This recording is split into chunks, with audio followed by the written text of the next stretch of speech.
you one time. Where the fuck did you get them? The idiot doesn't answer.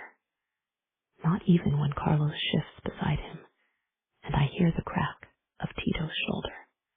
Lightning flashes, a snap of scorching light that rips the darkness for a second, followed by a heavy rumble of thunder that bellows as soon as we're plunged back in darkness.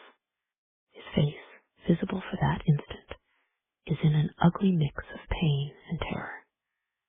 If he hopes a summer storm will distract me, he's in for a disappointment. I'm done here, I say with a shrug, and climb in the waiting car. Carlos nods. He'll finish up. In less than 15 minutes, I shrug on the jacket, fix the tie, and take the stage at the charity gala to accept an award. If the foundation knew that the Pediatric Oncology Expansion's platinum sponsor just ordered the extermination of a drug dealer, they'd be shocked. Or they might not care that it's dirty money. People shock me all the time, what they're willing to do to get what they want. If you don't have a code to live by, you'll do damn near anything and find a way to justify it. That's why I stay between the guardrails. The gambling business is profitable enough for my organization. Street drugs may be lucrative, but they're not worth it. Too many unstable characters involved in the distribution, and it trashes the neighborhood bringing that junk onto the sidewalks and alleys. It's too hard to control and does too much damage. I'm a man who likes a calculated risk with a predictable payoff. Junkies get irrational about a fix, go around robbing gas stations and stabbing each other. Nothing would convince me to get involved in that garbage. After my acceptance speech, I pose for pictures with some board members and shake hands. A grateful woman approaches me and grabs my hand and weeps, thanking me for her son's life, for the facility that gave him life-saving treatment. I nod, tell her I'm glad it worked out. She shows me pictures on her phone. Some little kid with a bald head and a Batman cape. There's a tube coming out of his nose, taped onto his face. My chest hurts when I see that picture. I want to tell her something, reassure her. Promise her this kid is going to grow up in a place where nobody's pushing meth at the bus stop. There isn't a good way to say that to tell her that I'm the head of a criminal organization that dates back to tea smuggling in the colonies, and I'll keep the streets safe. Kids around here, a blue-collar chunk of Boston, don't grow up rough if I can help it, and I damn sure can afford to smooth the way. The physical therapy program has helped him so much, getting his strength back, she continues. I nod. I know the nurse said it's a financial relief program, but I looked it up online. You're the one who sponsors it. The PT and OT and art therapy and the service dogs, everything that made this a little more tolerable for my son and the other kids. I can't ever thank you enough. You don't need to thank me. It's enough to know it helps even a little bit, I say, and stride toward the canapes like I'm starving. A corporate sponsor who owns a bunch of gyms claps me on the back. He nods toward the mom. She was into you. You're not looking for a grateful woman who'd show you a good time. I narrow my eyes. She has a sick kid. She was just saying thanks. I bet she'd like to show her appreciation, he says broadly. What is wrong with you? What? Nothing wrong with it. She's young and easy on the eyes. Her kid has cancer. Jesus will. I shake my head and walk off. This is what the legit businessmen act like everybody owes them something. Even the weary and weeping mother of a sick child looks like an eager piece of ass to him. He was honored by the Greater Boston Food Bank last week, and made an inspiring speech. I used to think they were a bunch of pricks, giving money away out of guilt. I miss the days when I didn't know better. Will and his cronies think they're the good guys, that they're on the up and up. Predatory jackasses, every one of them, out for what they can get and looking to be congratulated on acting like a hero when they write a check. I leave early. Most of these people disgust me. Tito calls to confirm that Carlos took care of the two guys we caught pushing pills in our territory. He didn't get a name out of either one of them. I bet there's a mad mom or a mad girlfriend that'll tell us what was going on. I always tell you, if you want info, you find an angry woman, and she got a long story to tell you, Rory says. Start looking into it tomorrow, but tread carefully. I will. I'm not new at this, he says. I make a noise of agreement. We grew up in this life. Rory, been my best friend since I rode a bike with training wheels. We understand each other beyond words. Right, I say, and make sure they're taken care of. I don't want some widow going hungry. We take care of our own. That's what Pop always said, Rory says. Damn right we do. If there's one rule I live by, it's that. We take care of our own. Loyalty above all. I take my responsibility seriously. There's thousands of people in Boston that depend on my organization for wages, for under-the-table supplies without the hassle of customs or tariffs, for security. And I'll be damned if I let them down. 2.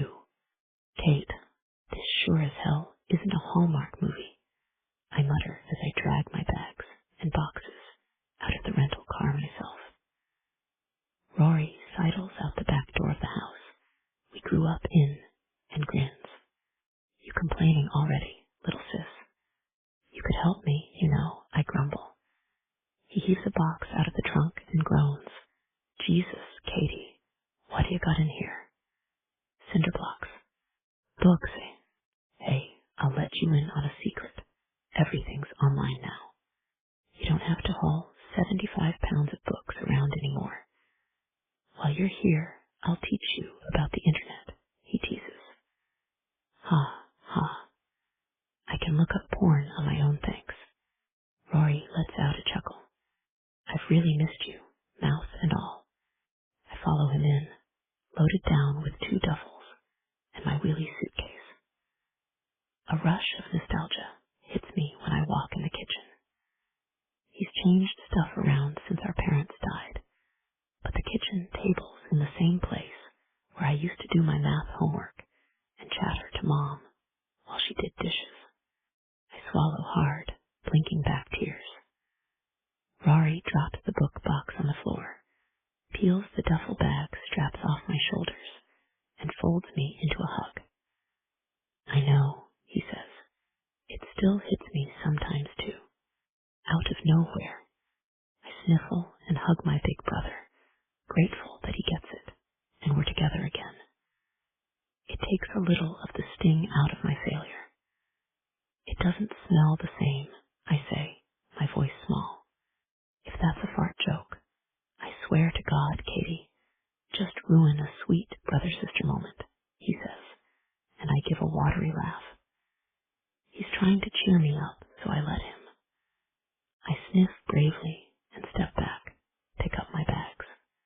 It wasn't, but now that you mention it, you might want to cut down on the beans while I'm here. I like to burn a scented candle once in a while, and I don't want a gas fire to break out. That's not how gas fires work, he replies. I dump my bags in my old room and go back to the rental to finish unloading. What the hell did you do? Eat nonstop all the way from California.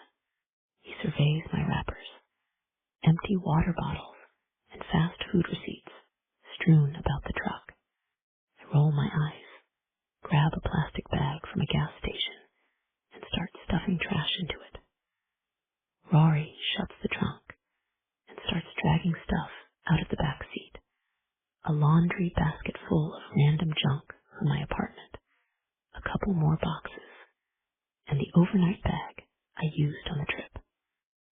car is empty, I follow him back inside.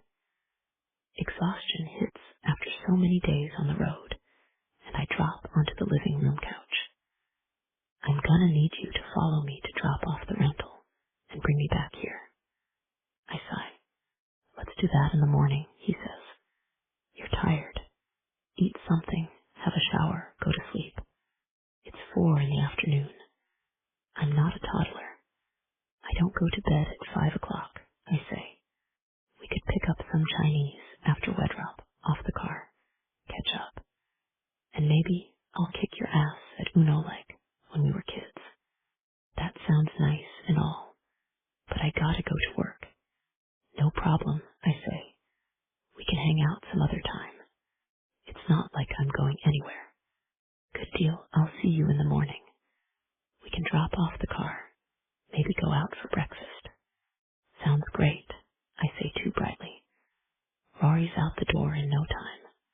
It's not like I expect him to make me a cup of tea and watch great British Bake Off reruns with me or anything.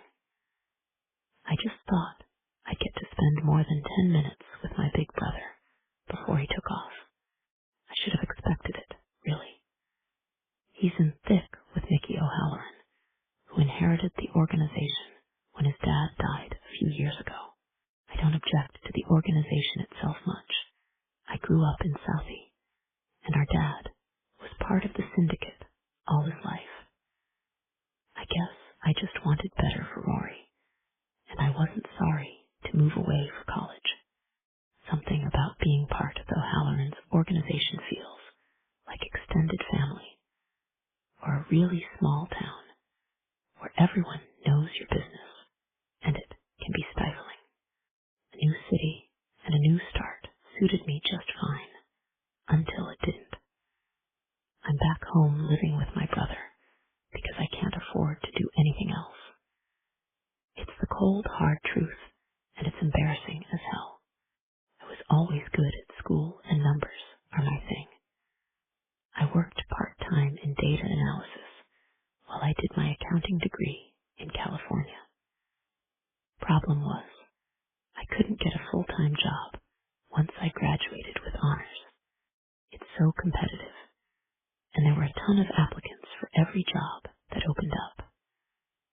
For months, I got by on part-time jobs and gig work, but there was no hope of a career doing what I love without my CPA, which I couldn't afford to pursue if I kept living hand to mouth out west. So I packed up, rented a car, and moved home with my tail between my legs. When I talked to Rory on the phone, he was understanding, but hesitant to have me stick around permanently. I think he was just as happy to have me away from the family. I get up and go to rifle through the fridge for something to eat. Apparently, my grown-ass brother still lives like a frat boy based on the contents. I snag a takeout menu from a stack on the counter and order myself some Chinese before settling back on the couch and cable surfing to find something mind-numbing to binge. My first night back in the old neighborhood isn't exactly exciting, but I don't need it to be. This is a temporary situation until I can get my shit together and head back out west. 3. Mickey. Rory doesn't ask for much. I count on him, and when he talks I listen. So, when he tells me his little sister's in town and could use a job to get back on her feet, I make it my business. You think she can wait tables? I ask him. Probably. She's been out in California. Did her degree in accounting. Oh, a math whiz, I whistle. Is she any good at counting cards? I'm joking, but Rory scowls. I'm kidding, man, I say. I don't want her part of anything crooked, he says, and there's something like shame in his voice. You okay? I ask. Yeah, I just don't want her mixed up in any of this. It'd tear me up if she got hurt. I know it's shitty to ask for your help, and then tell you how to help. But but I don't want her working on anything that's not on the up and up, you know. Makes sense to me, I shrug. No counting cards, no cooking the books, or running odds on shady shit. Got it. Thanks, Rory says. I'll see if they need any help at the Oyster, I say, naming my most successful legal gambling joint. By that afternoon, I've got a job lined up for her. I have my secretary give her a call to have an interview with me. I haven't seen this kid in years, and I get a kick out of the fact that I'm hiring Rory's baby sister to do math for me. When she strolls into my office, she doesn't look a thing like I remember, and I'm momentarily at a loss for words. If Edna hadn't just buzzed my office to say Mary Catherine Donahue was here to see me, I'd never have recognized her. She has the strawberry blonde hair I remember, but it's in sleek waves past her shoulders, not in a messy ponytail. Katie Donahue, I say, and hold out my hand. It's Kate now, she says. I gave up Katie when I went to college. Thanks for making time to see me.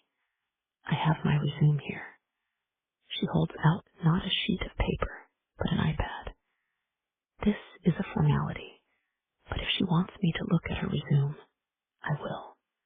I tap the screen and see her master's degree in accounting, her grades and honors, her work experience. She's done some part-time work in the nonprofit sector and did freelance bookkeeping and budgeting for some small businesses. Have a seat, I say. Tell me how you've been. I set the tablet on my desk. Instead of returning to my chair behind the desk, I lean against the corner, keeping close to her as she takes a seat. Fuck me, she's wearing a skirt. Katie Donahue is all long, smooth legs, and it makes my heart hammer everywhere at once. My pulse is jumping, and I watch her breathe in and out with more interest than I should. She's telling me about college, her time learning to communicate with a Ukrainian family displaced by war. I try to imagine her learning Ukrainian or Russian or whatever they speak, but all I can do is make my breath saw in and out, chest heaving like I've run a mile, because I can almost feel her legs around me. Holy shit, this isn't part of the plan. I try to shake it off. She's my best friend's baby sister. I can't allow myself to imagine railing her against the wall, over my desk, right there, with her back pressed against the window. I'm supposed to be listening, not planning where I'll take her to seduce her to get those long legs over my shoulders. My skin is overheated, and I rake a hand through my hair, making it a bit of a mess, but I'm trying to hold it together. Any second, she's going to notice I'm acting weird, looking at her too intently. I struggle to follow the story. It's not Ukrainians anymore. It's about finding and eliminating redundant expenses. I nod, able to appreciate the value of that. She arches her back, rubs her neck once, not in complaint, but because I think she's restless. So, you always wear a suit now, she asks. I shrug in response. When I took over, it made sense to dress the part. If I was in my old levis and a red sock shirt, nobody would take me seriously. I couldn't get a meeting with half these charities. That's what it is now. Charity, she asks archly. I do what I can. I bet, she says. What about you? Did you run around LA in a skirt and heels? No, but I did freelance work from home mostly. You don't want to see me come in here in my pajamas, do you? That won't get me a job. It's like you said. Nobody would take me seriously if I didn't look the part. Your skirt's too short for an interview, I say, and I sound like a grumpy old man. She grins. You think so? I guess by Boston standards you're right. Sister, Mary Agnes used to make me prove my hem was as long as my fingertips if I put my arms down to my sides. She's smiling, and it's like getting an arrow to the chest. I sound like a nun now. Maybe a little, she says. You're just not used to seeing me grown up. Besides, I'm not applying to be the accountant for parochial school, Mickey. Or do I call you Mr. O'Halloran? I forgot you're the head of the family now. Do I kiss your ring? She teases. The idea of her bending or kneeling to kiss anything of mine chokes off my air. I can't begin to answer her for a second. I have to get a drink of water before I do. You're thinking about the Pope, love. I'm a sinner through and through. Are you now? I thought when I was a kid that you were the good one, and Rory was the troublemaker. That's not far off from the truth, I admit. But he's grown up some since those days, and I screwed up plenty on my own. The only thing that kept me out of real trouble, I think, I was always too aware that there were eyes on me. I was the heir apparent, and if I acted a fool, if I didn't stay in line, that could cost me. The territory, the respect and security from these people. It's worth too much to take risks. Let me get this straight. You're the head of the Irish organization in Boston. You run a huge gaming industry, both legitimate and otherwise, and you don't like risks. She looks at me in disbelief. You could say that, I reply, uncomfortable. I'm trying to act normal in spite of my reaction to her, but I'm failing miserably. I'm about to sweat to death in this dumb suit. I take off my jacket and unfasten my cuffs.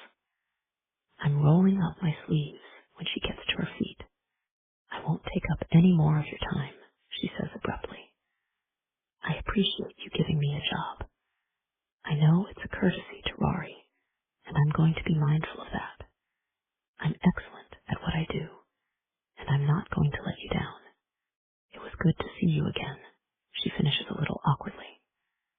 Then, as I live and breathe, Mary Catherine Donahue, grown-up baby sister of my top lieutenant and best friend, steps way too close to me, lifts on her tiptoes, and kisses my cheek.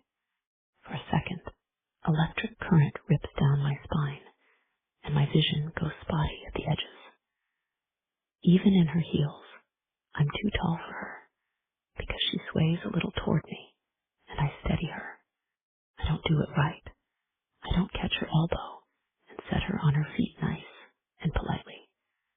Instead, I get her around the waist and hold her still against me. I'm about 2 seconds from crushing her to my chest, breathing her in. She shouldn't have kissed my cheek, because I'm going to replay that moment tonight along with the soft, pillowy lips, the cute swell of her ass in that skirt. I hold her against me for a moment, close enough that I can see the skittering pulse in her neck. She looks up to meet my eyes. I can see her pupils blown wide, her nervous energy. She's so hot, the warmth of her skin, the flush on her cheeks that looks fevered, the way she steadies herself with a hand on my shoulder that is searing through my shirt to practically scorch the skin underneath. She sinks her teeth into her glossy bottom lip and steps back a little.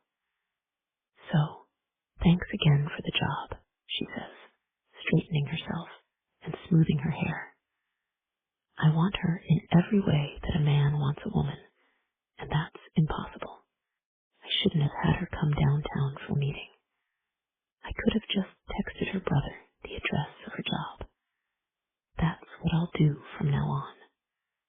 I'll just contact Rory about her work, and they can handle it from there. Otherwise, I'll push that skirt up and fuck her senseless before she has time to react. Yeah, no problem. Good to see you. With that, she practically runs from my office, and I let a ragged breath out of my chest. Fuck me. She is going to be the death death of me if I don't get it together. As soon as she leaves, I notice the floral scent of her perfume, the way my palms remember touching her. All I know is everyone will be better off if I steer clear of Rory Donahue's little sister. 4. Kate, Jesus, Mary, and Joseph, I muttered to myself. I knew the second I walked in his office that I'm just as stupid as I was years ago when I had a huge crush on Mickey O'Halloran. He was rebellious, sexy, a little dangerous. Now he's more dangerous, and even sexier if that's possible. Dark hair and pale blue eyes with that sharp gaze that misses nothing combined with the square jaw, and nose that's been broken like a prizefighter in an old movie. All masculine power, and the promise that he can be as tender as he is tough, that he can put the stingy line of his mouth to good use outside of work. It took all of 4 seconds in the room with him before my impure thoughts went off the charts. I chattered, nervous and talking too much, while I tugged at the hem of my skirt. The one he noticed is too short, because I was trying not to squirm in my chair. I practically started dripping the minute he shook my hand, that big, calloused palm engulfing my own. I wanted to feel his fingers in tight, slick places I had no business thinking of during an interview. There was something about his ice-cold eyes when they met mine right after I kissed his cheek. That gaze that said I could ask him for anything, and he'd give it to me. He'd probably think I'm stupid to get all hot and bothered over some 1-second stumble on my part, and his chivalrous rescue so I didn't fall and smash my head on his desk or something. It wasn't even my shoes with the sky-high heels, or tipping too far forward on my tiptoes. I got dizzy from desire and grabbed his shoulder. A big, heavy shoulder that I want to bite when it's above me, when he's working deep into me. Lord, I want his mouth, his tongue, his hands, all of him on all of me. I drive home in one of my brother's cars and try to get my mind right. Instead, I'm laying on my bed, my hand working between my legs, while I think about Mickey O'Halloran, just like I did in high school. He calls me back as I'm leaving the office, says there's one more thing. He presses me up against the door with his big body, those broad, heavy shoulders blocking out the light as he bends his face to mine. He licks at my lips softly, slowly. I urge him on, tug on his hair. He works my mouth open and plungers me, his tongue stroking deep and making me moan in pleasure. I'm already trying to hold back the yes I want to scream. Then he shoves his hand in my shirt, grabbing my breast, and fondles the nipple, making my blood spike and heat as my nipples grow to hard points under his touch. Ripping open my top, he dips his head and captures a breast, stroking my nipple with his hot, wet tongue. I arch toward him, and he takes more of my breast in his mouth, as if he's starving for me. I moan, arch even further up to him, and try to wrap my leg around him to force closer contact between my hot, pulsing core and the pressure I need, the friction I crave. You want more, baby? He asks, his voice gruff as he moves up my body to claim my lips again. I nod, unable to answer because I feel strung so tightly, vibrating with desire and mindless with need. I try to swallow, but I can't. Not until he unlocks me with a hand moving up my skirt. Then I'm moaning everything filthy I can think of, how much I want him inside me, how I want to watch us join, and how I've always wanted this from the time I was old enough to know what wanting meant. He presses a knee between my legs, and I grind on it shamelessly. He murmurs encouragement, a sly smile curving his mouth. He's every bit as cocky as I knew he would be, and he has reason to be arrogant. No one else could hijack all my senses like this, or make me beg. It takes him no time to drive me mad. My nails score his back in pure, petulant frustration, while he works 2 fingers into my tight passage. I clench around him, ready to come, but I refuse to let go until he's inside me. I've waited my whole life for Mickey O'Halloran to fuck me, and I'll be damned if I can't hold out until he's sheathed within me where he belongs. I babble, half begging for him to take me. He scissors his fingers inside me, and my head falls back. A wire snaps inside me, and all I can do is convulse, molten and helpless, as he spears my core with his clever hand. After I come, I'm weak, languid, and warm. The urgency to have him subsides, and I sink to the floor with him. He rolls me on my back and spreads my legs. The look he gives me is so good that my blood heats, and all that adrenaline spikes right back up. I fumble, helping him unzip his pants, and groan at the broad, heavy cock that springs out into my hands. My body shakes hard with wanting him now. I've got you, he says, soothing me with his voice even as he sets his hips between my quivering thighs.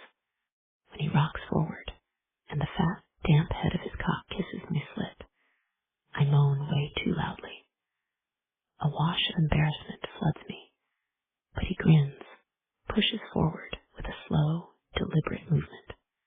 Everything inside me lights up like a pinball machine.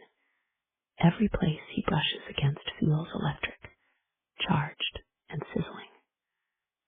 My hips take over, a life of their own, lifting, reaching, rocking in rhythm with him, while delirious waves of pleasure take us both. The sound I make starts as a scream, and winds down to a helpless mew as I feel wrung out by so much intense pleasure. But I can't quit rubbing against him, my too sensitive pussy still desperate for more even when we're spent. I come hard on my own fingers and breathe out a sigh of relief. But even in my fantasies, I know once would never be enough with him. Not that I'll ever have the chance. 5. Messieurs. Thank you, gentlemen. Numbers are up for this quarter, outpacing my projections from July. It's good news all around. I finish shaking hands with the legal team and finance guys. Then I ask Ben Ragucci to hang around for a minute. He's the forensic accountant, and he's been around since my dad was in charge. He's the guy who'll give it to me straight. You got a minute? For you, boss. Always, he says, and sits back down at the table in the boardroom. Thanks, it won't take long.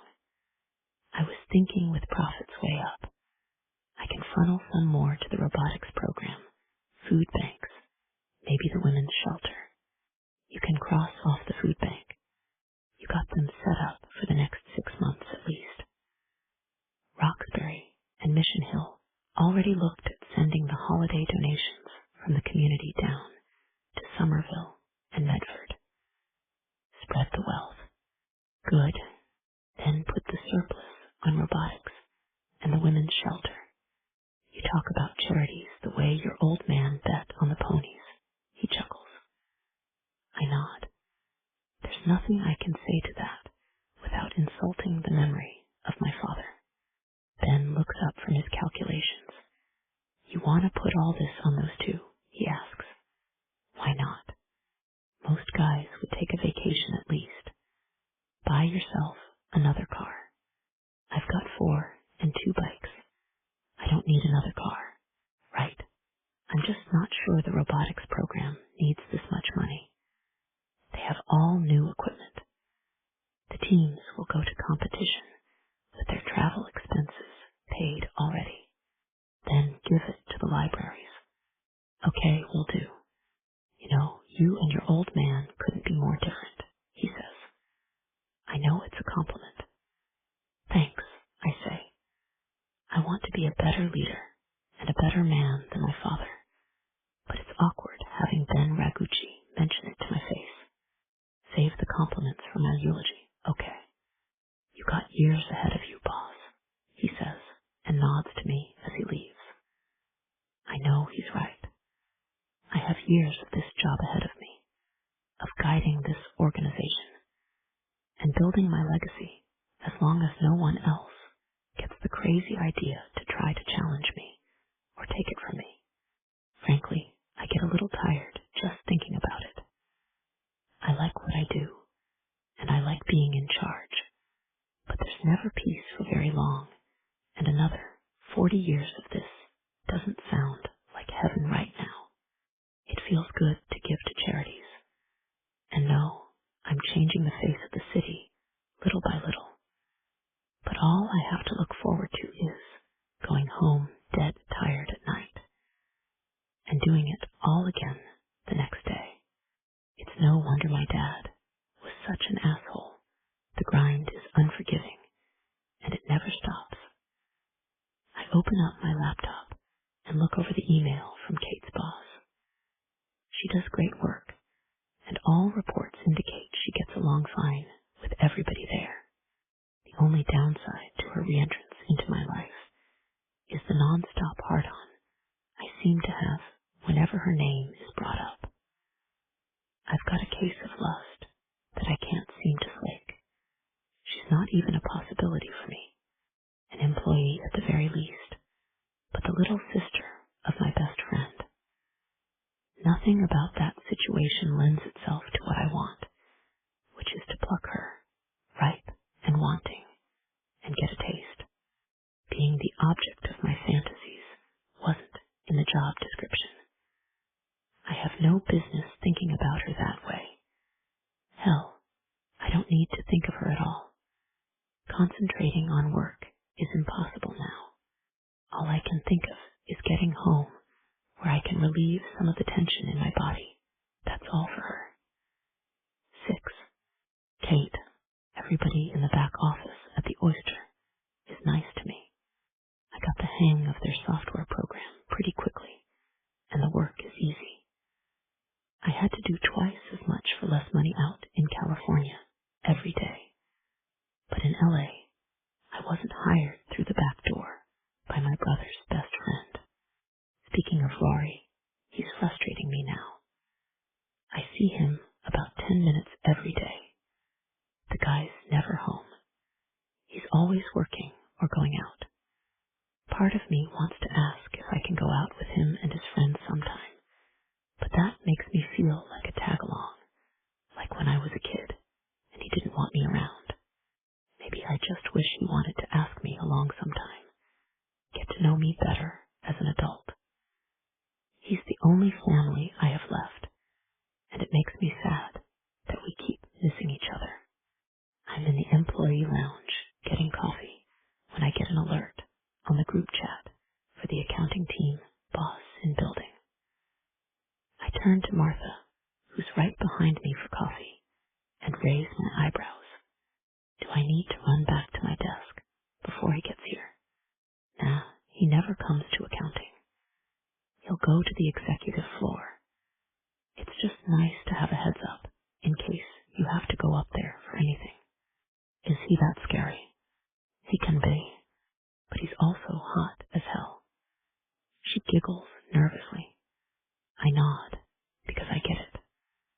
I also stare at my coffee for a second, dejected, because it might have been nice to say hi and see a familiar face, since it's not like my brother makes time to see me. I feel childish and irritated with myself as I go back to my desk. I'm reading an email about an office potluck the next week when I sense him. He steps off the elevator, and a combination of expensive peppery cologne and pure sex hits me. My heart kicks up reflexively in response. I shut my eyes for a second and breathe deeply for the sheer pleasure of it. I glance at Martha and notice she's holding holding a manila envelope in both hands. I know for damn sure it's empty. We don't use interoffice mail, we email or text. It's stage business, something to do with her hands while she ogles him. She's a genius, I decide. He breaks off from the two suits walking with him and heads for me. Mr. O'Halloran, I say. He gives me a wry half-smile. I came to see if you're settling in okay. I am, thank you. You're liking the job. It's great. It's easy. Everyone's nice to me. I appreciate it. But you don't have to check up on me. I want to, he says.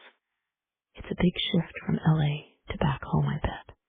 5 months later, Molly fusses in a lacy silk christening gown, trying to yank the bonnet off her head as her Uncle Rory holds her as cautiously as if she were a bomb.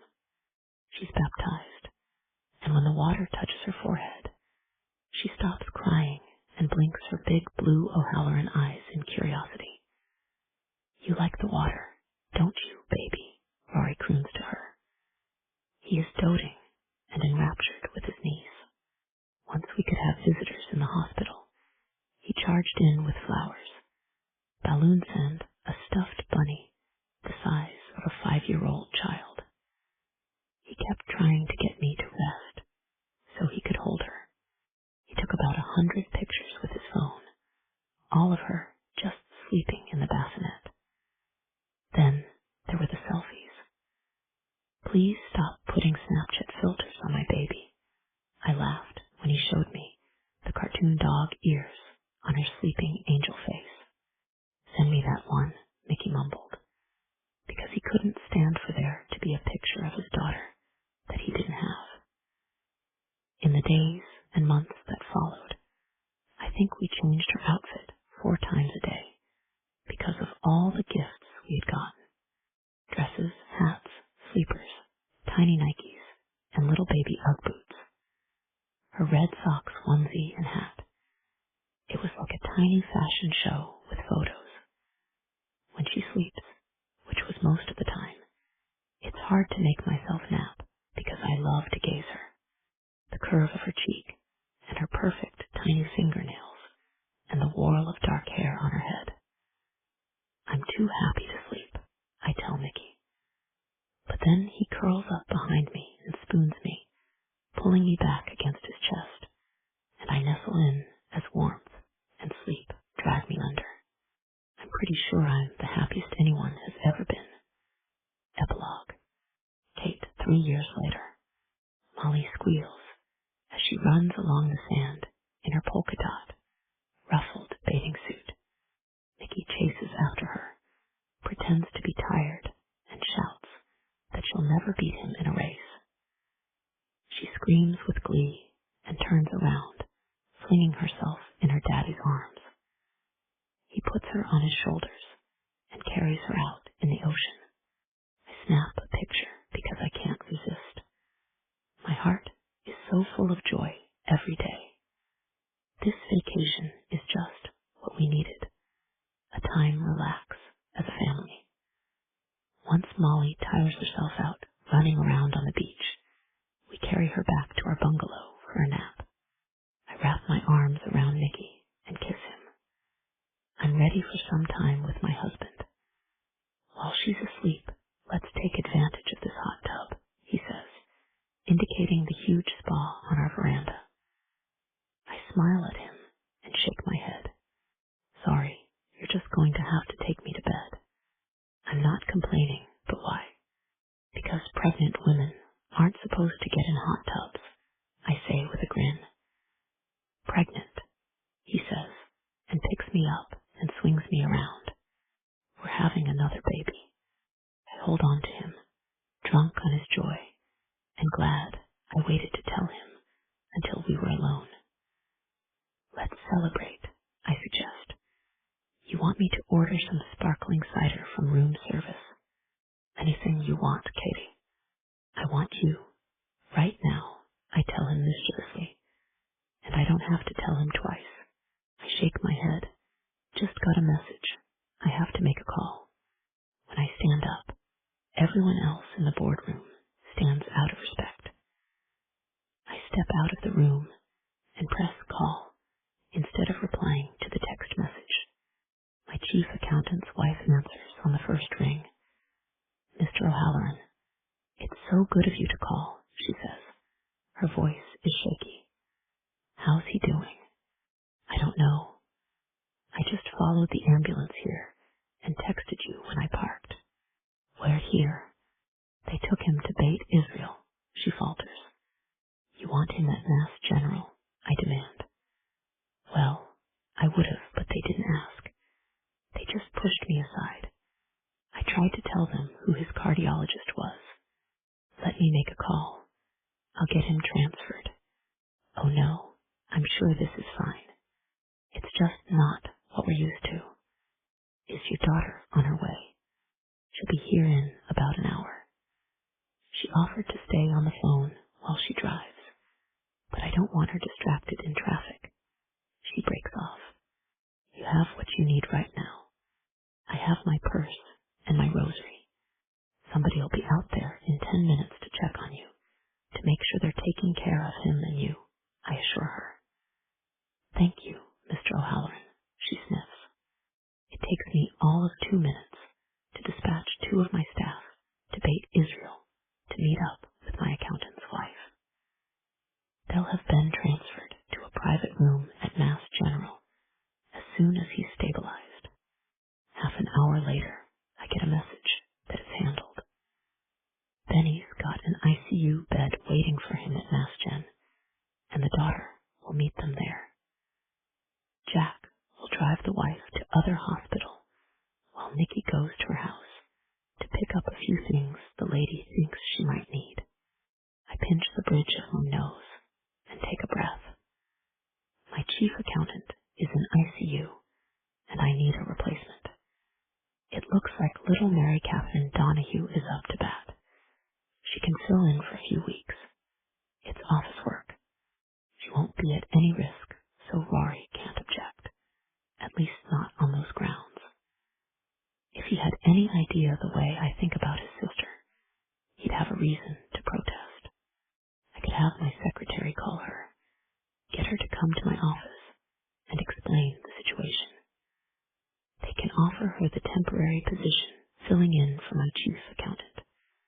Or I could call her myself. That sounds like more fun.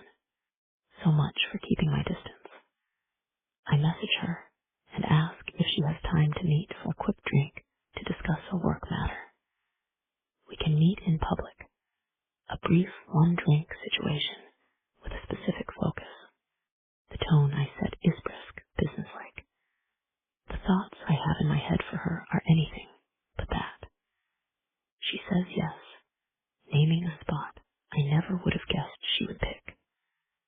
An old towny bar that I went to with Rory when we were younger, gritty and loud, with reliably good drinks, and a bartender owner older than the hills. I go on with my day, trying to pretend I'm not willing time to go faster. 8. Kate, it's no big deal. I'm meeting the boss for a drink. It's just to talk about work. Maybe there's a project he wants me to work on. Or maybe Elaine bitched about how I didn't change the toner in the copier. And now he has to take a break from running his complex and largely illegal organized crime syndicate, so he can deal with an HR issue involving his buddy's annoying little sister. Riley's is how I remember it. Mickey is already at a little table in the corner. He gets to his feet when I walk in the bar like we're at some fancy supper, and you have to stand up when the queen enters or something. The thought makes me laugh. I make my way through the cluster of tables set too close together in the little room that's dominated by a gleaming, if nicked and scuffed, bar and a massive TV anchored above it. "What's got you laughing?" he asks after we sit. "Nothing. I just thought of something funny." "Okay," he says, and doesn't pursue it. A barmaid comes by and asks some of the beer cheese dip with pretzels, and you like spinach artichoke? He asks me. I nod because who the hell doesn't like that? You can bring us that too. I'll have a beer and she'll have, what? Shirley Temple, he teases. I'm 27, Nick. I roll my eyes at him. Vodka cranberry, please. I never thought I'd be taking you to a bar. He shakes his head like he can't believe it. I grew up. You sure as hell did, he says, and something dark flashes in his eyes so quickly. I almost convince myself I didn't see it. Still, it makes me go warm all over, cross and uncross my legs beneath the little table. I accidentally kick him. Sorry, I say, close quarters. I try to hide the heat that rises up my neck in reaction to that accidental touch. Did you have a good day? He asks, awkwardly attempting to make small talk. It was fine, you. Not so good. What happened? I sit up straighter. I'm on alert. One of my employees had a heart attack. Oh no. Is he okay? He's in ICU at Mass Gen now. They said he's stable, but he's got kind of a long road ahead. Rehab, and all that to get back on his feet. I'm sorry to hear that, I said. Me too. He's a good guy, and I depend on him. It's Benny Ragucci. Mr. Ragucci still works for you, I ask. I thought he was old when I was a kid. He probably was. Were you in school with his daughter? No, Jen was older than me, I say. Like 5 years. He nods and takes a long drink of his beer as the waitress delivers 2 big platters of apps that barely fit on our tiny table. I hope he makes a full recovery, I say out of obligation. I rip off part of a soft pretzel and dunk it in steaming hot cheese dip. I groan out loud. Good, right. They make it with Guinness, he says. He scoops them up and nods in agreement, making an appreciative grunt of his own. If I shut my eyes, I could imagine him making those noises from between my thighs. I press my legs together tighter and force the thought away. I shift in my seat, uncomfortable, sure that my cheeks are flaming, and a familiar tug low in my belly pulses. This is where you come in, he says a minute later. It's all I managed to say. Ragucci down for the count for at least a few months. I need someone to take his place, someone I trust. Who's his second in command? Surely at his age, he's grooming someone to take over. Yeah, the nephew. The way he says nephew might as well be a slur. I know all I need to know about the man Ragucci's training to take his place. Unsuitable, slick, or incompetent, or both.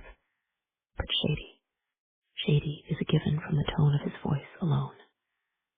That good, I say sarcastically. Whatever you're imagining, make it worse.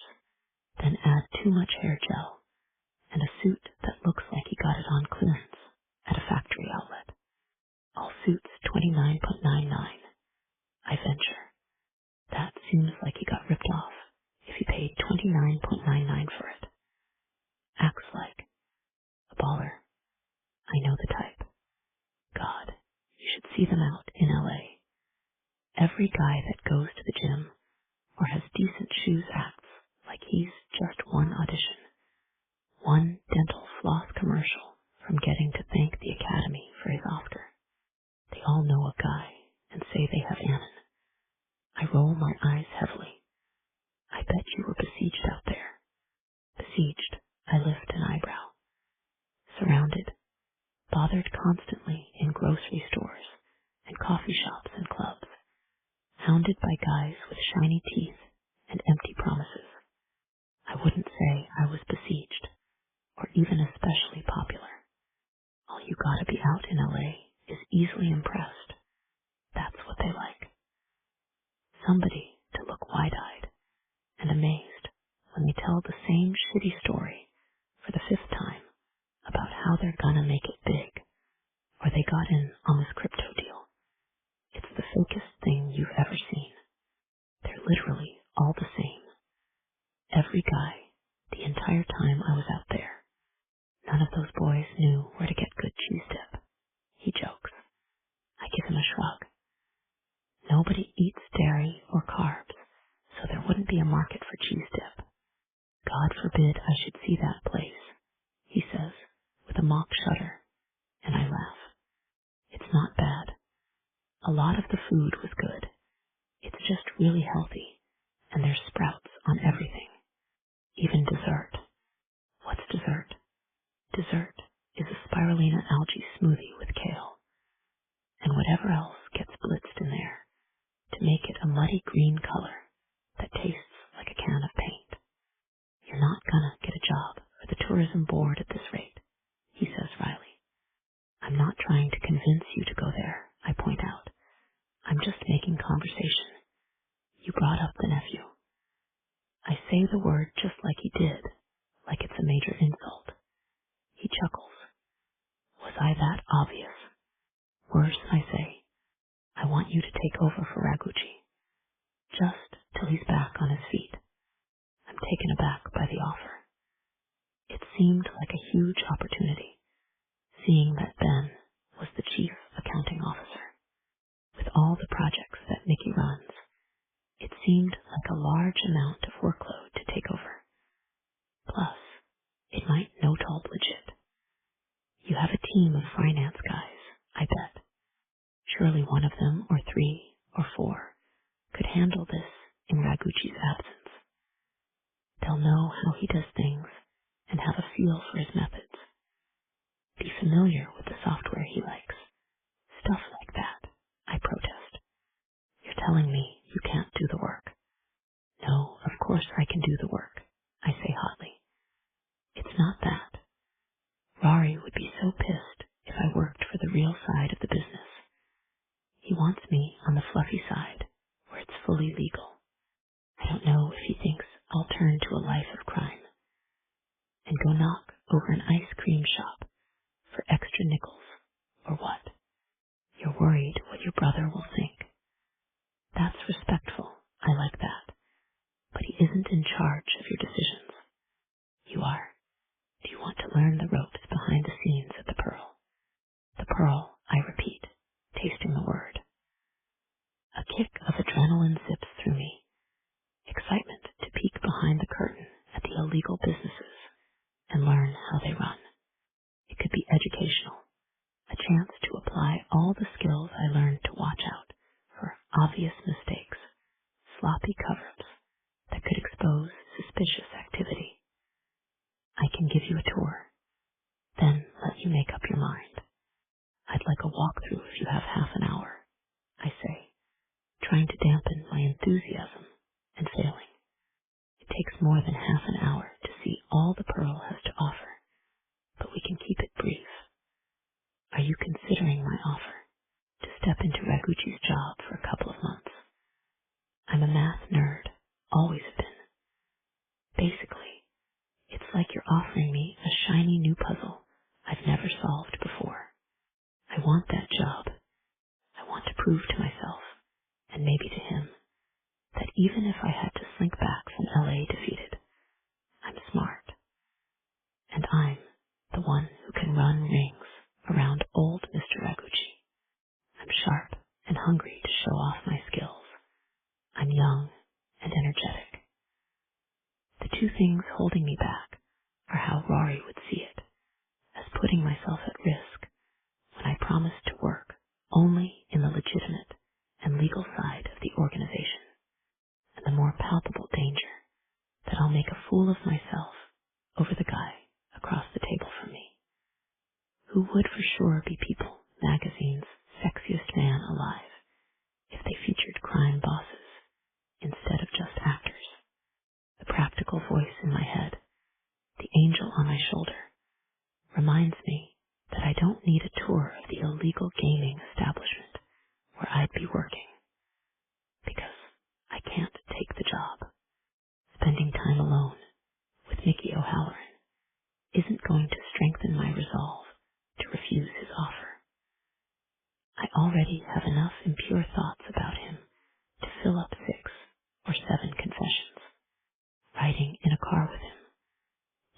the elevator, just the two of us. There are too many possibilities. It's not a half-hour tour. It's a minefield of opportunities for me to act like a besotted jackass. It's a hell of a reason to turn down a job I want. I'm too attracted to my boss. I can't afford to work closely with him. One smile from him and my panties would fall right off. Not to mention the fact he needs a forensic accountant, not someone who needs to go in a bathroom stall and shove my hand in my panties to take the edge off what he makes me feel. My cheeks heat at the thought. It's shameful. It's humiliating. It's something I actually need to do. I clear my throat and excuse myself. In the tiny bar bathroom, I lock the stall door and lean my head back against it. I breathe in and out slowly, trying to calm my frenzied body. I shut my eyes for a second, and that's a mistake. Images flash through my mind, raking my nails down his bare back, urging him on, his big hands spreading my knees wide, and seeing the mess I've made of myself, the flushed wetness that makes every breath a terrible distraction. My damp panties are riding up between my plump lips, scraping against the tender spot where I want to touch. I could do this. Just put one foot up on the toilet seat and plunge my hand into my panties and relieve the pressure. It might help me think straight and be less preoccupied with this ridiculous craving I have for him. I stifle a moan as my fingers trace through the slippery wetness and skate along the swollen bud of my clit. I pant, hold back the noises I want to make while I stroke myself. Soon, I'm rubbing hard and fast, frantic for release.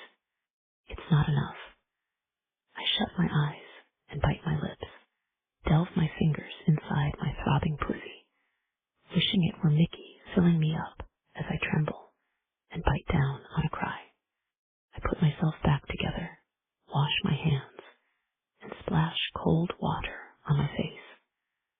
The pressure relieved, I'm able to think straight again and prepare to head back out into the bar. I make my way through the crowd of other people crammed in at other small tables and reach to my seat. Are you okay? Mickey asks. He has real concern on his face, and I wonder what he'd do if I told him why I was gone so long. I'm fine. If you're done eating, we can see about that tour, he offers before I can sit back down. Okay, I agree smoothly, eager to see the place. Should I follow you or? You can ride with me. We'll get your car later. He opens the door for me, and I feel embarrassed walking through it ahead of him. Are all the guys out in LA a piece of shit, or what? You act like you never had a door open for you. I'm not sure I have, I say with a shrug. You've been hanging out with the wrong crowd then, he says. We drive in relative silence and soon arrive at our destination. He parks outside a building that looks like any other old brick building in this part of town. It's a little nicer, but nothing fancy, and there's no sign. Nothing to indicate what it is. I've probably driven by this 100 times and never knew it was here, I remark. That's the idea. It doesn't open for another hour, so we have the place mostly to ourselves. He takes me to a door around the side and enters a code, then scans a fob on his keyring. We walk in and I half expect it to be a bank lobby or something similar. Instead, it's beautiful. It doesn't look like some shiny plastic Vegas casino. It looks like it belongs in an old movie. The carpet is thick and plush burgundy. The walls are covered with cream and gold wallpaper that shows rows of faint outlines of oysters. The man inside the door wears a nice suit, but he's the size of 2 refrigerators, so that tells me he would be the bouncer. A woman at a reception desk gives a lipstick smile and tells us good evening. I'm giving a tour. I'm not in, he says, and she nods in reply. These people respect him, and they are not about wasting his time. There's a stairway to our left, and a bright brass elevator straight ahead. I expect we'll take the stairs so I can admire the restoration of the historic building. But he places that big, warm palm in the small of my back again. An intense shock of heat, short, circuits my entire body. I wonder how I'm not flopping around on the floor from the electrical current running through my veins. He guides me to the right and swipes the fob again to reveal a private elevator. My eyes cut to his face and search for his gaze as if to see if he felt what I did. The shock of recognition, of searing lust that poured into me at his polite touch. The door slipped shut on us, and we're in a small elevator, the floor marble, the walls mirrored, and the man beside me filling up every inch of space, crowding me and making me take in the scent of him, like leather and cigarette smoke and the burn of something sweet. Our eyes lock for an instant. I register his shock and something feral and deep. His handsome face hardens. Something dark flares in his eyes that draws an answering leap and swoop in my chest. I swallow hard in the confines of the elevator. He steps in toward me, leans down. I don't know what he's going to do, but I'm positive I'll let him. He lifts one big hand and brushes the backs of his fingers to my neck. My body jolts at the contact, frantic pulse thrumming against his fingers. I don't know what to do, so I grab him. My fingers twine around his thick wrist to hold his hand there, right where it is. Heat climbs my neck and flushes my cheeks. I can't meet his eyes anymore. The moment is too charged, too vulnerable somehow. Later I'll tell myself it's just the confusion of a radioactive level of lust, that it's nothing more intimate than that. My boss is hot, plus he's Rory's friend, so there's the added kick of forbidden fruit. Just a cheesy, leftover teenage crush ratcheted up by hormones. And whatever wicked alchemy makes him smell so irresistible, purely physical, that's what I'll tell myself. There's no attraction on any other level. His objective, off-the-charts sexiness, and the aura of dark power he wields as head of the crime family make for an intoxicating blend. The faint brush of his knuckles down the side of my throat is now his hand hot on my throat, holding my neck tenderly, but with a hint of possession, that dominance that seems to be an intrinsic part of him. My thoughts scatter when I'm near him, which is surely not a good sign, and everything in the universe concentrates on the place where his hand is on my neck, and I'm holding his wrist. I feel the beat of his pulse, as quick as my own, pumping against my fingertip. I stroke the inside of his wrist and see and feel his reaction. A breath rushes out of him, and his eyes drop shut. He holds himself very still. With his eyes shut, mine feel free to roam his body. I see the unmistakable bulge in his expensive trousers. It makes my mouth go dry. Did you push the button? I ask hoarsely. Button. He frowns before the question registers.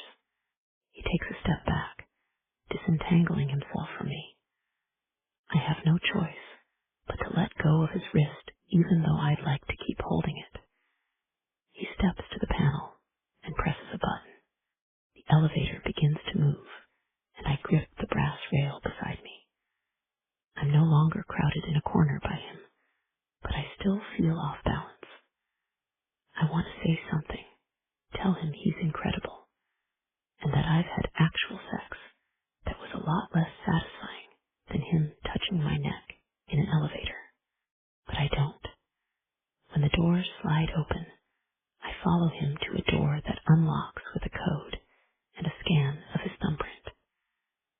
room itself is that large, but it's beautiful. The walls are deep green, and the wood trim is rich and old-fashioned. There's a table that seats four, a couch, and a couple of chairs, a bar cart in the corner. But the focal point is a broad window that covers the wall opposite the door. I go to the window and look out, or rather I look down. It's an interior window that looks out over the main floor of the casino. That is some classy James Bond looking shit, I mutter. He chuckles, and I hear the warmth of his laugh close behind me. Glad you approve, he says. I went out to Vegas with some friends last year. It was unbelievably tacky and crowded. So loud. Everywhere we went, I just wanted to leave. That's bad for business. You want your customers to get comfortable, settle in, lose track of time. Makes sense. On the main floor, it's just a mirror. I had it made when I took over, so I could watch the action without those below knowing they are being observed. When I'm not here, there's a floor manager who oversees the place, and this is where he's stationed during open hours, so we could see them, but they can't see us, I say, my voice breathy and embarrassing. If there was anyone here, yeah, that's the idea, he says. This is my favorite spot, but there's more to the tour. He crosses the room and opens the door for me. Make a right, he instructs. Look in offices and an executive lounge. A big security space with a bay of surveillance monitors showing multiple locations throughout the building. All the exits, the hallways and stairwells, even the elevators. I try not to think about the guy who's manning the surveillance hub, watching the heavy breathing, and the part where I gripped Nikki's wrist in the elevator earlier. I remind myself that all the staff here is employed for discretion as well as skill. That doesn't do much to calm my nerves, though. A few doors down from there, I meet Brad, the IT guy. He's introduced to me with a longer title than that, but it's pretty clear he's the IT guy. He gets busy scanning my thumbprint and setting me up with a secure laptop. Once I'm equipped with that, we return to the first room, what Mickey calls the crow's nest. He takes out a tablet and starts showing me the latest quarterly report to give me an overview of the kind of numbers I'm dealing with and the budget allocation. I look around after a minute. Is there paper and a pen anywhere? I ask. He cracks a smile. I should have known you would want to do this old school. Do you need a quill pen, or is this okay? He teases, offering me a pen from his inner pocket. I like to write things down. You have a state-of-the-art encrypted laptop in front of you, he points out. Sometimes you can't replace a classic, I counter. He produces a notebook from a drawer, and I jot down some thoughts on the projected earnings, the rough numbers on overhead and staffing. I fill a couple of pages and then look up at him. Okay, I'm ready, I say. He taps back to the chart and then loads a spreadsheet. I think my mouth drops open a little as I read it. It's an intricate breakdown of the assets of the operation, and the pearl itself is worth even more than I anticipate. For something that has zero marketing budget, a casino hidden in plain sight, I expect a number significantly less than what I'm looking at. This is crazy, I say. I'm good at what I do, he remarks with a shrug. I'll say. I go back to making notes, trying hard not to think about what other types of things he might be good at. 9. Métier. As a rule, I don't take meetings in the crow's nest. I'm there most nights, and Raguchi spent a lot of time in there going over things with me. But apart from the head of security, I'm not sure I've ever had another person sit at that table with me until tonight when Katie leans over her notebook with a serious crinkle between her eyebrows. I find out with breathtaking suddenness that apparently watching her do math turns me on. In all my years running this joint, I definitely never felt that about my old accountant doing the books. When she traces one pink nail down a column of numbers, it might as well have trailed that line down my belly because my abs tighten, and I harden so much I'm not sure I'll be able to stay in these pants. There's no way to adjust myself, even under the table, that would give me the slightest relief. I need to calm my body and leave. She makes me laugh, and she keeps getting more real. I want to stay detached and just let her be another employee. But she's not. She's smart and curious, takes a ton of notes. She'd be a terrific employee if I could stop wanting to fuck her senseless on this very table. My body just keeps making decisions before my brain could stop it. She's starting to understand the scope of this business, the thousands of people who depend on me for their livelihood. This isn't just a corporation, it's a family. And the Pearl is the highly profitable and secret beating heart of that family. The revenue this place generates supports not only families, but also funds the anonymous nonprofit foundation that administers assets from a huge, interest-bearing principal I started 5 years ago. It isn't just software and numbers. It's more than that. It's the weight of the goddamn world some days, and the greatest of privileges on others. It's something greater than my life or legacy. It's the power to mold my end of the city into a better place for the future generations. I feel like an asshole saying any of that, so I just show her the charts, the numbers. I send her a file on the nonprofit's portfolio and the organizations that currently benefit from its proceeds. This is separate, then, from the charities you sponsor, like the ball teams and hospital wings and stuff, she asks.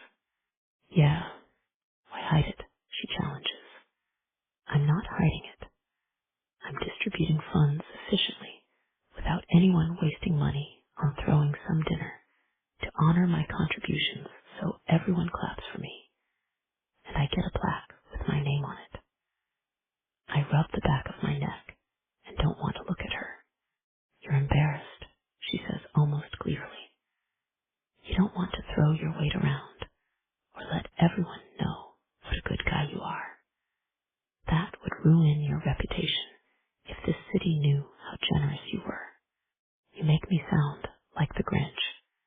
No, more like if John Wick bought teddy bears for sick kids and poured enough money into the fire department that they never had to have another chili cook-off to upgrade their safety equipment. Jesus, Nick, this is amazing. She looks at me like she thinks she is perfectly safe, like it is no risk at all for her to sit here across from me, alone in a dimly lit private room with a security code and a scanner set to my thumbprint, and then look at me like I'm Captain America. She has no idea the things I'd like to do to her right here and right now. John Wick, huh? I say, and I'd be lying if I said it wasn't flattering. Except I don't have a dog. She laughs, and the sound is music to my ears. Making her laugh like that feels like I won the Heisman Trophy or something. I think I was drunk or something, but I haven't had a drop apart from the single beer. I set up a meeting for her and the rest of the accounting team for tomorrow. They can brief her on the software and procedures, the nuts and bolts. What I need to show her tonight is why this matters. Not for greed, not even for success, which is nothing but greed in nicer shoes. The joints open for the night, and there's a few dozen people down there trying their luck. Mostly the usual crowd, a well-heeled set from the corporate world, and a few privileged tourists who have to accompany a club member to enter. I don't host games of chance for people who are down on their luck, already in debt, or have trouble with the law. It's a classy place, and I plan to keep it that way. Katie's gazing out the mirror at the action downstairs. Want to go out on the floor and try your hand at roulette? I offer. No way. I lost $80 in half an hour in Vegas last year. Plus, I'm not dressed for it. I look her up and down, and she looks fine to me. What? I ask. What? She says dubiously. Look at them, and then look at me. I don't have on silk or sequins or red-bottom shoes. So what? I don't fit in down there.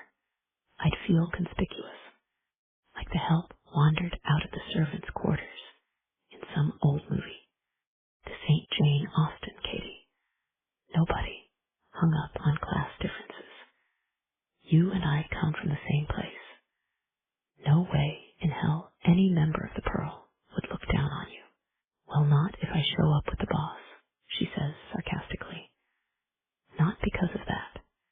You're smart and you're a good person. You should never feel like you don't belong. She sort of looks at me different when I say it.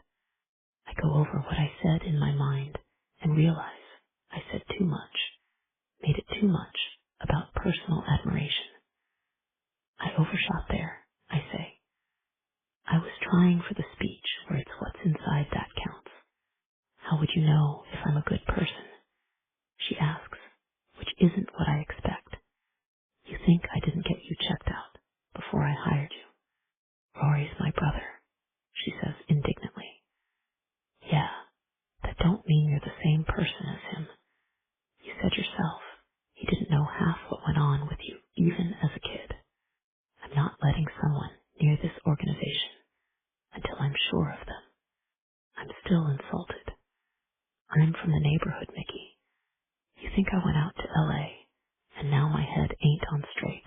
I question. Okay, now you're gonna take off your earrings and fight me. I see how it is.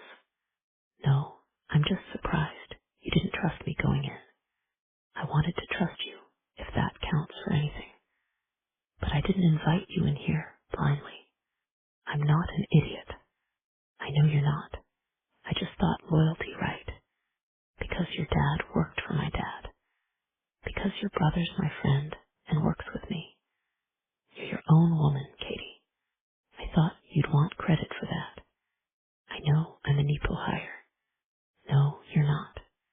If I wanted a Nepo hire, I'd get Raguchi's dipshit nephew with the hair gel. You're qualified. You just happen to belong to a family that's been associated with mine for a long time. It's something to be proud of, but it didn't get you hired. You did that yourself with your credentials and the way you talk, everything you know. Keep talking all nice and complimentary like that. And everybody in Boston's gonna find out you're not an asshole. Well, I can't let that happen, can I? I shove away from the table and throw the door open to the hall with a bit too much force. 10. Kate, don't overcomplicate the disclosure notes. That's the main thing. When I studied the Uniform Commercial Code, I learned the basic red flags, I say. But I need to learn the ins and outs of all this. What's it look like on Peachtree or Sap? Facts are facts, and we stick as close to them as possible, Sal Villamont tells me. You're a fresh set of eyes, and it helps to have that, to be able to spot anything that looks fishy to you when you look at the numbers.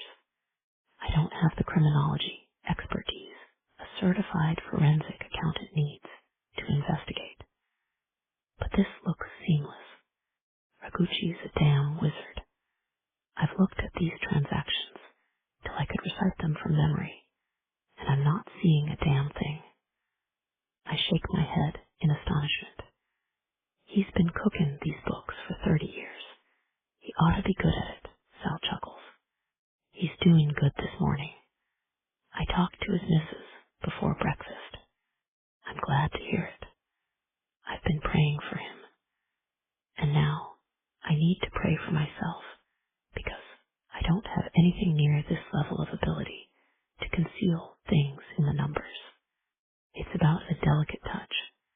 Mostly he and the boss take care of it, but we handle the day-to-day stuff. Logistics, inventory, payroll.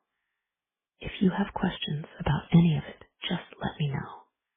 Thanks, I will. I just want to keep us out of audit until Raguchi's back in action, I say. The guy isn't just a wizard. He's an artist. It's incredible. I comb through the last quarter's records, the projections for the remainder of the fiscal year. Not one decimal is out of place. And if I were auditing this, I wouldn't know where to begin claiming if I suspected misappropriation of funds. Sal goes through the email from Raguchi with me, the one that lays out what he does in a day and in a week for the most part. A lot of it is networking, it seems like, keeping in touch with the different departments, checking in on the legitimate businesses, and keeping tabs on the operations under the table as well. I'm writing out a sample schedule to look over with Nikki later. The job is part politician, part accountant, and reports direct to the man himself. It makes me sweat just thinking about it. All I've done for the last couple days is learn about the job, ask questions about the job, and avoid my brother, who does not know about the promotion yet. He's high enough in the organization. He's bound to hear about it sooner or later. And I'd prefer that he hears it from his friend, and not me. Me, he'll yell at for putting myself at risk. I can't imagine him shouting in Mickey O'Halloran's face. By 3:30, I'm closer to figuring out whatever his method is of hiding the illegal funds in plain sight. I had to go back 7 quarters to pick up on it. Cleaning supplies and services, including personal protective equipment expenditures. Seeing big budget numbers for those line items after COVID is unremarkable. It's just the fact that I've traced the billing and know the actual cost of those products and processes. So I know the figures are padded. I know that's not the only thing, but I feel triumphant knowing that I cracked this much of his method. My phone beeps, the new secure one I was issued yesterday. It's a text from Nikki asking if I can come to the crow's nest early. I programmed my contacts to list him as boss in all caps to remind myself exactly who he is to me. Not a friend. Certainly nothing more than that either. So, I reply in line with that resolution. Be right there, boss. When I reach the 3rd floor, I square my shoulders. I press my thumb to the scanner after I type in the code. The lock clicks, and I open the door. He's waiting for me. He stands when I walk in. When he looks me up and down in a surreptitious sweep of his gaze, I feel it. My nipples tighten, my thighs clench, and I can't swallow. Katie, he says by way of greeting. The way he says my name, his voice dark, the curl of his tongue around the word, is as insinuating as a touch on my upper thigh. Nick, I say, and keep it brief, neutral, officious, and professional, like someone who absolutely does not need to remove her panties because they're soaked already. I've heard good things about you the past couple of days. You're knowledgeable and eager to learn the best practices, he says. I should thank him for the compliment, but I can hardly concentrate on a word he says. You okay? I nod too enthusiastically. He goes to the bar cart, and brings me a bottle of water. I thank him and gulp down half of it in one go. Did I forget to show you where the water cooler is in the lounge? He teases. I think I got overheated. Overheated, he says, plainly unsure how that would happen in a perfectly climate-controlled space. I clear my throat. Anyway, I say, I don't want to bother Mr. Raguchi during his rehab, obviously. His health comes first, but you have questions, he supplies. If I can't answer them, you can email him, with the disclaimer that he can get to it when he feels up to it. No rush, he says. That's reasonable. Thank you, I say. So what did you want to see me about? Or are you babysitting me while I settle in? That's what you think this is, that I'm holding your hand till you can cross the street by yourself. We spend a lot of time together, my lead accountant and me. He oversees the business end, while Rory watches the streets. They're my two closest contacts in the organization. So while he's recuperating, you're it. You and your brother are my conduits to what happens in the system in real time. How'd he take it? Take what? When you told Rory about the promotion, was he pissed? I wouldn't know. I haven't told him, I mutter miserably. Wait, are you scared to tell him? He asks, and at first I think he's giving me crap about being a coward, but I let his tone register and realize what he means. I'm not scared of him. He's just going to yell at me for being stupid, and I don't want to deal with it. Just, that's not how we treat family. His voice goes cold. You want me to talk to him? That would be worse, I think, I sigh, for him to hear it from you. He was fine with me working on the legit side for a while, make some money, and get my feet under me so I can start on my CPA prep. But nothing risky.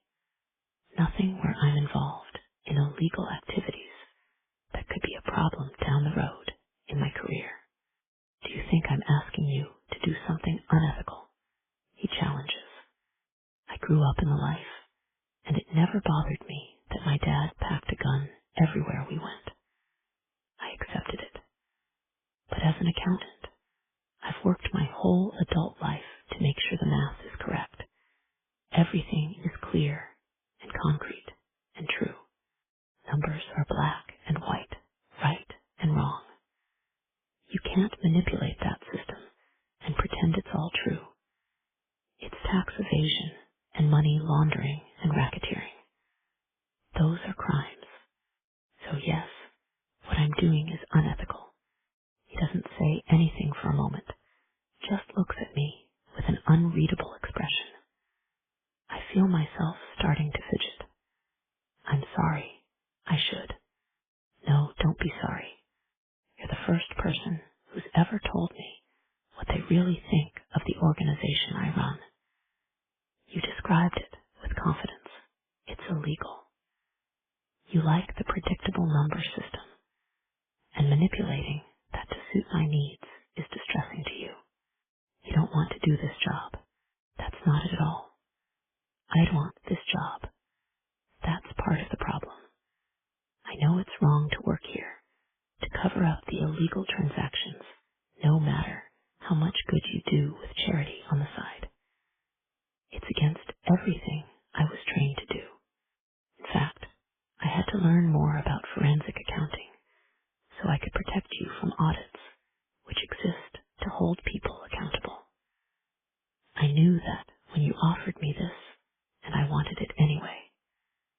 This is new for me. I've always been a rule follower, Mickey. I work hard to get what I want. When I crashed and burned in LA, I think it broke something fundamental in me. I can't get ahead in life just by being a good girl. I'm not guaranteed happiness. I know how to set a goal and work for it. This is my first time wanting the wrong things. Like what? This job, for one thing, I hedge. And two, to learn when to keep my mouth shut. idea of getting caught and not being able to work in my chosen field ever again, facing charges, all that. I think not getting arrested is a reasonable thing to want. If you're half as good as Sal says you are, we don't have anything to worry about. You're looking over the receipts and the accounts payable, making sure no one gets creative in an obvious way, or that they don't keep it accurate. I think you want to be independent, and that's you. But part of being independent is owning up to your choices. And that starts with you being honest with your brother about what you want. I can tell him about the job where you can. He says it as open-mindedly as a nearly all-powerful Mafia Don can say anything, I guess. He waits for me to answer. I'll tell him, I grumble. I don't want to, but I also don't want to lose what feels like a high-stakes game of chicken to a literal crime boss. What will you tell him? He asks. Does it matter? Maybe it doesn't, he says. Then he shrugs off his coat and rolls up his sleeves like he's about to really dig into something serious. I sit across the small table and watch his deft fingers unbutton his cuffs and fold the fabric up. He has meaty forearms, a light tan, and he has ink. I nearly swear when I see it. Heat suffuses my face. Did you have ink in high school? Rory got in major trouble for getting a tattoo one time when I was a kid. Did you guys do that together? We don't have matching tattoos. It's not that kind of friendship, he says wryly. I got my first one after I was in lockup at 16. You were in jail. How did I not know this? Probably like you said, you were a kid. I got picked up for stealing a car. I wasn't stealing it, just borrowing it for the evening. He cracks a self-effacing grin. Did the owner know you were borrowing it? He figured it out, and that's how I got picked up by the cops. My dad's rule was, if you're dumb enough to get caught, you can rot in the cage for 24 hours. That's harsh. My dad would have violated me out and then beat my ass for stealing. Would he, even though he was a fence? Yeah, hypocrisy was not something he worried about, I say with an eye roll. My dad wasn't a hypocrite. He knew what we were and what we did and made no apology for it. Unless I was stupid, and then he let me have it. When I was in a holding cell at county jail, there were a couple other guys there. Drunk, driving, vagrancy, drugs. The dude who was picked up for vagrancy showed me some of his ink that he did himself. He was a fucking pro. Coolest shit I ever saw. I asked if he'd do one for me after we got out, and I'd pay him cash. What did you get for your first one? I mean, assuming you have more than one, I can't resist asking. I'm wrapped up in his story, his excitement at retelling it, the way his language lapses into the slang of our youth. This was my first one, he says. He unbuttons his shirt. Transfixed, I can't look away from his fingers undoing his buttons one by one, agonizingly slow. It's torture of the best kind. He's really going to take his shirt off, right here in this room. Alone, with me. The obvious fact of this breaks my brain. I feel like alarm sirens should go off, that police lights should spin red and blue across the walls of the room. Because if ever there were an emergency, this is it. Forget professionalism. Forget my dignity. I'm going to lose my damn mind. Right here, he says. His shirt is unbuttoned to the waist. He pulls it open on the left side like he's starting a seated, yet steamy striptease one half of his muscled chest at a time. I was already glutted on eye candy from seeing him roll his sleeves up and checking out those beefy forearms. Now this, the cut lines of his pectorals,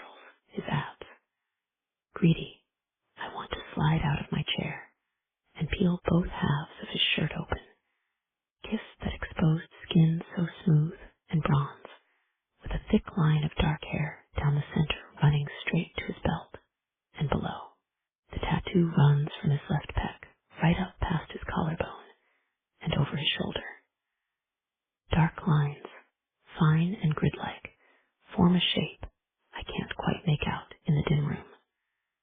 I squint a little, will myself to remain in my seat. Tim gave me a good deal on this one. I set him up in a shop and got him back on his feet.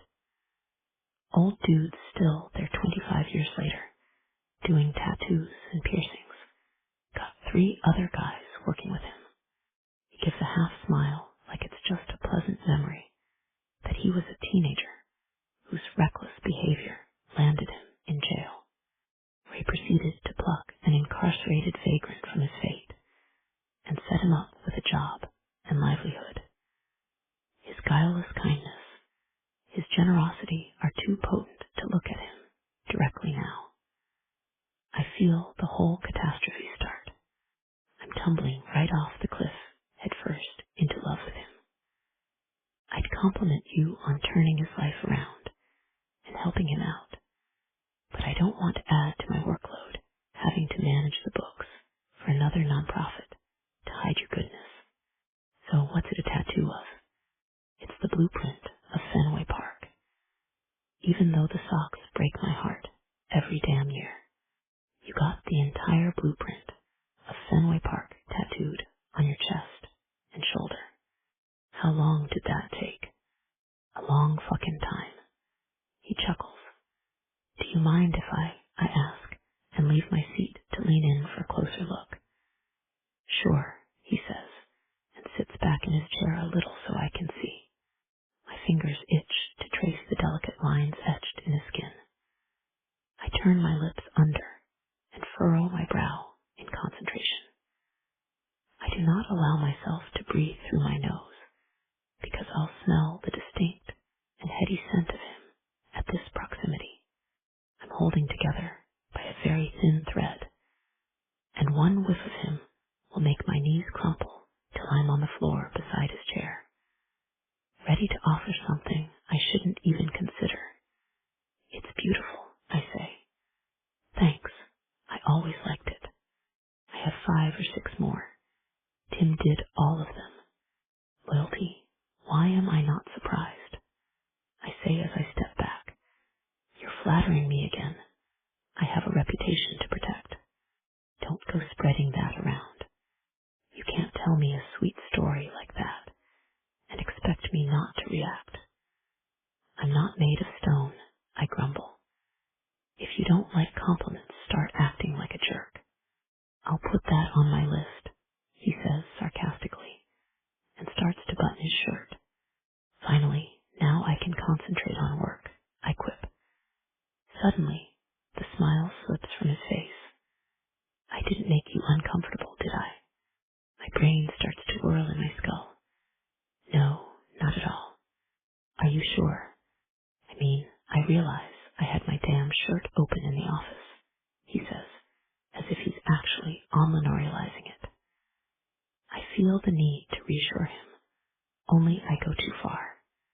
It's not a problem, Nick. I wasn't uncomfortable. You could never make me feel uncomfortable. Never. No matter what lines you cross. Well, shit. Don't tell me that, he says quietly. Swear to God the last thing you need to say to me is something like that. It's like an engraved invitation to be my worst self. There's lines all around you. Don't you know that?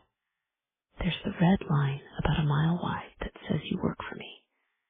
And then there's the death trap around you with signs saying, Rory's little sister. Do not touch. You may think that, I say, hardly knowing my own voice or what I'm saying. Beauty you put those lines there. I don't see them at all anymore. That's the most dangerous thing of all. Not that there are sacred trusts we can't breach or lines we can't cross, but the fact that all that doesn't matter. I've said way too much. I might as well have climbed up on the table and stripped off my ridiculous, modest outfit and lay myself out there in front of him. I see his hands on the table. First, he holds them out palms up as if helpless. Now, though, they're balled up in fists, knuckles going wish they were in my hair or on my hips, thick fingers pressing into my bare flesh. Don't do this to me, Katie. You got it all mixed up thinking I'm some kind of saint. Don't trust me this far. I do trust you. There's not a limit on that either. Then you need some goddamn limits. What are you trying to do? Make a fool of myself, it looks like, I say ruefully. Do you know how hard I have to fight myself every day, every time I'm in a room with you? Then why ask me to come here, to the crow's nest, where you know we're alone and it's private? You know why. It's your favorite. You don't like to be disturbed in a meeting. Don't play dumb with me, he says. You want me, I ask, and feel absolutely clueless. Does he? Is he suffering just as much as I am? In the interview, you came over and gave me a hug. I thought you were going to know instantly how much I wanted you. I didn't hug you. I kissed your cheek, I correct. That's right. Then you lost your balance, and I caught you. I swayed and lost my balance because desire hit me like a ton of bricks, Nick. I got too close to you, and there was no denying it. I went to kiss your cheek and realized it was the stupidest idea I ever had. Why? Because I had to go home and do something to get my mind right, I admit. He smirks, his pupils blown wide. Did you touch yourself while you thought about me? I'm too far in to lie now. Maybe. And did you come? His voice drops even lower, harder than I ever have before. An involuntary grunt leaves his lips, and I'm jolted back to my senses. I can hardly stay in my chair. I've got to get out of here, I gasp. Probably a good idea, he says. 11. Mickey. Well, fuck me, I mutter to myself while pouring 2 fingers of whiskey into a glass and draining it in one gulp. I'm pissed at myself for how far I let that conversation get.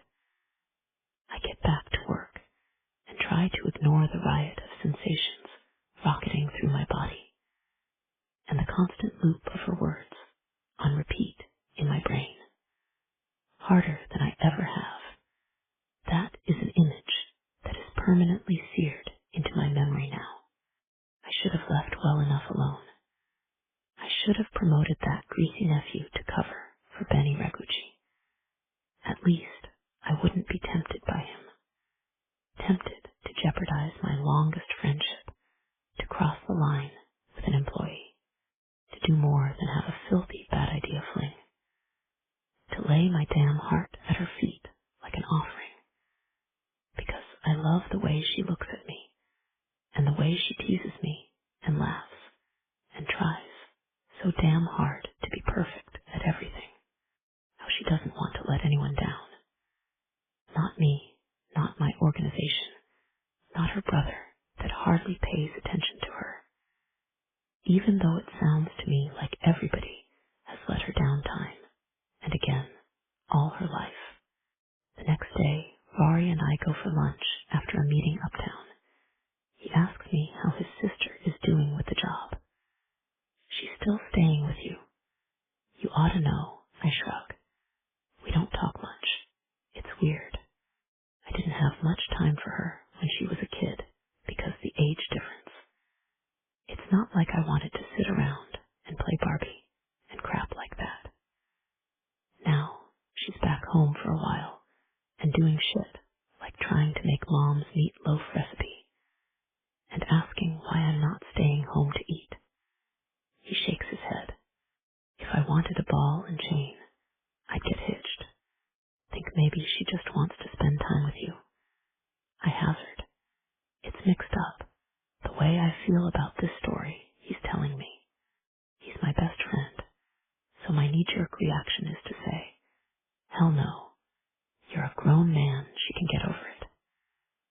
But this is Katie, and all she wants is to get to know Rory better as adults now.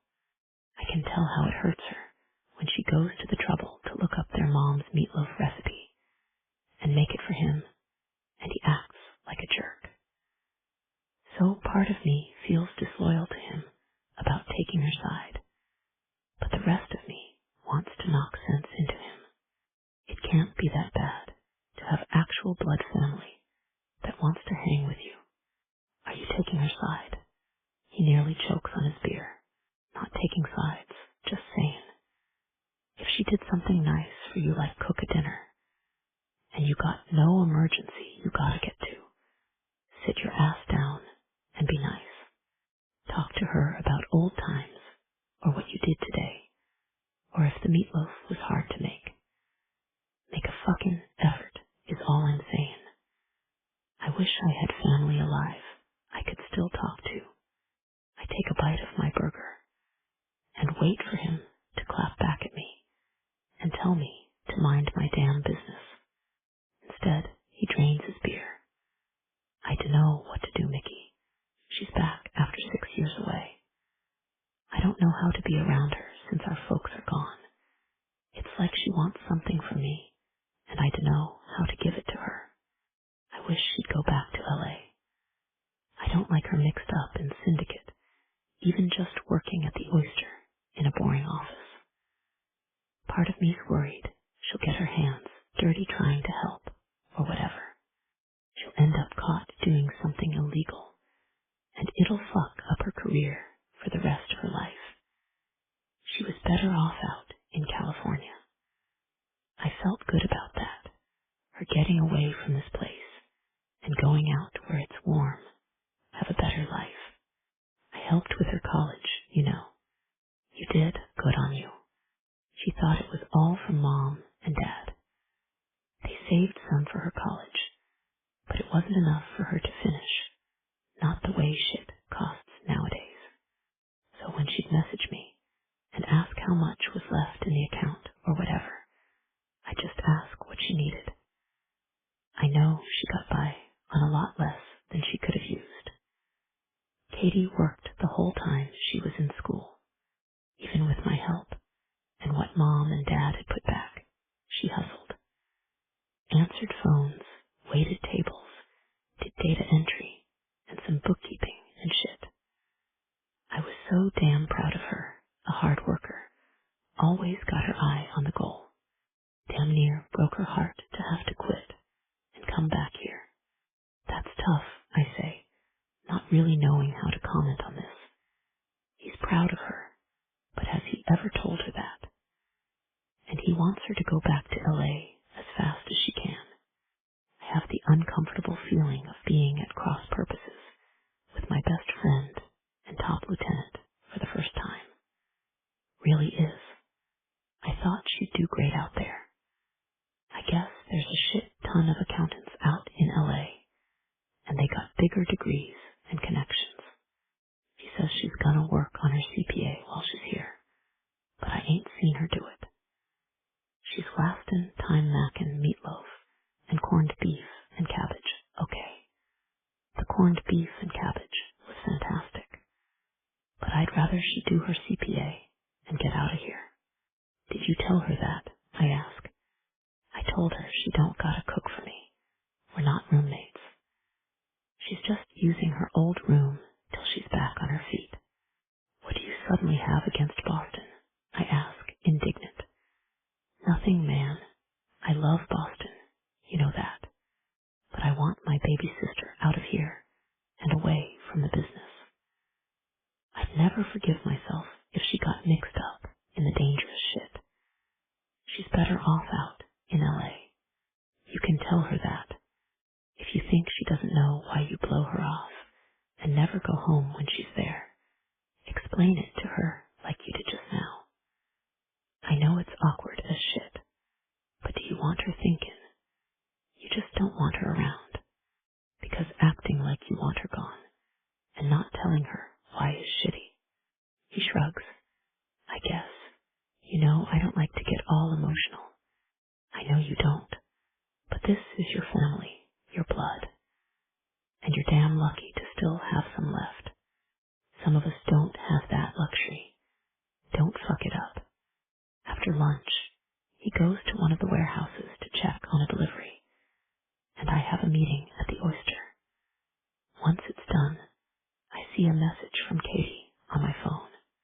She needs to see me today and offers to meet me wherever I want.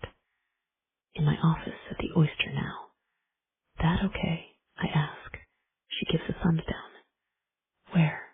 I reply, wondering what this is all about. She says she'll meet me at the cafe across from the Pearl in an hour.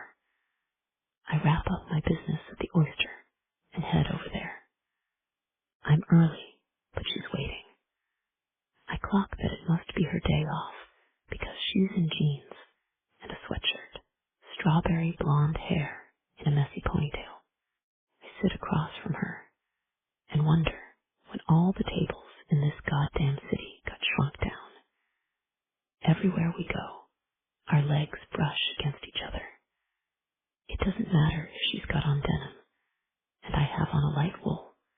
I feel her like the heat off her skin is bare on mine. She's drinking water, and a waiter brings her a cup of tea with a coffee for me. I glance at her for a second and take a sip. That's how you like it, right? She says, and she looks smug, not really asking. She knows I take 2 sugars, no cream. I nod and thank her. What's going on? I ask. I didn't want to come to your office because I would have had to go home and change clothes. I can't go in the Oyster looking like this. Like what? I say. Like I went to the bank and the laundromat and the grocery store today. Not like I'm an accounting executive.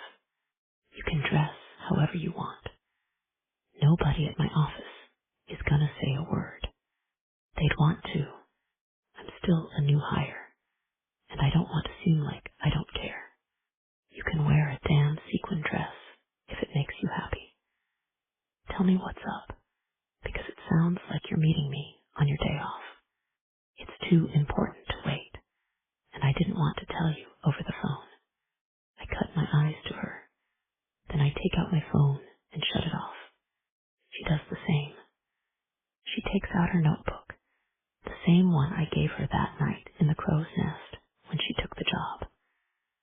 She hands it to me, and I scan her notes, flip a couple of pages. You think Ragucci was making mistakes? I inquire. No, I think it's something else, she says carefully. Money's going somewhere, I supply. She nods. You looked at both sets of books. Of course. It's nowhere. Gone. How much? I glance at her notes again. This. I indicate a number, 6 figures, near the bottom of the page. At least, her face is grim. We'll follow up on this and get to the bottom of it. Sal might be able to help you investigate. He doesn't seem as worried or angry as I thought he'd be. Have you talked to your brother by chance? He texted me a short bit ago, she says softly. Said he's proud of me and wants better for me than this. And he says you handed him his ass for being a jerk about the meatloaf. Thanks for that. I just suggested he should stop being a shithead. She laughs. It's Rory, you know. At least he talked to me. I told him I like it here. I've started my prep course for the first test. Did that weeks ago. He keeps offering me money to pay for all of it. I think he wants me out of here as fast as possible, she says. It's obvious this hurts her feelings. If you don't like staying with him, I got a couple of buildings in the neighborhood with apartments. I know you do, she says wryly. I looked over all your holdings, but I don't want to move. Like he says, I'm not here for that long. I heard back from Benny yesterday, and he says rehab is going well. He gets tired easy, but they say that's normal. He gave me a couple tips on how to pick out specific techniques when I go over the financials. I didn't bother him about this discrepancy, and I won't unless you think I need to. No, you're right. Let's give him time to get back on his feet. For the time being, just be proud of the fact you found something missing when my top accountant didn't catch it last month. It's not everybody can say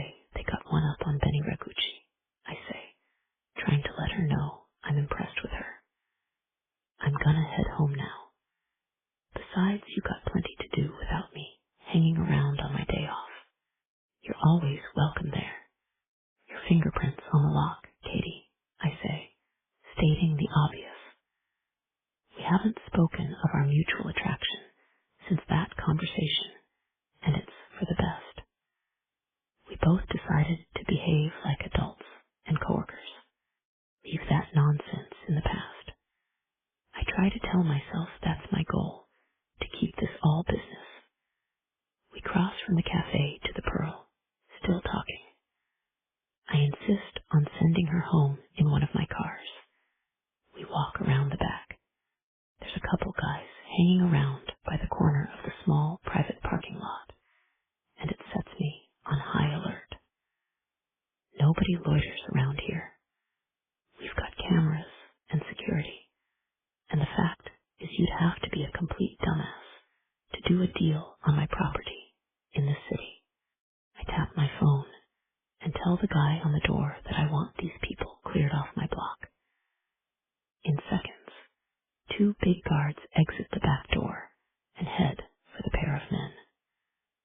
Jeremiah, who's worked security for me for years, tells them that they're trespassing on private property and they should get lost.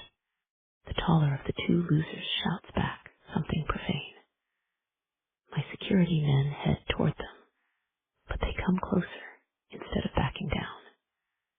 I hear Jeremiah's stern and commanding tone as he tries to talk them down, but the tall one's getting irrational, wild.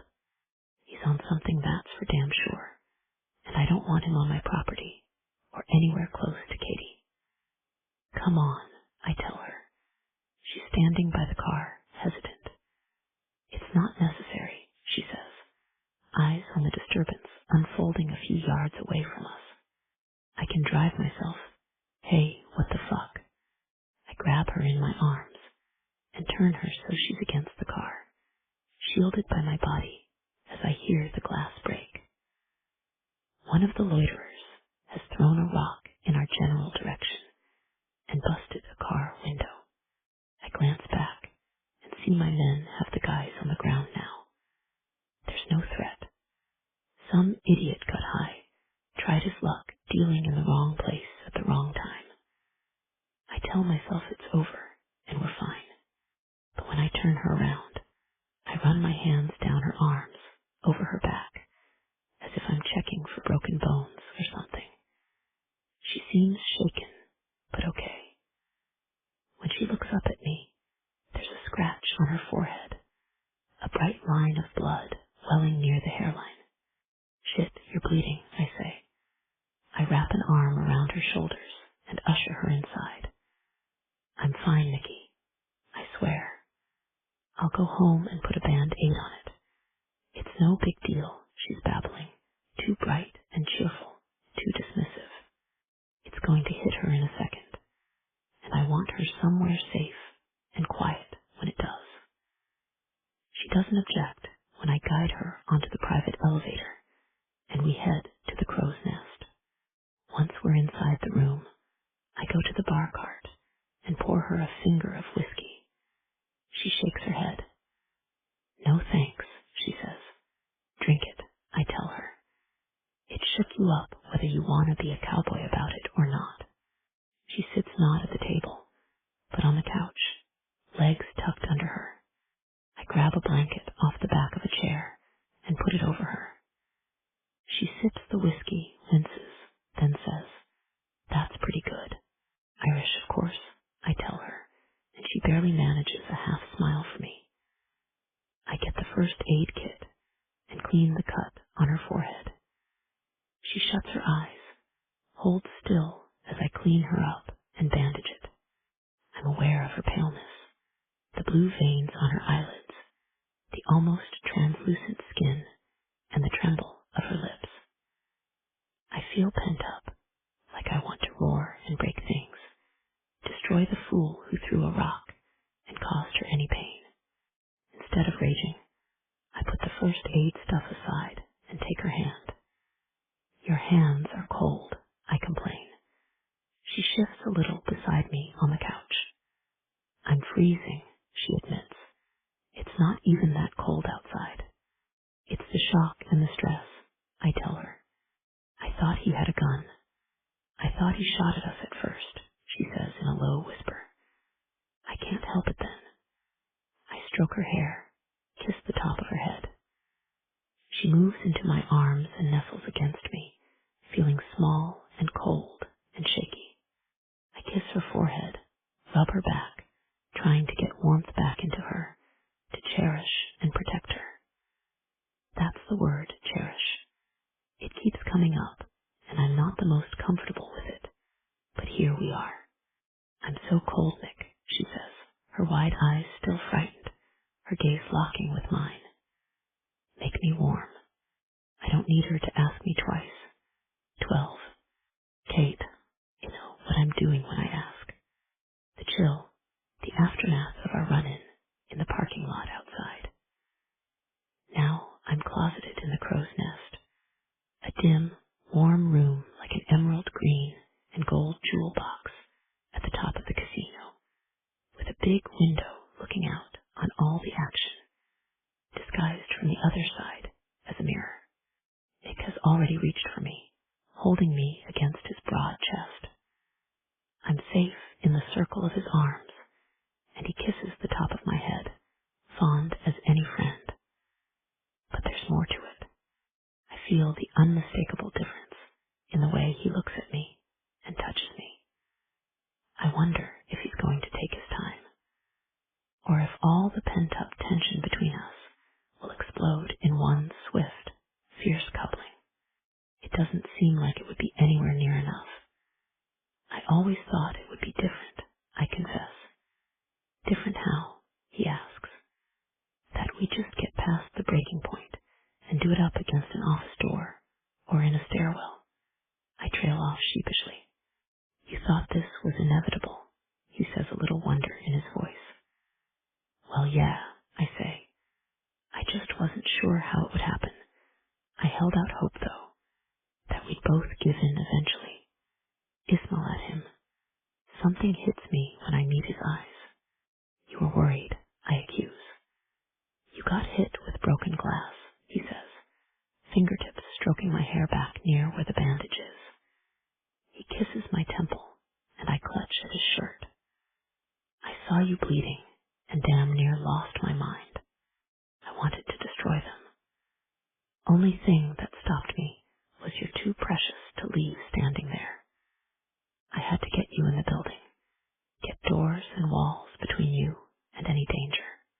I wanted to bring you here. I'm glad you did, I say. I set the glass on a side table and turn back to him, not sure if it was the whiskey heating my veins or his nearness. I'm curled up in his arms on the couch, and I tip my face up to look in his eyes. His big hand cups my cheek, strokes his thumb across my cheekbone. He really studies me, and everything is going red and hazy at the edges. I'm feeling pure sensation now, with heated blood, and trembling cold hands grabbing for his shirt and jacket. I clutch at the fabric in my fingers, waiting breathless while he cradles my face, and then closes the inches between us.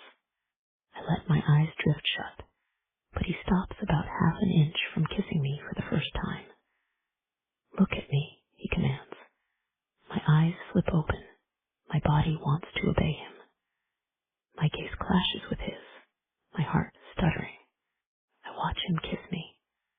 The contact is brief and chaste, but my body goes molten at the first touch. My arms wind around his neck decisively and pull him down to me. Our mouths lock together, a perfect fit, and he nibbles at my lips, kissing me like it's the only thing he ever wants to do.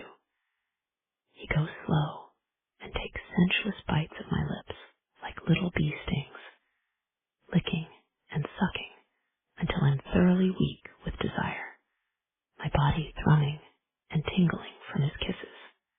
I slide my hands down from his neck until I'm pressing on his chest, my fingertips tracing his hard pectorals that I glimpsed when he showed me his tattoo of Fenway. face from mine and looks down at me, his eyes hazy and his mouth reddened from kissing me. He dips down and nips my lip again, unable to stop. I push in closer to him, resting my cheek over his heart like I wanted to the night he showed me his tattoo. I rub my face against his chest and wish I could make the fabric of his shirt disappear. He lifts me off of him and drags my sweatshirt over my head. I watch his handsome smolder and his composure shatter when he sees I'm naked beneath the shirt. His lips part, but no sound comes out. Have I made the great Mickey O'Halloran speechless? I tease. He's beyond teasing now, though. It's like the sight of me stripped bare to the waist does something to his resolve. He captures me. I don't have a better word for it. He has me by the waist, gripping me hard, and lifts me to his mouth and tastes my nipple. It becomes a firm bud that strains and distends under his filthy ministrations. Every lick and pinch make me want to scurry away. It's too intense, too perfect, too aware of everything we can't be to each other. In a matter of seconds, I practically climb him anyways. He's holding me up and feasting on my breasts, flushed and heavy with arousal. Boldly, I swing my leg across his lap, and he groans approval. His arm slides around my hips, anchoring me to him. He keeps licking at my nipples, sending sharp bolts of pleasure down my spine. I dig my hands into his thick dark hair and tug a little at his scalp. He responds, head tipped back, eyes on mine to ask what I want next. More of this, all of this, I want to say. I don't even know if I can survive it. The intent way he devotes himself to me, the lavish caress of his tongue on my nipples, threatens to undo me completely. I start to shake all over. I pull away, his flushed face upturned to meet my gaze. Are you okay? He asks, and everything feels blurry and warm. I sink down onto his lap, aware that I'm topless, and he's fully clothed. No, it's not fair, I manage. Take off your shirt. When his shirt hangs open, I run my greedy palms up his chest, shoving the fabric out of the way, and rub my face on his tattoo, half kissing, half nuzzling. I feel him squirm beneath my thighs. I kiss his shoulder and collarbone, push my bare chest up against his. The thick mat of hair makes my breasts tingle, abrading my tender damp nipples, and sets me alight. I rub myself on him like a cat, satisfied with the riot of sensations. His head has gone back, and he's staring fixedly at the ceiling, his hands fisted by his side. What's wrong? I ask, kissing his jaw and giving a purr of pleasure. His voice comes through gritted teeth. I want to make this last, God in it. I don't know if I can. I can feel the heat and frustration rolling off of him. He's vibrating with arousal. I reach for his face and bring him down to kiss me again. When our mouths meet, it's like a wildfire. There's no softness or exploration this time. It's mating pure and simple. All these weeks of yearning. The nights I lay awake with my hand stuffed in my panties, trying to get relief. Every meeting I sat through trying not to shift in my chair or bite my lip over how much he turned me on. Do you want me to stop? I ask. I never want you to stop, he grinds out, and his resolve snaps in two. He pulls me down over the length of him, rigid and thick, curving hard to the right. My thighs shake, and wetness slicks me. He works me over his length a couple of times, and just that friction is sending sparks behind my eyes. I grip his big shoulders to steady myself, and for the enjoyment of grabbing him with my greedy hands. He keeps kissing me, claiming. As much as I love gripping the powerful shift of his shoulders as those muscles bunch beneath my fingers, I have to touch his face. I know what's coming. My body is so ramped up that it may take no more than a single touch to set me off, and I feel some of his hesitation to rush to the finish, an urge to linger here a moment and savor this. I stroke the sharp lines of his jaw, brush his hair back from his temples, and study him. That handsome face I used to sneak pictures of as a teenager, the stern lines and steep hollows, the eyes I used to think of as icy now as molten, as a blue flame when he looks at me. I kiss his cheek on a wave of fondness. I lean forward until our foreheads touch, and breathless, I smile at him, almost shyly. Finally, I say, a little giddy, "Do you know how long I've wanted this? How long? I had a massive crush on you when I was growing up. I had trouble dating in high school because every guy I went out with was just a boy, awkward and skinny, and nothing compared to you. And I did. I compared every one of them to you. You were a man by then. I wanted a man. Always have." I murmur, kissing the corner of his mouth softly. Mick runs his hands up my arms, raising goosebumps in the wake of his touch. He gathers me to him in a crushing embrace for a moment, and the next thing I know I'm on my back, pressed down into the couch cushions, with his bare chest looming above me, his arms bracketing my head. I giggle a little from sheer delight that he flipped me on bottom so easily, and that here he is, above me, ready to have his way with me like I've imagined 10,000 times at least. It is so much better than in my fantasies, because here he is, hot and hard and real, moving over me. I help him work my jeans down and kick them off. Then I start on his belt. I fumble with it, too excited to take my time. I gasp out loud when his erection bursts free, long and heavy, dark and wet. He gives it a squeeze, tight and almost punishing, and a bead of precum glistens at the head. I swallow hard, craving him. The key to a world of pleasure lay right in front of me, and I wasn't sure what to do first. "Yes," I whisper, sounding rusty like my voice is broken. This sofa is big, but it feels narrow with him crowding on top of me, around me. I'm surrounded by him and consumed, and when he moves his knee between my legs, my head goes back as I indulge in the pleasure of having Mickey O'Halloran shove my thighs apart with his big body. He lowers himself a little, kisses my forehead and my lips, deliberate and taking his time. My hands travel all over his chest and back, squeeze his biceps, skate across his abs. I love the brush of his hairy thighs on my smooth legs, and every way he is bigger, harder, rougher than me. My softness and curves yield to him gladly. He drags my panties off with an air of exasperation and resettles himself there, now placing the damp head of his cock to kiss the tender lips of my pussy. That intimate touch makes me groan, a precursor of what was to come. He rubs it up and down the length of my slit to tease me, and I grab my knees in my hands and pull them up toward my shoulders, opening myself wide for him and pushing my hips down, capturing the head of his cock just inside my passage, urging him to go further.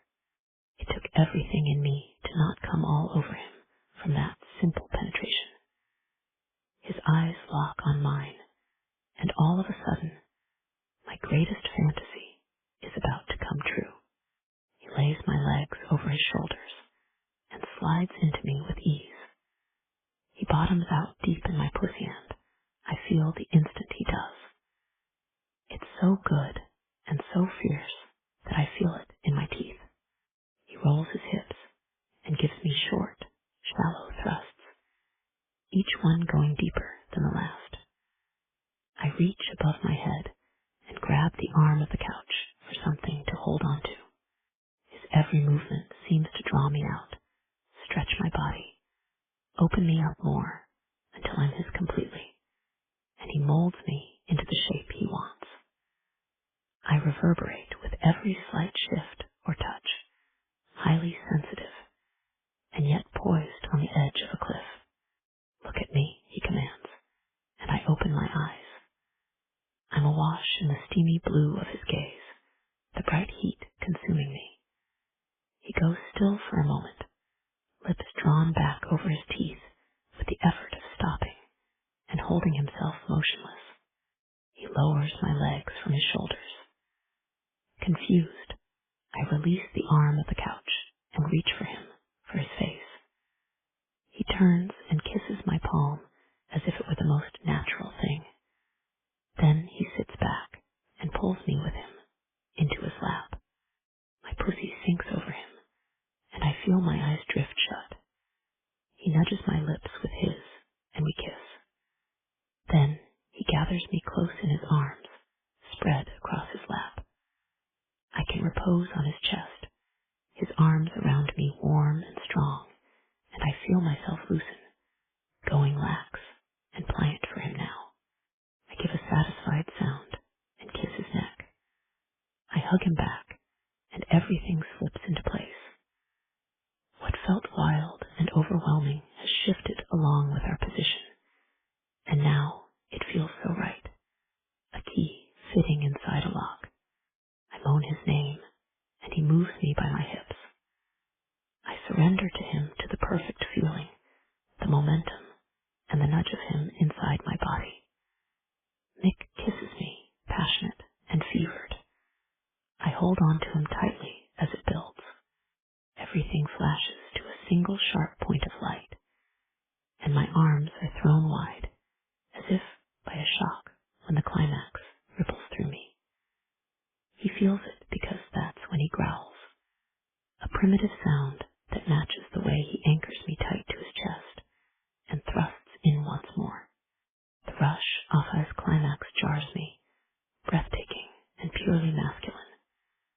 His hot, thick seed pour inside me, mixing with my own juices.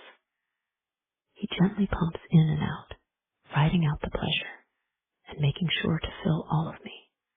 A second orgasm sweeps me, drags me under in reaction to his finale. I whimper, too sensitive and spent to endure it. He cradles me then, gentle, reassuring as I ride it out. He draws the blanket over me and holds me close. The rhythm of his heartbeat, as much as the languor in my satisfied body, lulls me to sleep. When I wake, he is still here holding me, and he gives no sign of annoyance that I fell asleep in his arms. Patient and warm, he strokes my messy hair back from my forehead, kisses just above my band-aid tenderly. "Did I wear you out?" he says a little smug. "Yeah, you did," I confess. "I don't usually fall asleep like that. That tells me that you haven't had anybody good enough to wreck your sleep before. I wish I could deny it, just to wipe the smile off your face. But you're not wrong. I told you LA guys were losers," he quips. "If this is what I'm comparing to, there's no other possible answer. It was unreal."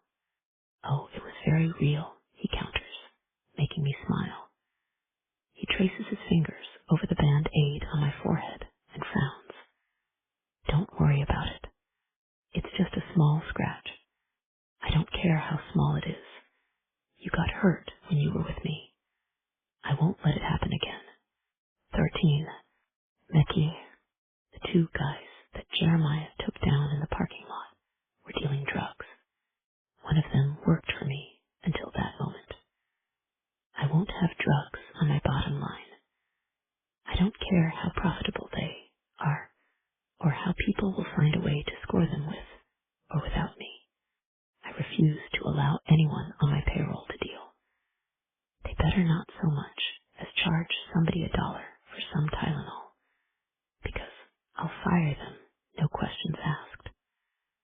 I know someone in the organization is dirty.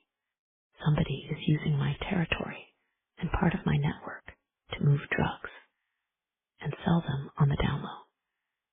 It isn't just the principle of the thing. It's the risk of impaired judgment for the individual and the overall harm to the community, people driving, working, raising kids while they're high or when they need a fix. I won't feed into that cycle. Rory still thinks it's hilarious that I run a criminal organization, but I insist on random drug testing for all my workers, him included.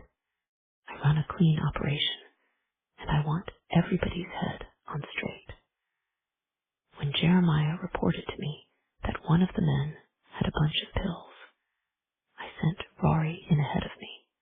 He flushed the pills while the asshole cussed about their street value and what he's gonna do to get us back for destroying his inventory. He won't do much in the way of hands-on revenge anytime soon, since we broke his right hand. The hand was for throwing that rock that could have done worse than it did. I had a guard take care of it, because I knew if I got my hands on him, I'd tear him the fuck apart. It's supposed to be a punishment for stepping out of line and going against our values, not a vent for my fury. And fury possessed me then. It takes a real man to keep a cool head like that, sir, Jeremiah says to me. I would have bet that you were gonna beat his ass from here to the Canadian border. Don't mean I didn't want to, I grumble. But losing my temper is a shitty business practice. Nobody wants to trust a hothead. I sent Vito and Dante to the guy's apartment to clear out anything he had hidden over there. Drugs, cash, guns, anything we can use to tie him to the drug ring. Any clue about who's running that shit show. Thanks, man, I say. Then I tell my secretary to clear my schedule for a long lunch. I spend a couple hours in the gym to clear my head. I'm not used to feeling powerless. When I saw blood well from the cut on Katie's forehead, it was like a trapdoor beneath me dropped open, and I plummeted 20 stories down. Fear, powerlessness, then the swell of protectiveness. I want to hold her against my chest, put my arms around her, and dare anyone to come near her. If I had no self-control, if I was the hot-headed punk I had been 10 years ago, I'd have pulled my gun and double tapped that son of a bitch before he knew what hit him. But just because it would have been satisfying to kill the guy doesn't make it a sound business decision. Impulse control is the hardest part of my job. It didn't used to be much of a problem, but having Katie Donahue around has rewired my brain from efficient and dispassionate to sometimes homicidal. I'm not a man who fears, much less one who panics. Finding myself with a physical need to see her, to be with her, and assure myself she is fine is humbling, alarming.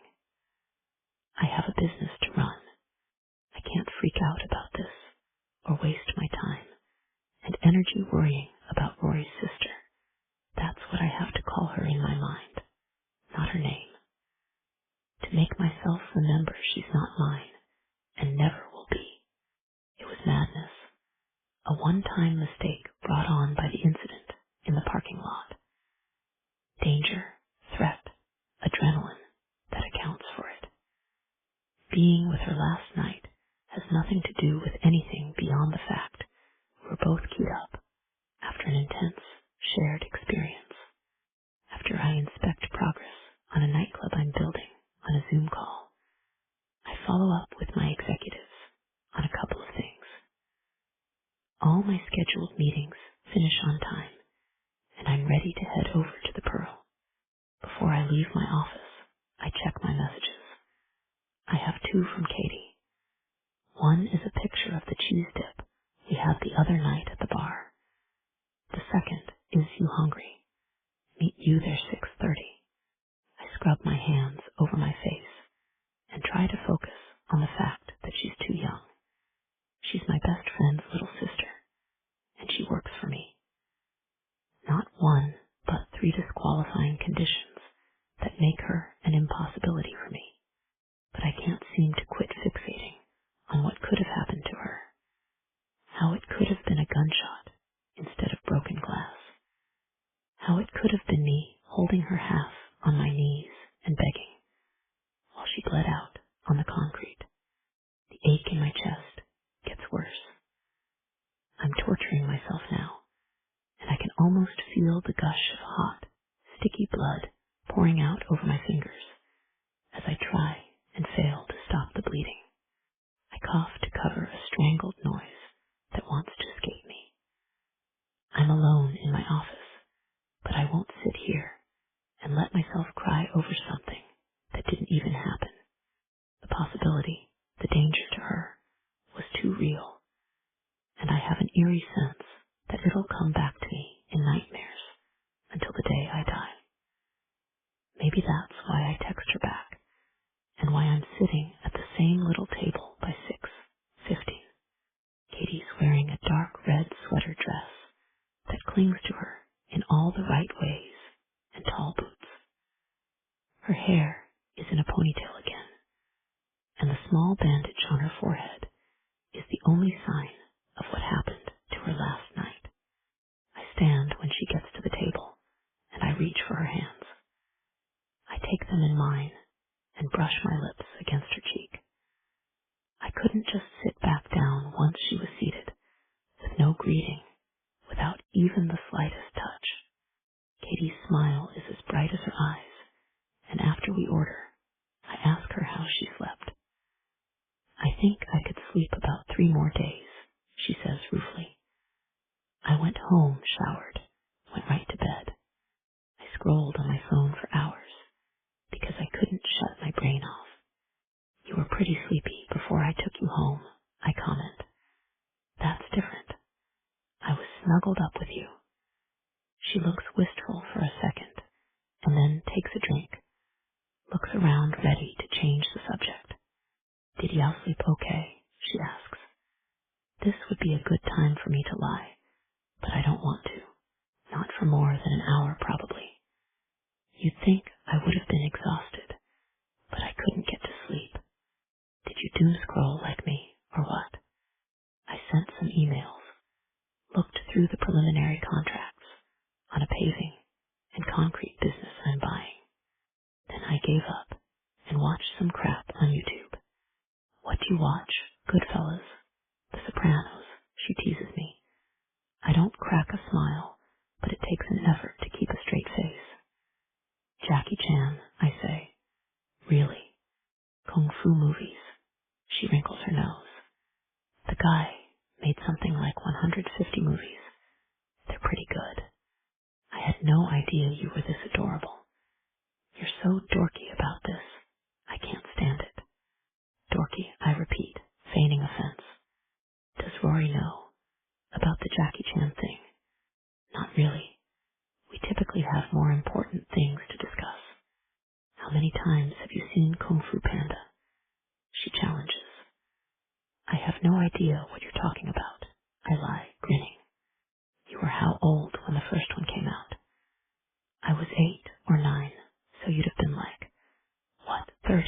She teases. If you were 8 or 9, that made me. I wince a little at the thought of being 15 years older than her. 23. Wow, she says.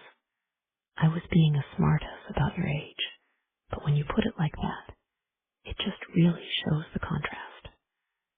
I still had baby teeth, and you were old enough to drink and have tattoos and shit.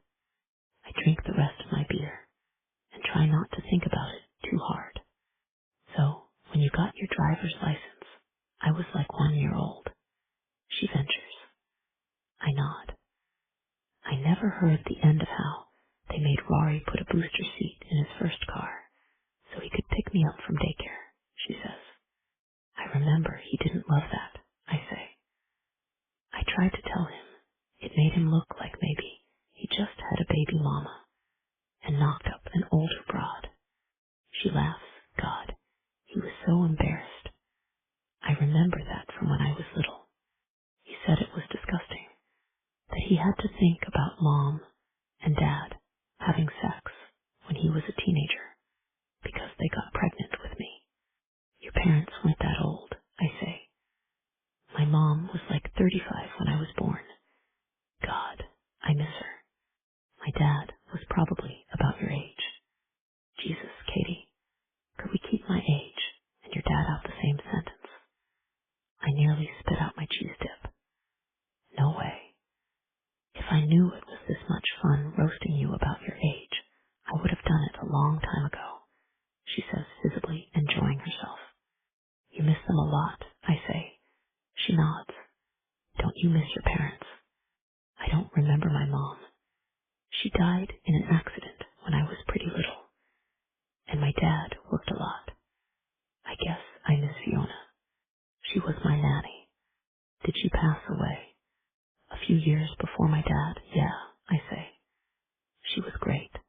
Just like that, she reaches for my hand and squeezes it. Growing up without a mom must have been awful. I'm so sorry. It was fine. I don't remember her or anything, so it's not like I miss her. I say, uncomfortable. At least I have Rory. You don't have any family left, do you? I got some cousins. They work in the business. Marco runs the car dealership, I say. That dealership, that was like the coolest thing to me when I was a kid, that your family owned the biggest dealership in Southie. I thought you probably got to drive all the new cars. Not really, I say. I washed some of them, filled the gas tanks just to help out around the place. Did your dad have the Pearl, or is that something you started? She asks. My dad had the Oyster and the car dealership and a couple loan shark joints, pawn shops. I wanted to diversify the business holdings and open up a classier casino, less video slots, and more old-school gaming tables, roulette, craps, blackjack, high roller poker tournaments. He was against it. So that beautiful place was all your idea, she says. You did a great job. It's a long way from pawn shops and loan sharks. Something stops me in my tracks. If I was gonna act stupid about something, I would have naive guessed it would be Katie Donahue saying, I did a good job with the casino. But here we are, because it doesn't hit me so much as I feel a glow like embers kindled to life in my chest or behind my eyes. I feel the warmth of it all the way down to my fingertips. She's proud of me, and maybe I've waited all my life for someone who matters to be proud of me and say so. Or it could be that I've been so goddamn lonely all these years that this is what it feels like when there's a crack in the ice. I'm breathing hard like I've sprinted half a mile flat out. Her smile is soft and fond, warm as a fire crackling on the hearth in a room I can see through a window from outside in the freezing cold. So I reach for her hand.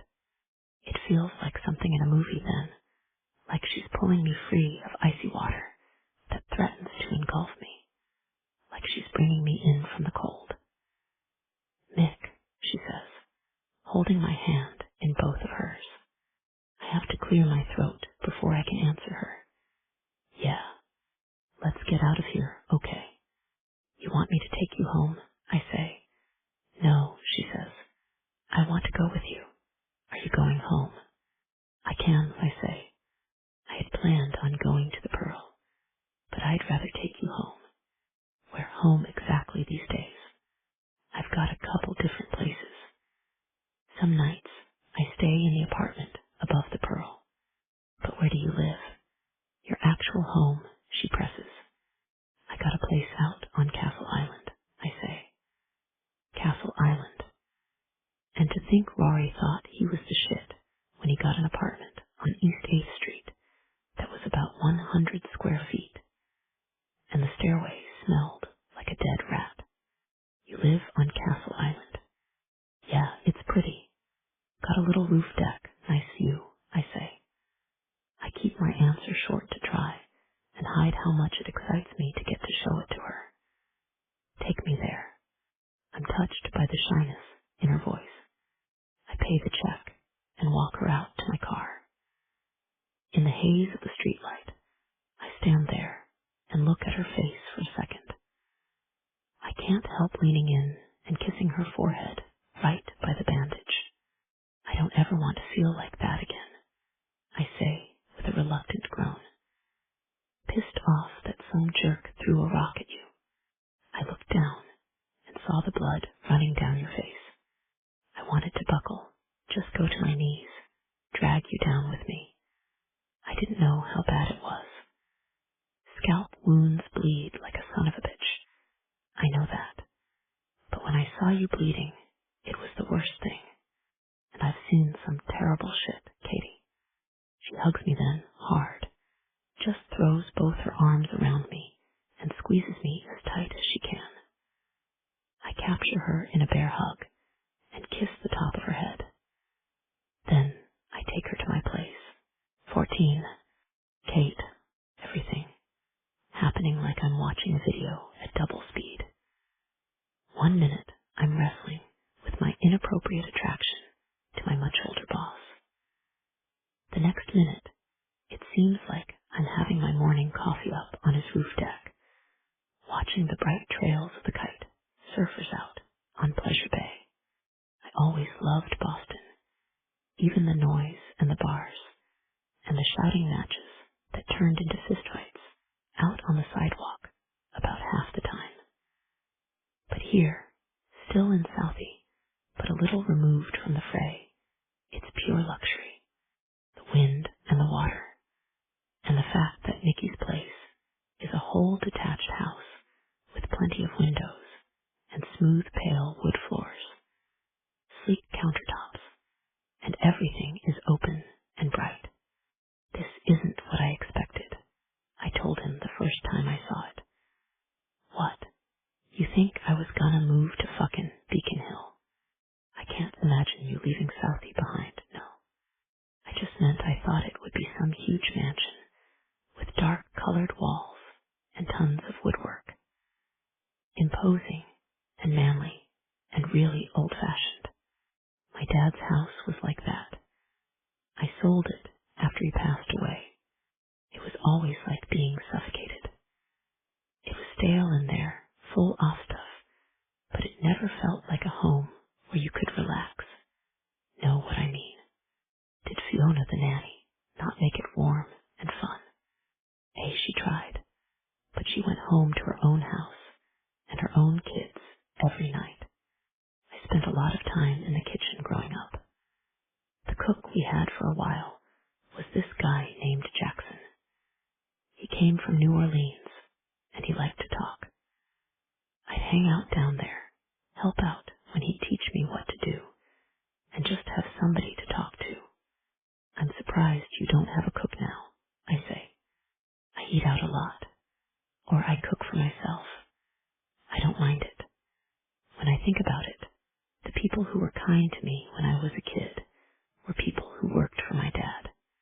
I don't want to surround myself with people that are here just for a paycheck. I'd rather be on my own. Well, I work for you, so I'm not sure if I belong here or not, I say. Then I just lean my head against his arm, because I actually know how good it feels to be here. I wouldn't mind hearing him say that he wants me here all the time, that I look like I belong here, or he wishes I didn't work for him anymore. Anything, something to let me know that he feels it too.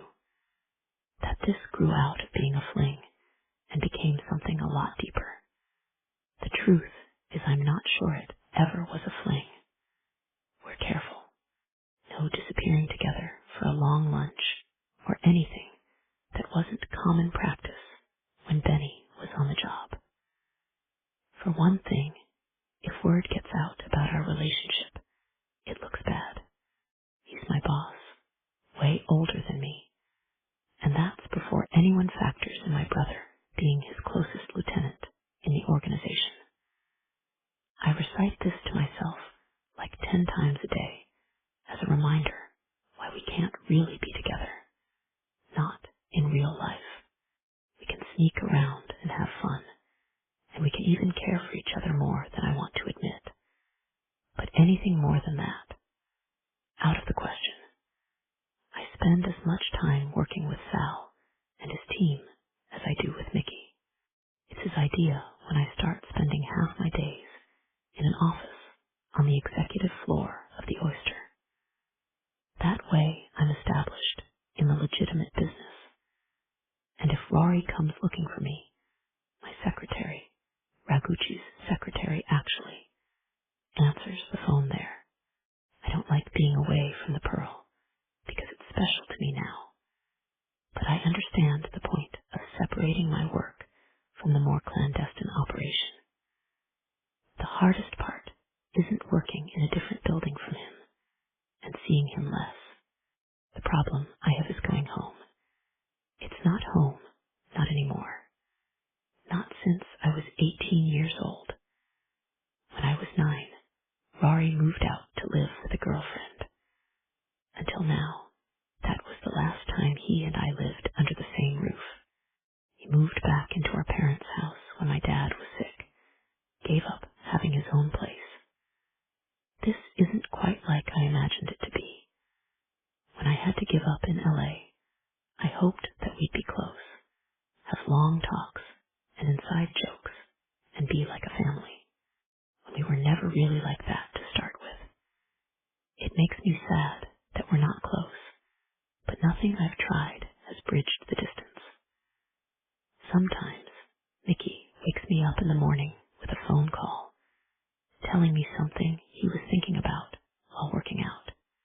I think about how lonely he must have been all this time, maybe for his whole life. He wants to talk and listen and show me the movies he likes, play me his favorite music. I'm awash in sides of him I never suspected. On the roof deck, which is my favorite place, he asks me about LA one night. What was so great about it? He asks it with the flat vowels of a man who loves Boston with his life's blood. I curl up beside him on the outdoor couch he has up here, his arm around me. The steady thud of his heartbeat, the rise and fall of his chest beneath my cheek is everything right now. I'm obsessed with him, and I know it. It's hard not to tell him that, not to say it out loud every time I think it.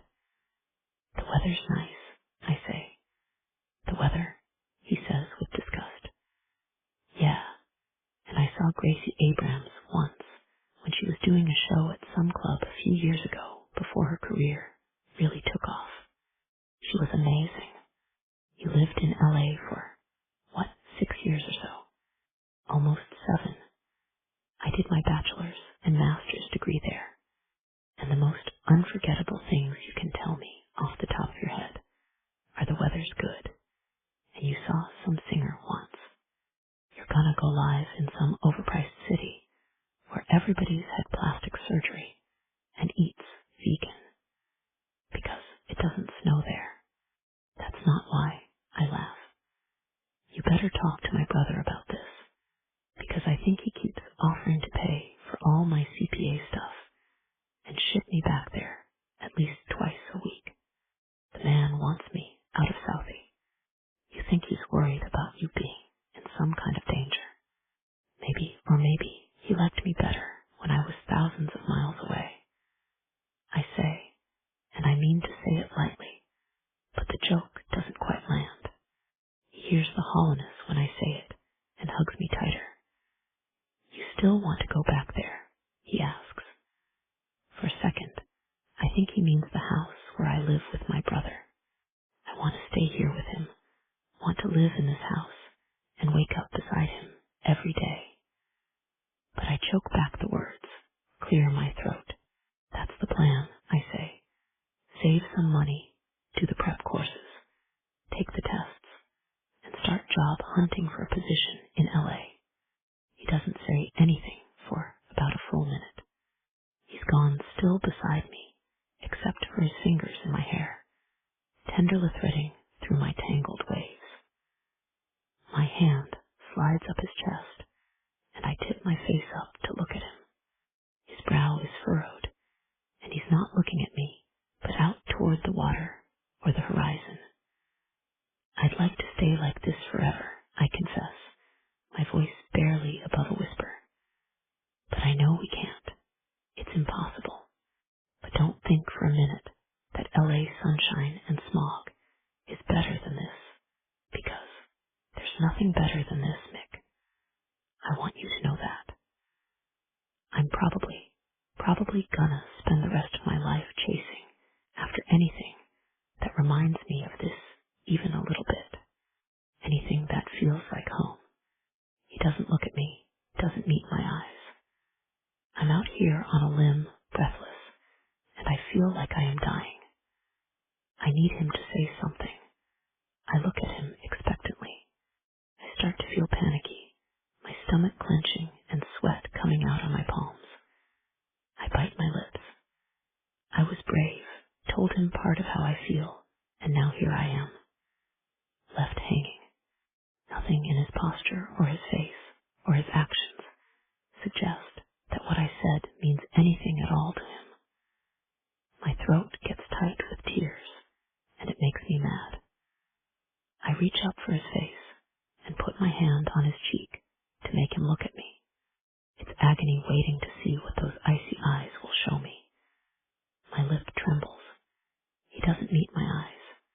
He lets his drop shut, turns into my palm, and kisses it. The shiver of desire drowns out my fear and sadness. His intense and heat rises in chest to blot out the gnawing hollowness that threatens to take over. He pulls me across his lap and moves his mouth down my neck, big hands sliding up the back of my shirt, fingers in his dark hair. I try to get his lips on mine. Instead, he strips off my shirt right there in the open air, a cold breeze lifting goosebumps on my flesh. His lips fasten on my nipple and suck as I whimper, and hold onto his shoulders, his hair.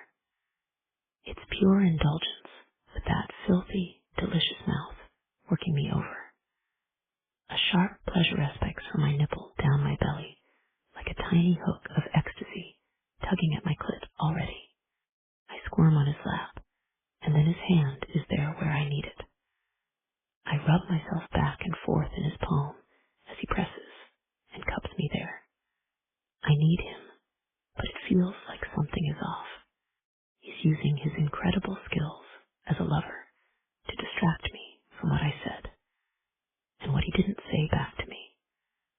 The knot of sadness in my chest holds my lust at bay, and I make myself wriggle back from his mouth and hands. Stop, I say, and I grab my shirt, pull it back on. Shame stains my cheeks red, and I scoot off of his lap. He still hasn't said a word. He meets my eyes, though, looking wrecked. That's the only word for it, like he's been destroyed. I said too much, I know.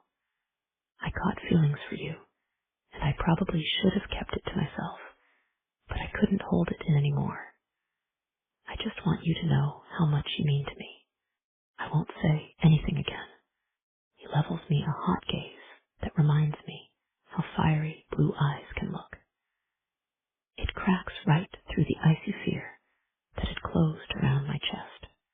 Everything in me melts under his eyes, and I hold my breath, wait for him to say something, anything. Mickey runs his thumb across my lips. He sweeps my hair back and kisses my forehead right by where that bandage used to be, and I know he still thinks about it. 1,000 things to say well up inside me. I want to scream and cry that I'm heartbroken. I want to apologize for pressuring him to define the relationship. And I want to shout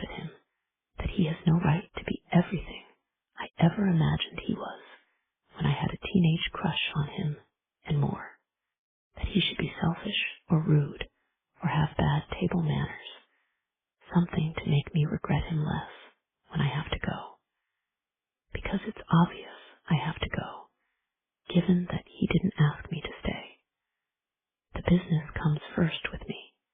It always has, he finally says, and his voice is as grim as if it were in a vault 6 feet under. Of course I want you. I'd be crazy not to, but I can't give you what you deserve, a guy who works a 9 to 5 and comes home and forgets about it till 9 the next morning. You can't have my full attention or a promise to stop being a workaholic. What I want is this, you and me at my place together. You get the best of me, but there's not much of it to give, is what I'm saying. It's never gonna be enough. Being with you at all is enough, I choke out. I'm almost ashamed to say it, but I'll take you in my life however I can get you. If you can only give me an hour, Mick, I'll take the hour, because 1 hour with you is better than the other 23 with anyone else. That's it, my dignity is a distant memory. I'm begging this guy for scraps, and I'm not even sorry, because it's the sad truth. I want his time, and I'll take as much of it as he can give me, even if it's not much at all. It isn't easy facing how far gone I am on this man. How long do I have, he says finally. Till what? Until I get sick of waiting for you to say something, and I call a lift. Until you leave, back to California. I finished my first prep course. The exam, the first part, is scheduled already. I spoke to HR about taking the day off. Whatever you need, he says stiffly. Are you asking the same thing as my brother? How soon can I leave Boston? I didn't think when I came home that everybody would be counting down till you see the back of me, I say, trying not to reveal how hurt I am. For me, it's the opposite. How many days do I have left with you? That's the question. If I pass the first time, which is no guarantee, because lots of people have to take it more than once. Some people do it in under a year. I mean, there's people who work on it full time for like 5 months and get it all in that length of time. It has 4 sections. The test does. So you're ready for part 1. 3 more to go after you pass this one. You're saying it could be a couple months, or it could be longer, right? Yeah. What do you say to keeping this up till you go back? If you need more time to study or something, just say so. But I want to hang on to you as long as I can. It's lukewarm and non-committal, but I take that deal happily. Being wanted temporarily is better than not being wanted at all, as pathetic as that sounds, even to my own ears. Okay, how about we set up a regular meeting in the Crow's Nest, Wednesday nights? I offer, trying to make it feel more like a game, filthy and fun, and less like settling for crumbs. All right, what time on Wednesdays? 9, right after they open. I know you like it when there's people playing on the main floor. That there, on the other side of the glass, he observes, and I nod, not bothering to deny it. If all I can have of him is a few more months, I'll give myself this to look forward to, a scheduled rendezvous. I watch him take out his phone and put it in the calendar as a recurring appointment. I allow myself to smile even though it feels bittersweet, like I've lost something I knew I could never have anyway. 15. Mickey, make her promises.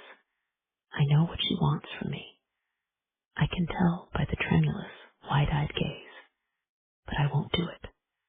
She'll be back in California in a couple of months, and I'll be stuck here picking up the pieces of my life if I hand it all over to her today. I want to, don't get me wrong, but this woman can destroy me. I'm already hooked on hearing her every thought. I stepped out of a meeting yesterday to call and ask if she wanted to grab supper at the brewery on Castle Island, because I crave her voice, and I needed the promise of that to look forward to. Desperation creeps in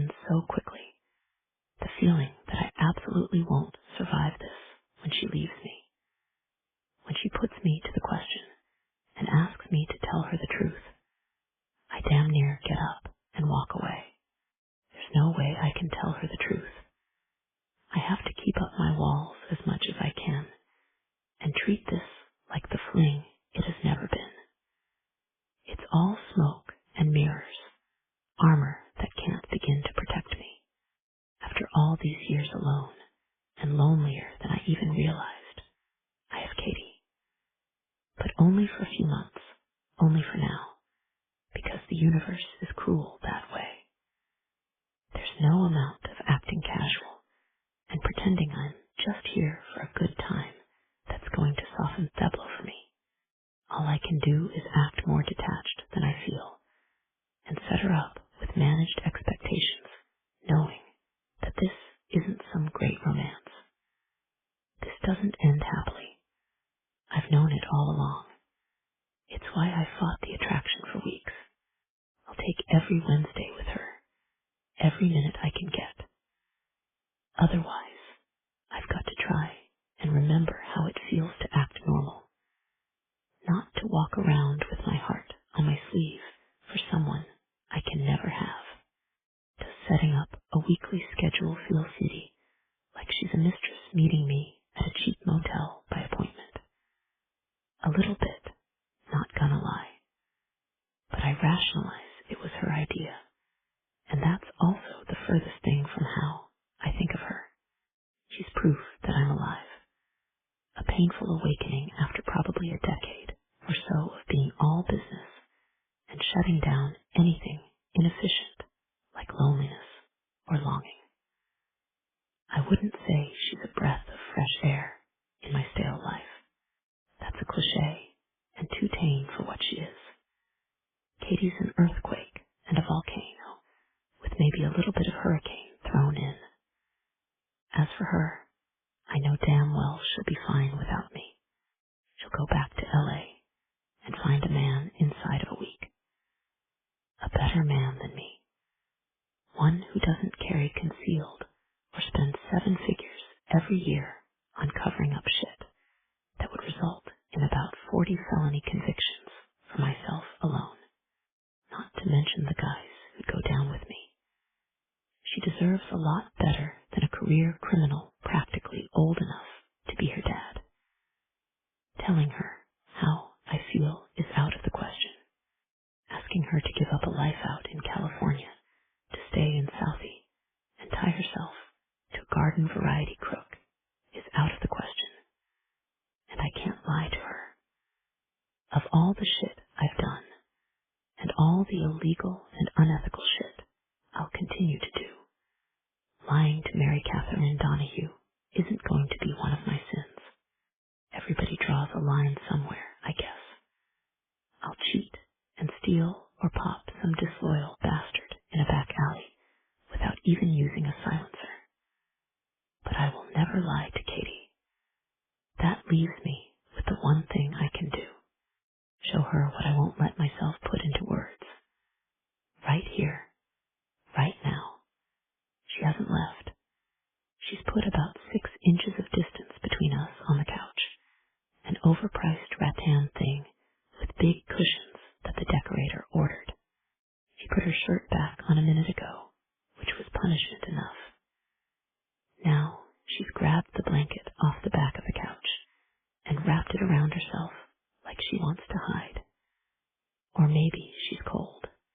Either way, I can take care of that in no time. Please, I say. I've never begged for anything. Not even for my own life when I was 19 and on the wrong side of a rival family. But I'll beg her for this. She makes me wait for it. I'm holding my breath and half convince myself that she's gonna tell me to fuck off.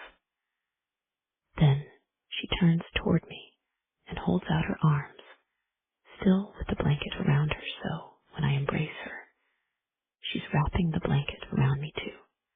I kiss her like I'll die without her, because that's what it feels like.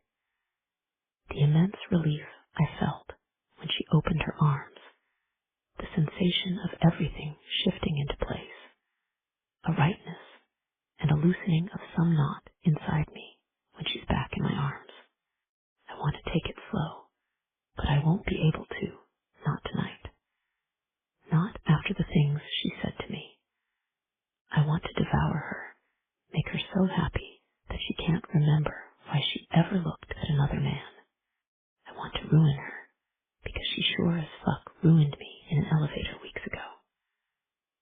do it again now, what I did then, and brushed the backs of my fingers down her neck, from just below her ear, all the way to her collarbone, in one slow, feather-light stroke.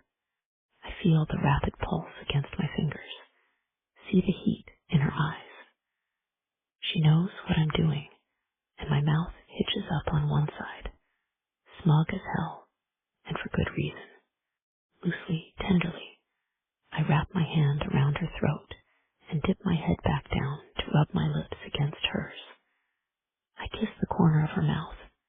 You like that, I whisper. She doesn't need to answer. It's obvious.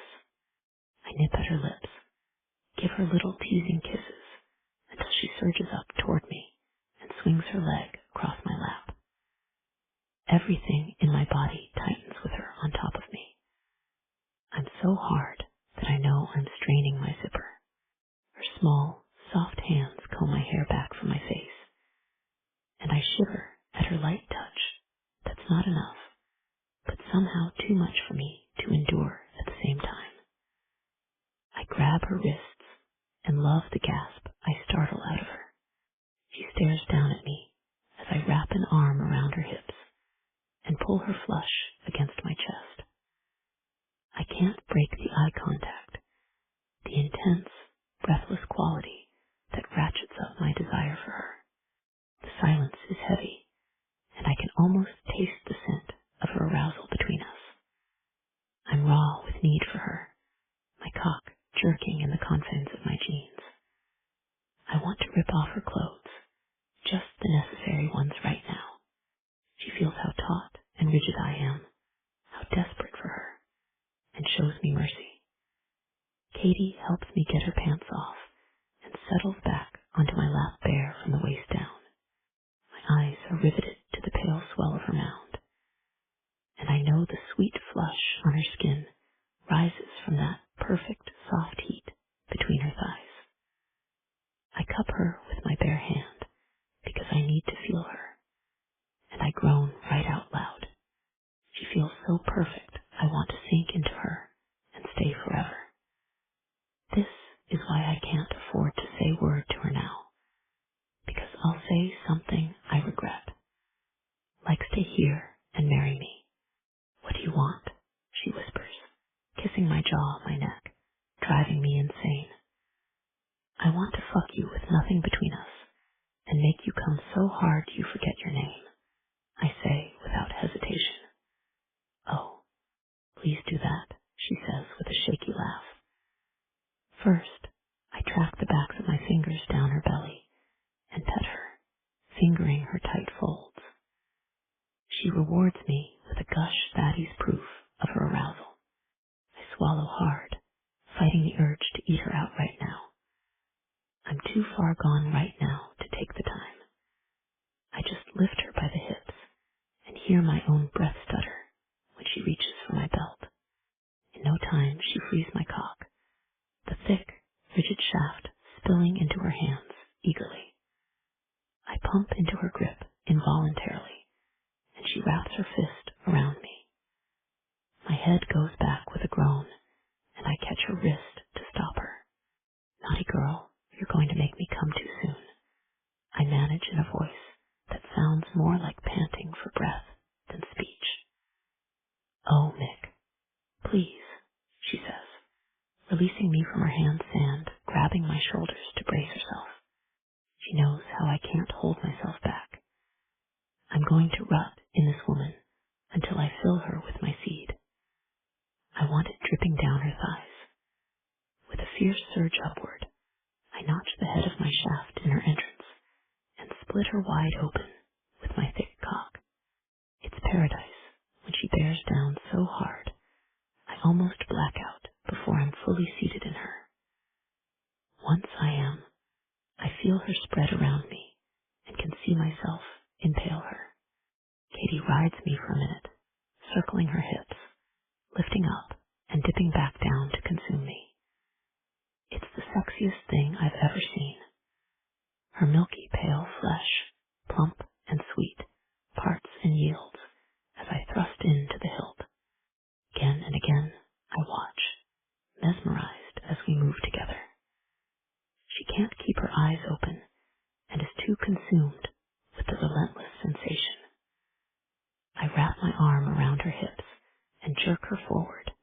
grinding her against me while I'm deep inside her.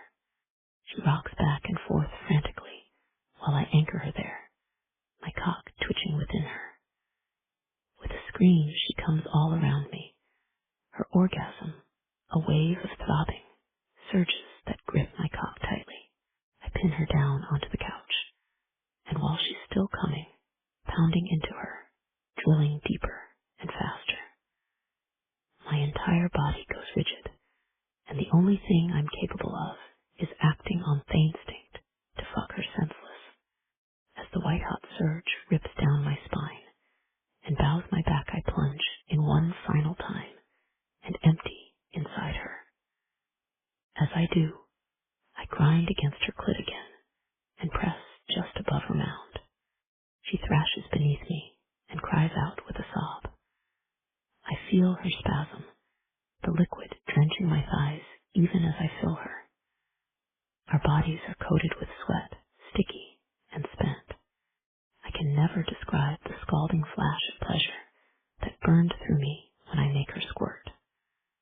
I know by her trembling, she is in disbelief that she's never had it happen before. It feels like the greatest victory of my life.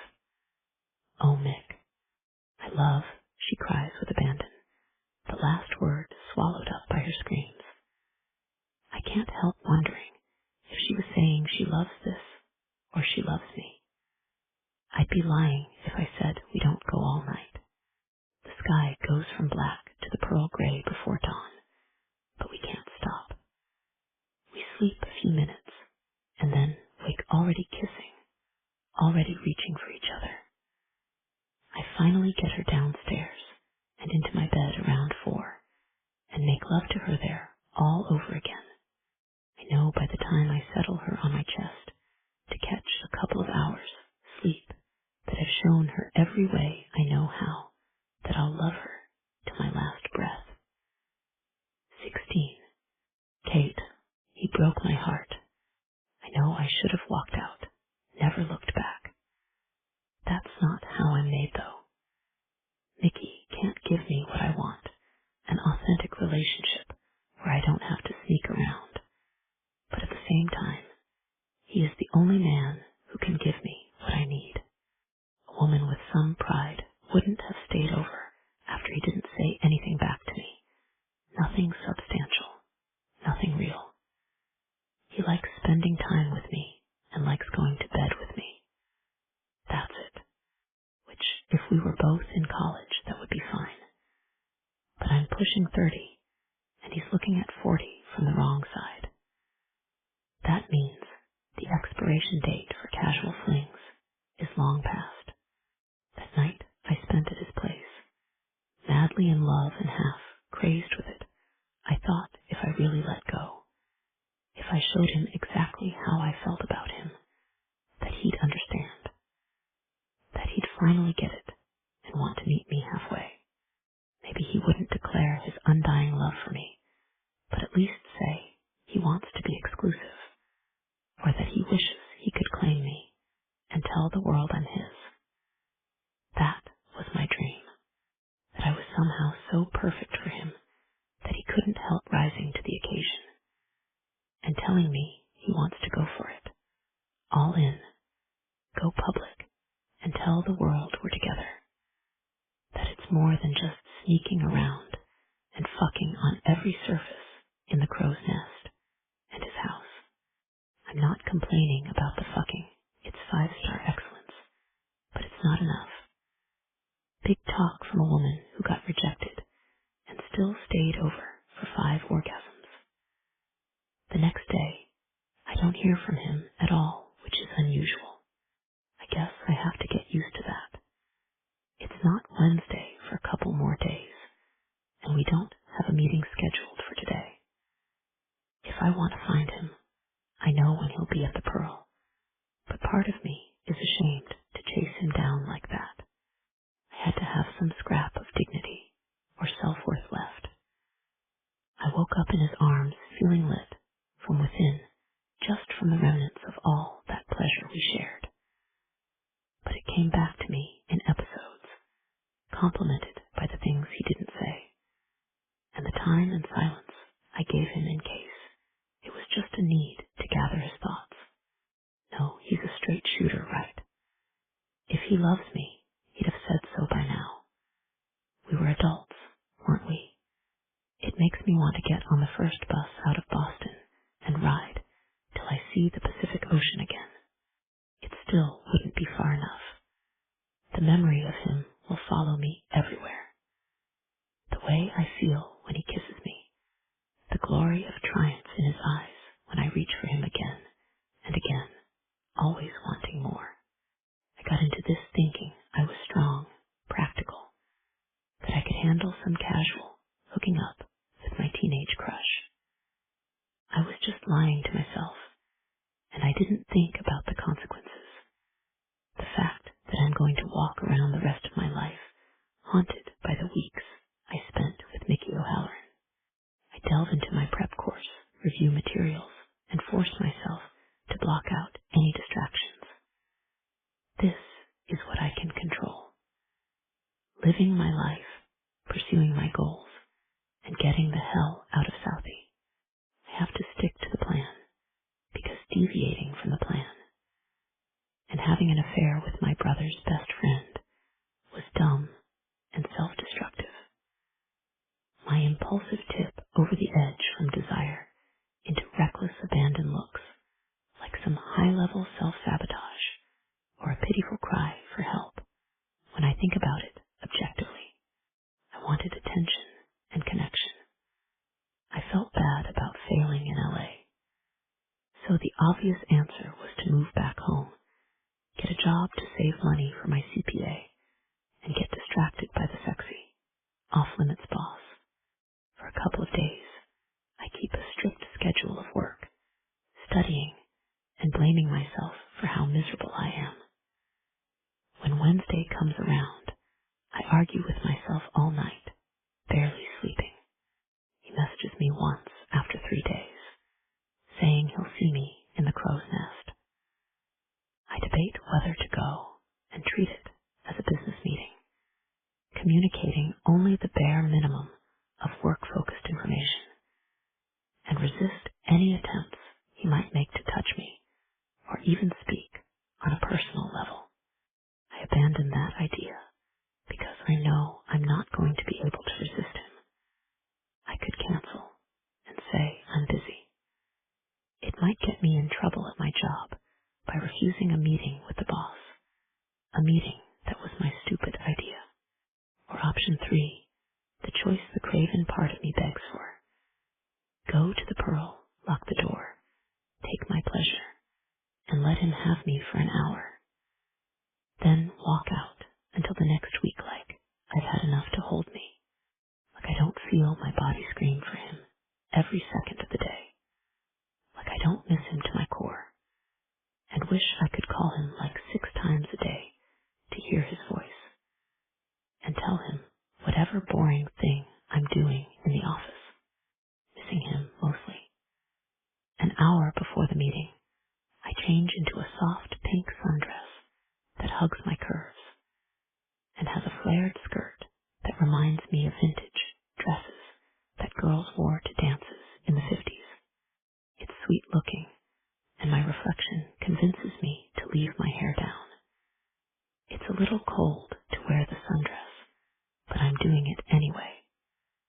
I put a jacket on and head out. At the Pearl, I freeze up for a moment, thinking I look like I'm in costume, neither buttoned up in work-appropriate clothes, nor wearing something chic and expensive like the gamblers at the roulette table on the main floor. I wonder why I wore this, because you want him to see you in it, as a grown woman in her favorite dress, not as an accountant or stripped down as a secret lover on his couch. For once in your life, you want him to look at you and take notice. I ride the elevator, scan my thumbprint, and swing open the door.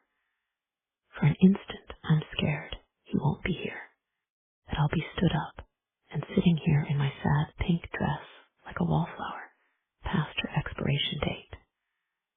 I'll wait 10 minutes and leave, I decide. Mickey's here, and there's a tablecloth on the table we usually use for computers and paperwork. Dishes sit beneath silver domes, and there are candles lit, a bouquet of pink stargazer lilies in a vase. He stands up and comes to take my hands, kissing my cheek. I was hoping you'd come. I thought I'd better make it worth your time, he says.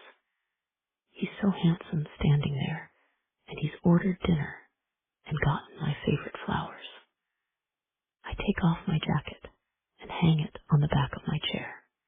It feels formal and weird, but I'm the one who wanted to set a weekly date to see him and presumably hook up. I sit down, smooth my dress, and when he pours wine in my glass, I put my hand on his wrist.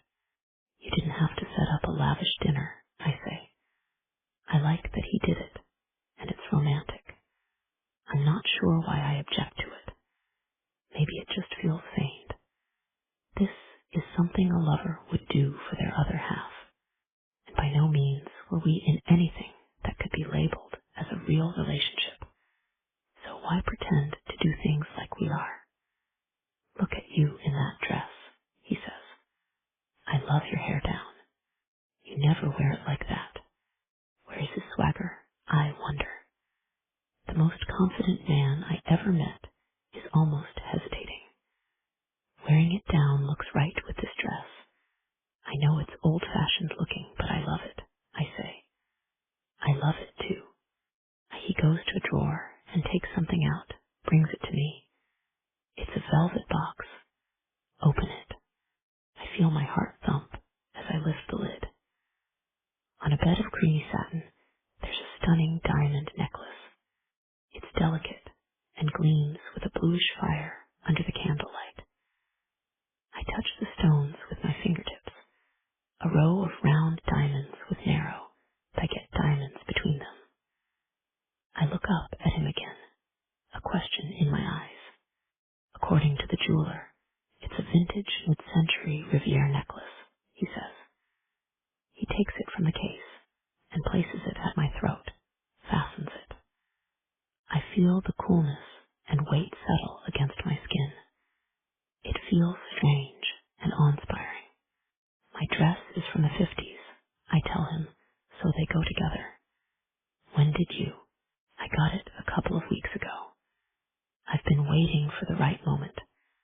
I think this is the right moment. Do you like it? My fingers flutter to my neck and touch it. I nod. It's perfect. Thank you. But I can't. I don't need a diamond necklace. I'm here to save up for the test, to do my CPA. I'm not a sugar baby or something. I know, he says. I wanted to get it for you, so I did. There are no strings attached. You can walk out of here with it now and say you don't want to see me anymore. I've hurt his feelings.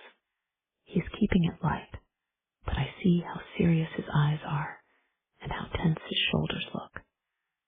I don't mean it wasn't nice of you. You're very generous. But I didn't come here to get a fancy dinner and some gifts, Nick. I'm here to see you. I know, he says, but I did this because I want to. You deserve to feel special, and I want to make that happen. If I can only get Wednesday nights, then they need to be great nights. This is just good planning, he says. Good business is what I hear between the lines. He's trying to keep me happy, treat me like a mistress who gets dates and presents to mollify her so she doesn't make demands. I touch the necklace again and decide that I'm not turning it down on principle. I'm keeping it. Nick takes my hand, snatching it up from the table, and kisses it. I don't know what to think other than he's very good at being the handsome, charming lover. I'm supposed to play the pampered mistress, I guess. I let him hold my hand and kiss it, saying complimentary things about how beautiful I look. I'm scowling a little to myself. He's not acting like himself, and I feel off balance. Is it because I chose this?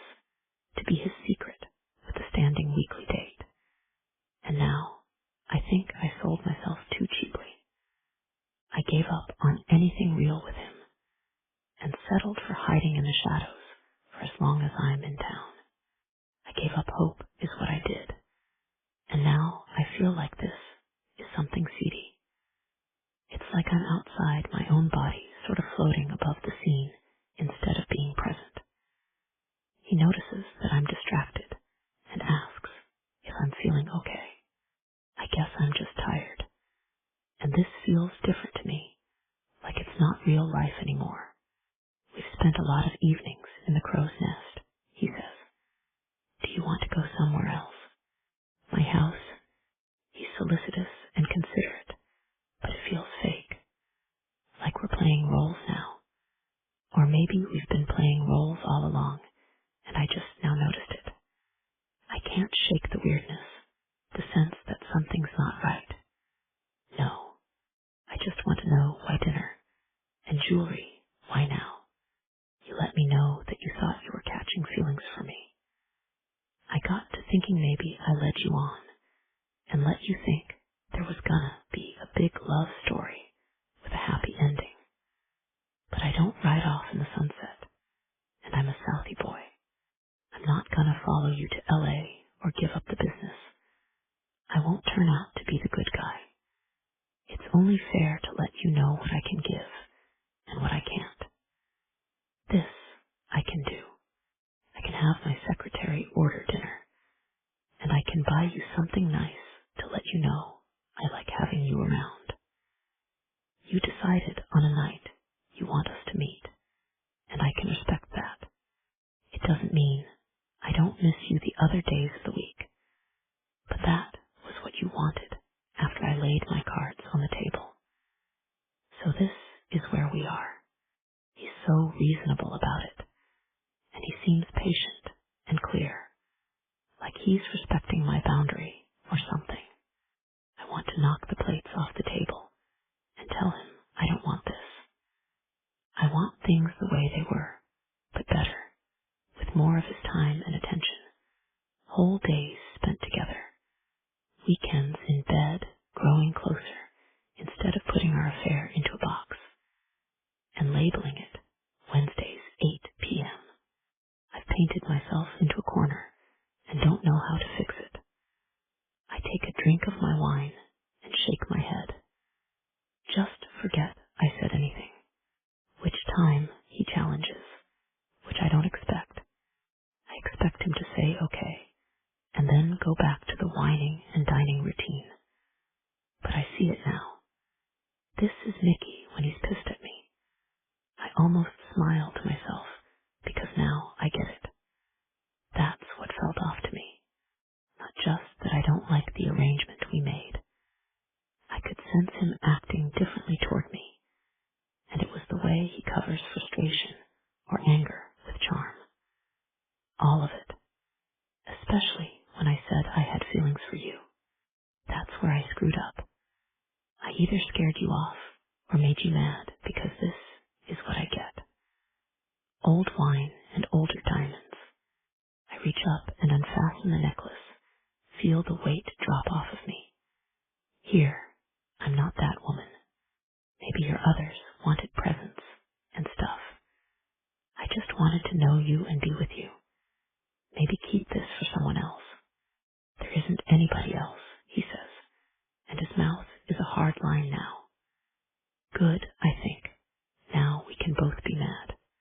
You'll find somebody soon enough. Look at you, I say almost derisively. You look like a goddamn Versace ad. I'm Irish, not Italian, he says unnecessarily. You know what I mean. The jaw, the hair, the piercing eyes. Suit, expensive watch. The whole package. Your picture could sell a lot of cologne. I'll keep that in mind if I decide to branch out in my business, he says. I don't get you, Katie. You tell me this is what you want, and now you're mad. What gives? I shake my head. It just feels like, okay, so I say I love you, and you don't want to have that conversation, but you also don't want me to leave. So you get me some big dumb present, so I can pretend that's proof of your feelings that you don't admit to, or at least I have something expensive any kind of commitment. It's a substitute for emotional availability. What? He says. You don't love me, but you felt bad enough about it that you got me a gift to try and smooth it over. I simplify. When the hell did you ever say you love me? He says and gets to his feet. He's pulled on the front of his hair so it's sticking up and looks less perfect. I'm meanly glad about that. At your place, when I said you feel like home to me, and I'll be chasing after anything that reminds me of this until I die. The other night he was silent for so long, I thought he'd turned to stone. Now he's the opposite. He looks sort of frantic. For God's sake, Mick, I told you an hour with you is better than 23 with someone else. I know. How was I supposed to know that means you love me? How could Janet know it means that? I burst out. How can you be so smart in business and so fucking stupid in life? I Verwined myself over you, and I signed up for it. I know. This is my fault. I'm the idiot who said I'd take 1 hour, that I wanted you however much you can give me, and it's not a hell of a lot. But I told you, he starts. I know what you told me, I interrupt. And I know how stupid I am for wanting anything more than the pitifully little you're willing or able to give. But I'm done now. I stand up and hold out the necklace to him. He doesn't take it. Instead, he rounds the table and grabs me by the arms. Do you think I'm going to let you walk away from me? He almost growls. Yeah, I do. Because you're too chicken shit to be with me for real. Why not just let me go? You owe me an hour. You said so, that an hour with me was better. I want my hour. Maybe you don't deserve an hour, I say defiantly. Maybe I don't, but I still want it. I can't go on like this, Mickey. I've saved up what I need for the prep courses and testing to get my license. I'm your temporary money man, and that's all I can be. Until Benny Ragucci comes to take my place. The ragged laugh he gives has no humor in it. You think Benny's gonna replace you? Is Wednesday night not in his job description? I ask bitterly. There's nobody on the goddamn earth that could take your place. And if you don't know it by now, then you're not as smart as you think you are. If this is it, just get out. He shakes his head in disgust, turning his back on me. I say no more, dropping the necklace onto the table with a heavy, resounding clunk. I take my leave and make it all the way home before I start crying as I unlock the door. Of course, it's the one time Rory is at home. He's got a game on TV, and he's scrolling on his phone. What the hell's wrong with you? He asks. I'm fine, I mutter and go to my room. He doesn't get up and ask if I'm okay, or if I want to talk. There's no reason why he should. He's never been the model big brother to me anyway. I pop in my earbuds and listen to an audiobook to take my mind off of things, but it doesn't completely halt the tears running down my face. 17. Mickey used to love my house, even before the decorator got done fixing it up. The location's good. The brewery down the street has great takeout, and most importantly, I like the view. I loved the roof deck until Katie fucking ruined it. The house, the deck, the steam shower. All ruined. Katie fucking left me, walked out, and didn't look back. She still comes to work, does her job, and sits in our scheduled meetings with the most closed-off and all-business demeanor I've ever seen. Her face is shuttered, and her eyes don't have the expressions I know. Nothing to give me a clue about what she's thinking. It's quite possible she hates me. I refuse to broach any personal topic with her now. She made herself clear. I don't have anything new to say on the subject. And going over the same tired reasons would only hurt more. I don't text or call. I keep it as professional as she does, and I fucking hate it. It's a desolate wasteland here, like Siberia or something. My nice house feels like it's haunted now. Every day I run across something that guts me. Her hair tie in my bathroom, her music on my Spotify, her voice on my phone. That one's my fault because I torture myself by listening to her voicemails from a few weeks ago. I visit Benny at the swanky inpatient rehab. He's in good spirits, but he looks like he lost about 30 pounds, and his skin looks ashy and pale. I hear that he's making good progress, but it'll be a few weeks before he's cleared to work. I make sure he knows he's irreplaceable, but that he can retire with full pension and my gratitude if he wants to. Good old Benny at least resists this idea and says he'll be fit as a fiddle in no time, that he wouldn't know what to do with himself if he retired. He puts in another good word for his nephew, and I act like I respect that suggestion. Rory calls while I'm leaving rehab to tell me the bad news. You're gonna want to sit down. I'm in the car. I'm sitting down. Just tell me. They found a kid outside the oyster, in back by the dumpster. Shit, what happened? Odie. So far all we know is he was 16, from Southie, and his girlfriend says he scores pills there all the time. Jesus.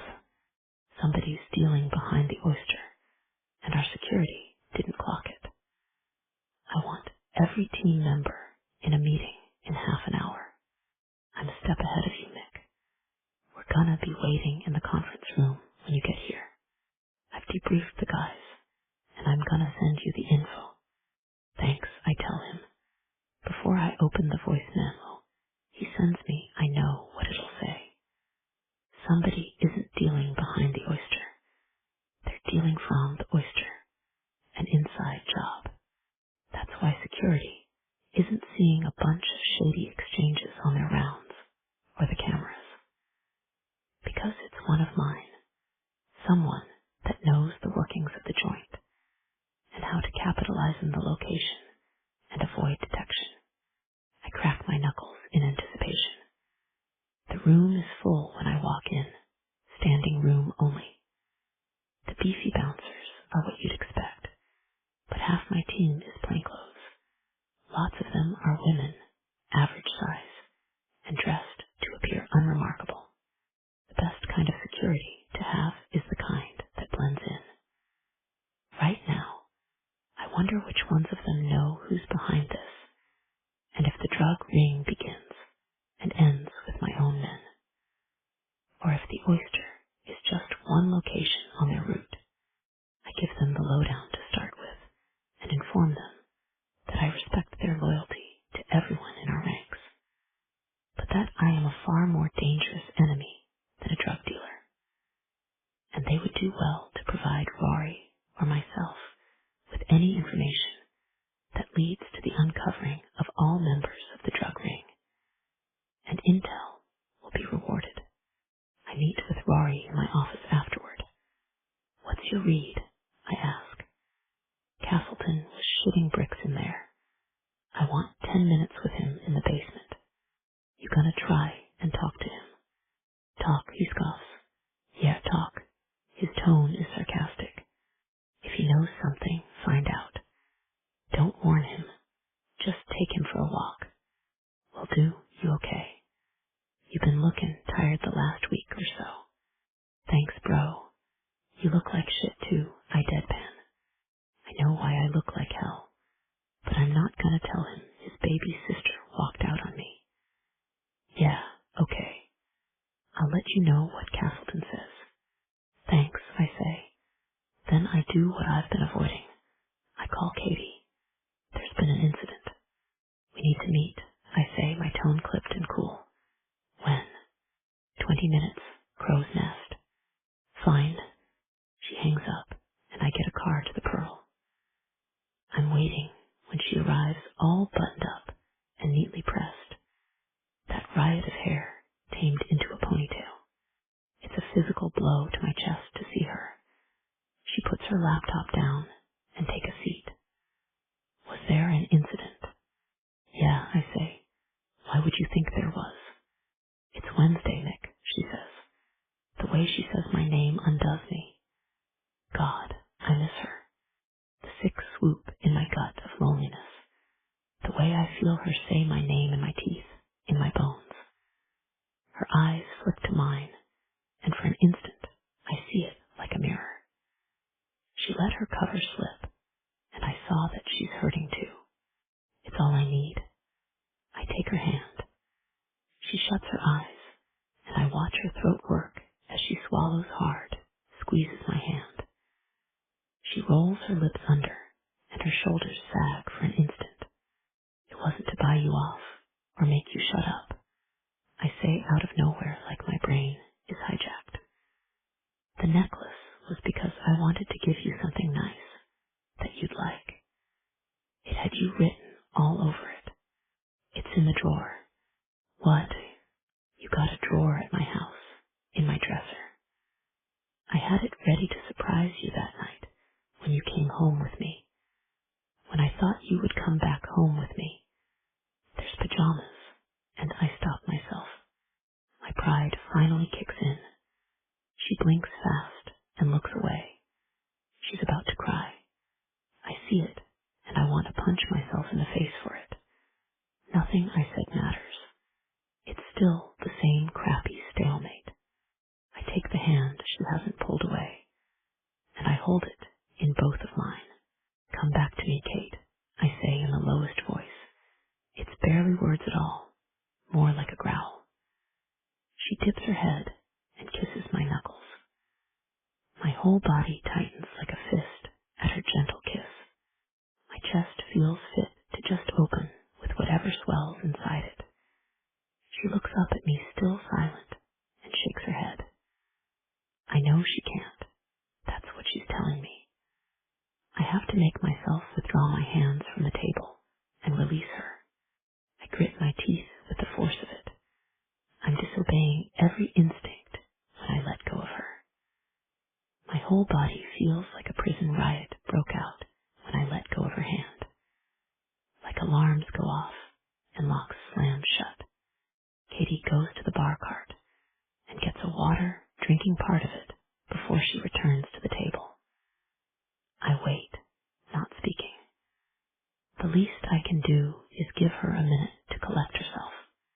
I can't begin to get myself under control beyond the tightly leashed, white-knuckle grip I have holding myself right at the edge. A kid, odd behind the oyster. I heard, she says.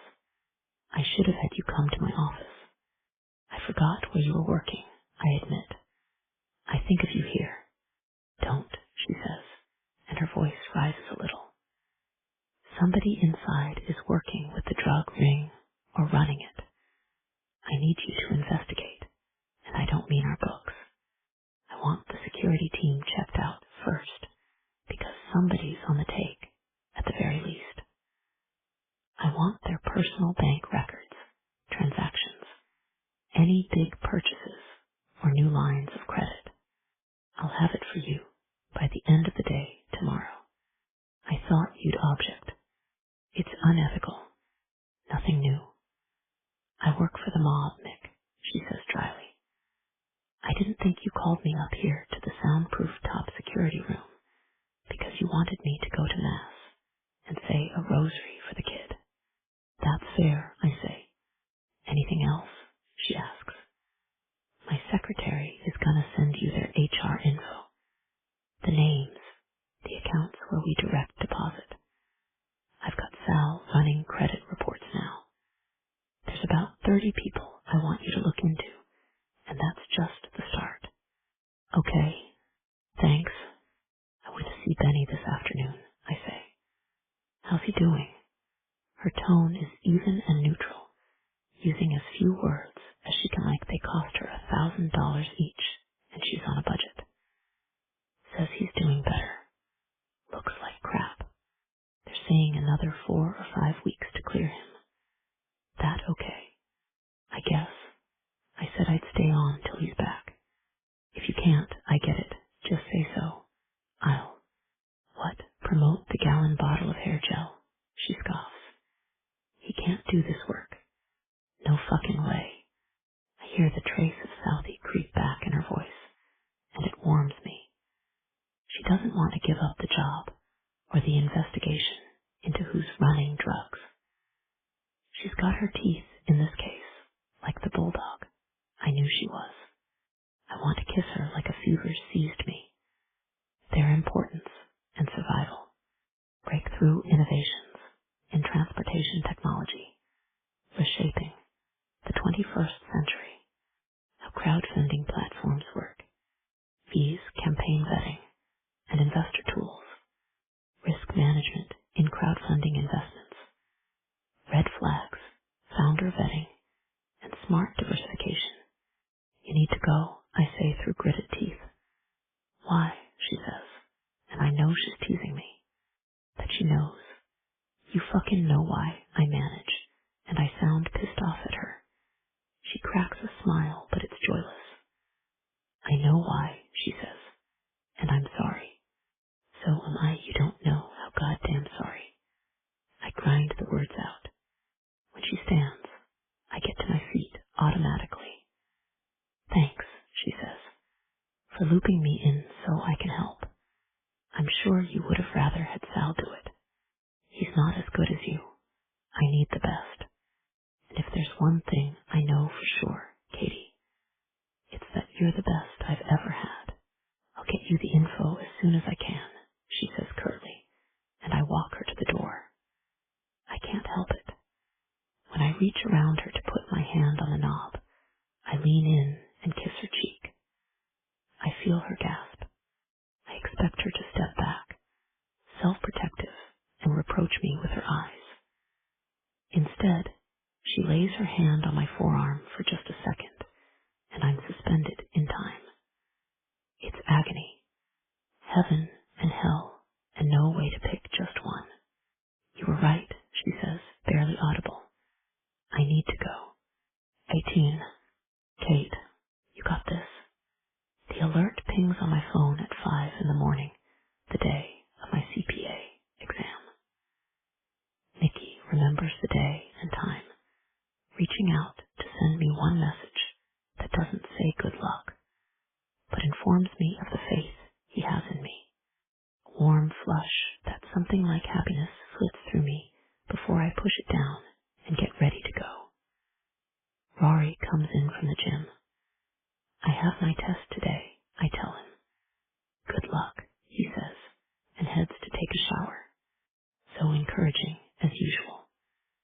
The test is a blur, but I'm so focused on trying to recall everything I've studied and fold it into my responses. I'm done right before the 4 hours are up. I go home exhausted and wander around the house doing laundry and dishes, dumping some bagged salad in a bowl, and eat that with about half a bottle of dressing on it. I can't think, and I want to talk about the exam, because I'm so wired from the pressure and adrenaline of it. But the person I want to talk to is the same guy who quizzed me on the test prep while we sat on his roof deck with my bare feet in his lap. The memory feels like getting punched repeatedly, so I make myself quit thinking about it. Unable to relax, I go through more info on the Oyster employees, starting with the lowest paid. By this time, I know who has a new 75-inch smart TV and who has fertility problems. Every detail. I squirm a little about some of the private stuff, and I will be glad to work in the legal sector again when this is done. But I don't want anyone else cracking this case. Something makes me want to be the one to find the traitor and deliver the name to Nikki myself. I have a couple suspects, and I dig deeper on them, eventually falling asleep with my laptop. Nikki out of office the following day, but I shoot him an email letting him know I've narrowed it down. He asks me to meet with him the next evening to go over my data. I'm so excited to see him that it's borderline embarrassing. I flat iron my hair so I can take it down for the meeting. It's reckless, and I own that about myself. We get food sent up from the restaurant, and I lay out the red flags. I don't have a single definitive culprit yet, but I have 6 names, people close in age and neighborhood of residence, who work the same or similar shifts, and have all shown an increase in purchase transactions, as well as increased credit card activity without carrying a balance in the last 4 or 5 months. This is good. How do you think to look at their appliances and car repairs?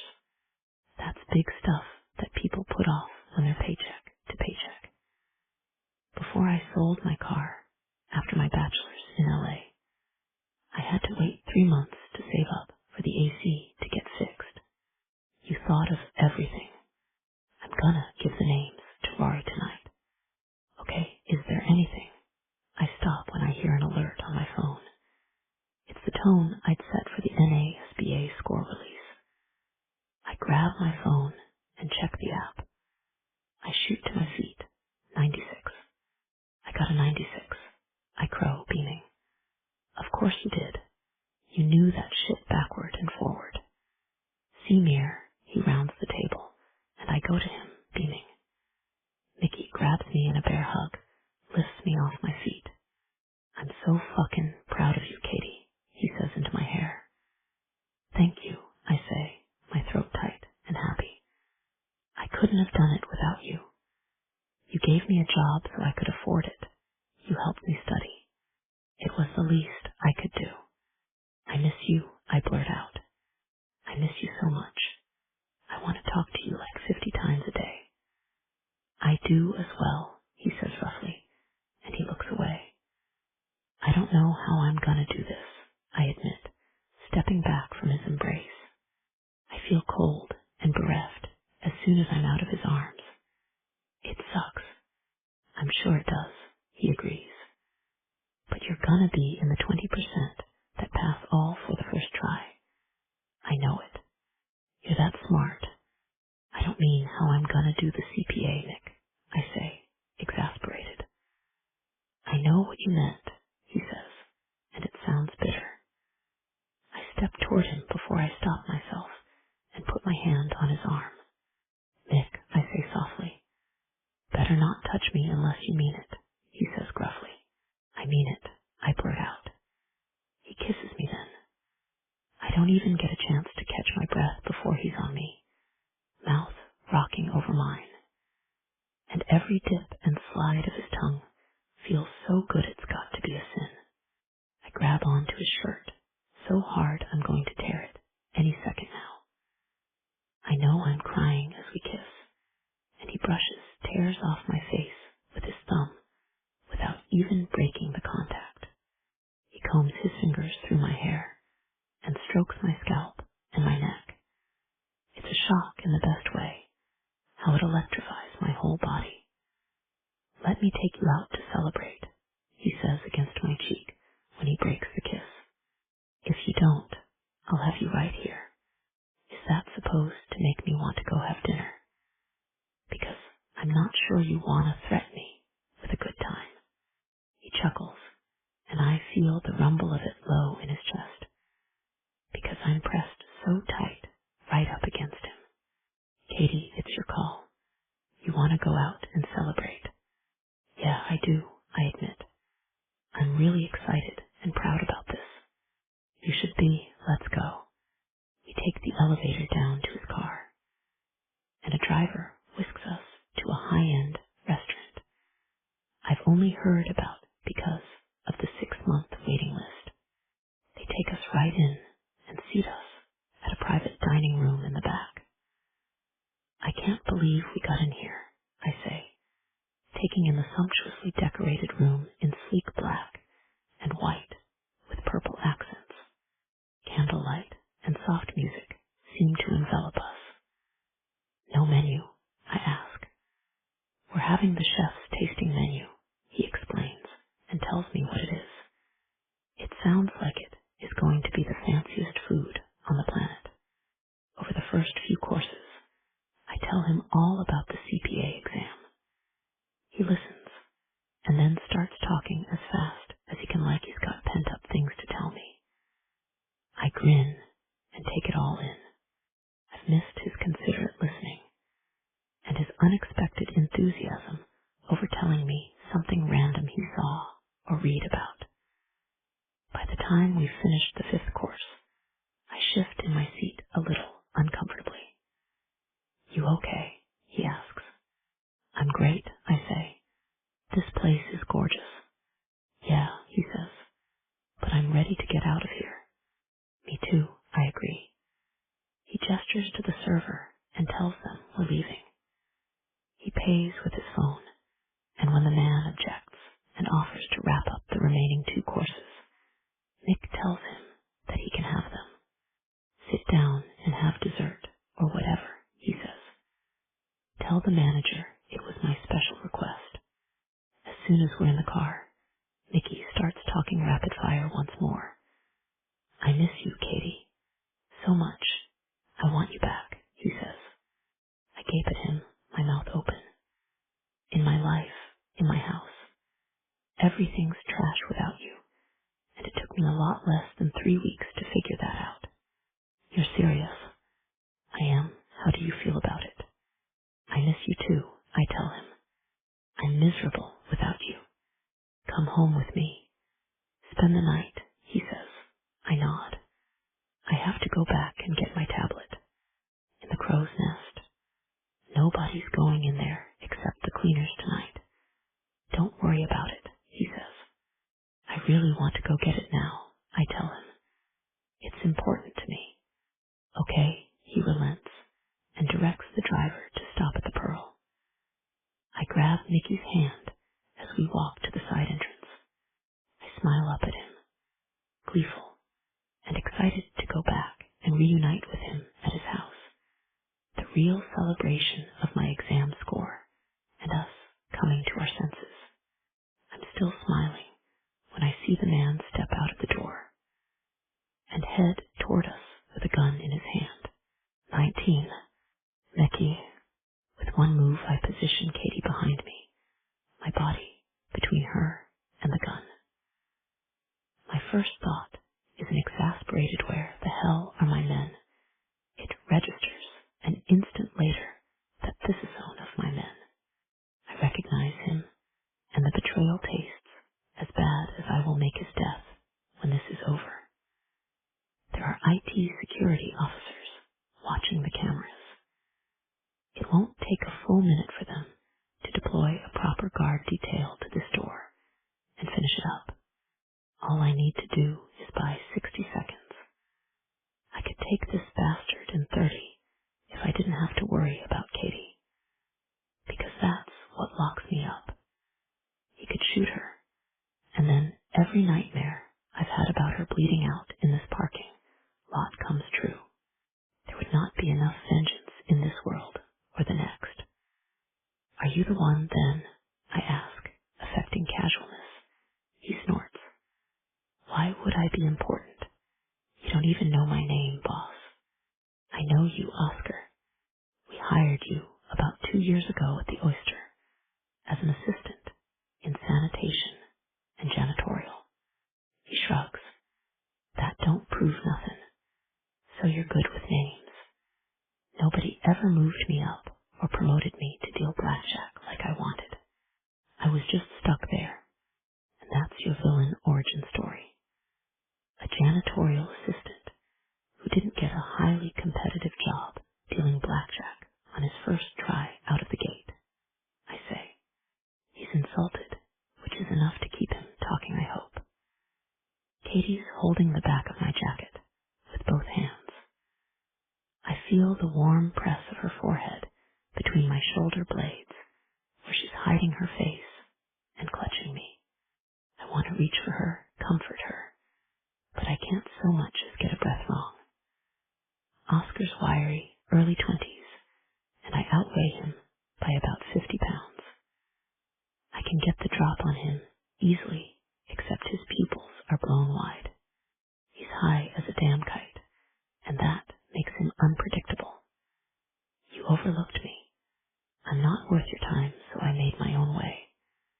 Proved I was too good for your crappy casino. I can make more in a week now than I did in a month at the Oyster, pushing oxy to teenagers.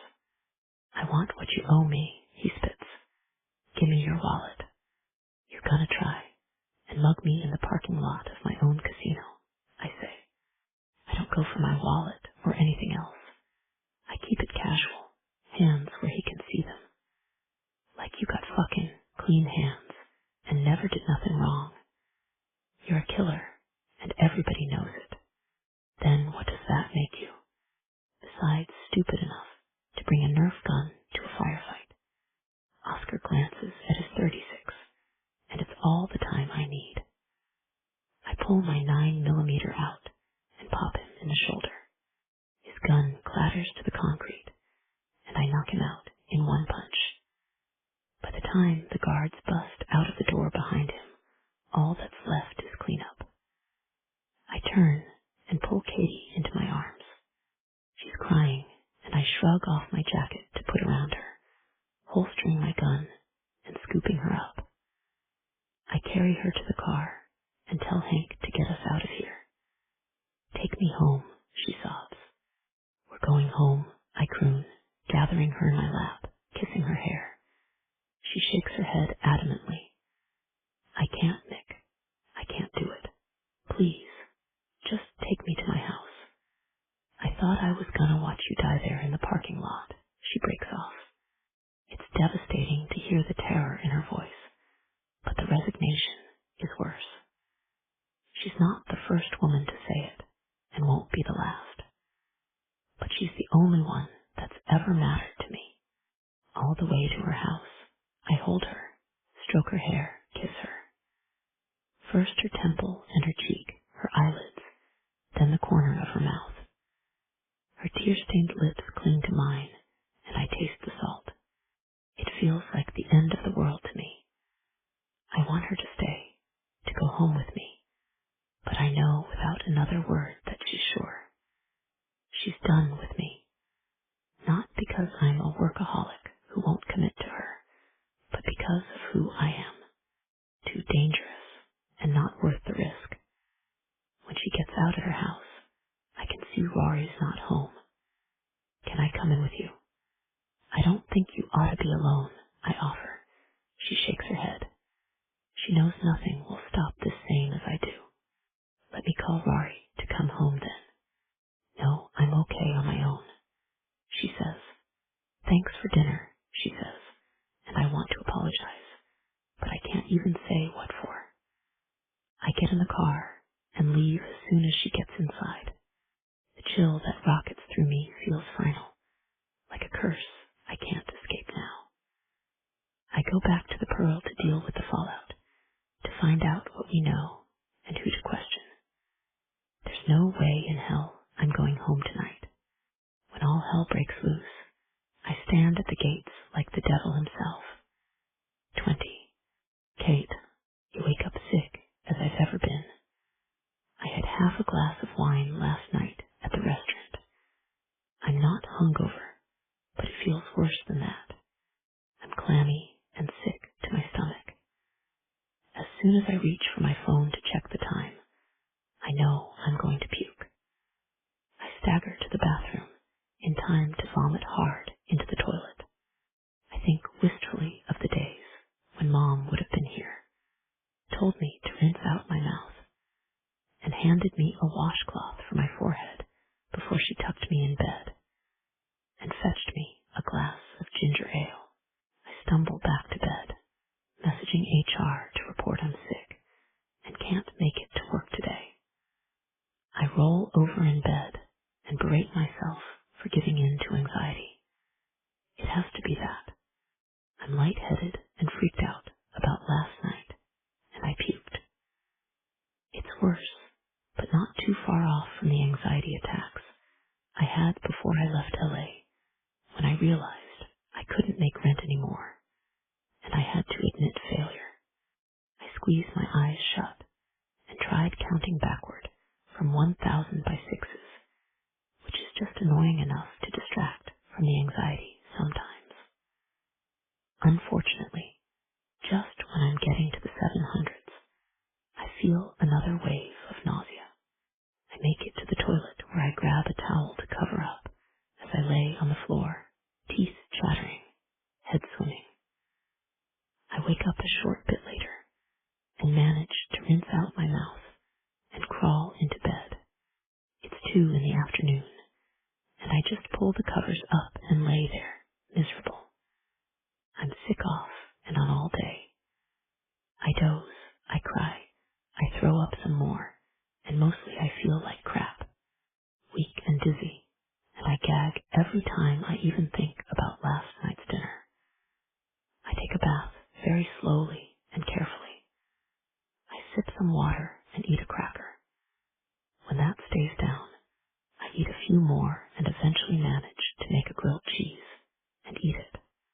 I go through my work emails on my phone, but I don't have my laptop or tablet there in the crow's nest still. If I hadn't insisted on going back for them, we wouldn't have been in danger, and I could have gone home with Nicky and spent the night in his arms. Mistakes were made, that was for sure. I spend the rest of the evening starting my next prep course and taking abundant notes. My heart isn't in it, but it's a decent distraction. Around 10, I get a call from Nicky. "Hello? Are you okay?" he asks gruffly. "Yeah," I answer weakly. "I heard you were sick. I got your tablet and all. Thought I'd bring it by, or I can have one of the guys deliver it." "No, that's fine. That's nice of you. Go on and bring it by," I say. "Okay, I'll be there in like 5 minutes." I scramble out of bed and drag a brush through my hair. It doesn't help much. I look like a pasty gray ghost or a dying Victorian child with big dark circles and clammy pale skin. I grab a robe to cover my pajamas and run down to the door. He's about to ring the bell when I open it. He's so big that he fills the doorway and towers over me. It's a physical sensation, how large he is, and my stomach swoops in response. He holds out my laptop and table alongside my notebook and file folders. "I don't really care if you do any work while you're sick. I just wanted an excuse to drop by and check on you," he says. "I know," I tell him, my voice too high and thready. "You think it was the duck fat thing that made you sick?" he asks. I'm about to answer when the mere thought of the duck fat makes me recoil, stomach heaving. I clap a hand over my mouth and dash for the kitchen sink, where I throw up. I cough and choke, rinse my mouth right from the faucet. His hand on the small of my back startles me. "I thought you left," I stammer. "Why would I leave with you this sick?" he asks. "I'm sorry. This is embarrassing. I don't know what's wrong with me. I thought maybe you were upset after last night, but I can see you're actually really sick. Check to see I'm not playing hooky," I ask. "Not unless I can stay and play hooky with you," he says in a low voice that's nearly a growl. "You don't have to," I start. "Would you feel better if I stayed a while?" Of course, I would, but then we'd be right back where we started from. There's no way for us to be together. There's too many moving parts, too many complications, the least of which being I'm Rory's baby sister. "Let's get one thing straight right now, Mary Catherine Donahue," he says, and his face is angry all of a sudden. Not the dialed-up charm anger, but the kind he lets me see. I like it when he says my full name, I admit it. It gives me the shivers in a good way. "You're more than just Rory's little sister.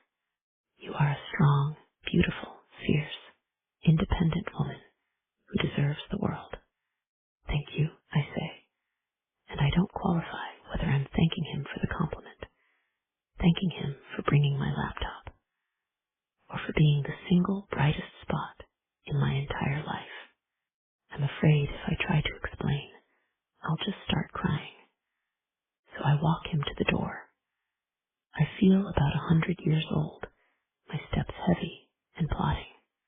Goodbye, Katie, he says. This was something special. I nod, blink furiously. It really was. I'll see you at work, but only at work, I tell him and shut the door. I go back to my room and cry myself to sleep, hoping tomorrow will be a better day. Except again, I wake up right at dawn, sick as can be. Maybe it's a virus, I think, and I Google what is going around near me. Apart from a respiratory virus, there isn't much in the way of contagion currently. I give it another day to make sure I have no fever. By the third day, I drag myself to the walk-in clinic. I'm lightheaded, still puking multiple times a day, and tired beyond description. After what seems like ages, I get called back, weighed, wondering how I gained 3 pounds while throwing up for the past few days, and my vitals checked. I describe my symptoms and gloss over the contents of the tasting menu that doesn't bear thinking of. Another hour after that, I've been swabbed for strep throat and flu, had my blood and pee tested, and filled out a depression questionnaire that I'm pretty sure I flunked. By the time a doctor comes in, I just want to leave. Date of your last period, the doctor asks after introducing himself. I try to think, but my brain is foggy.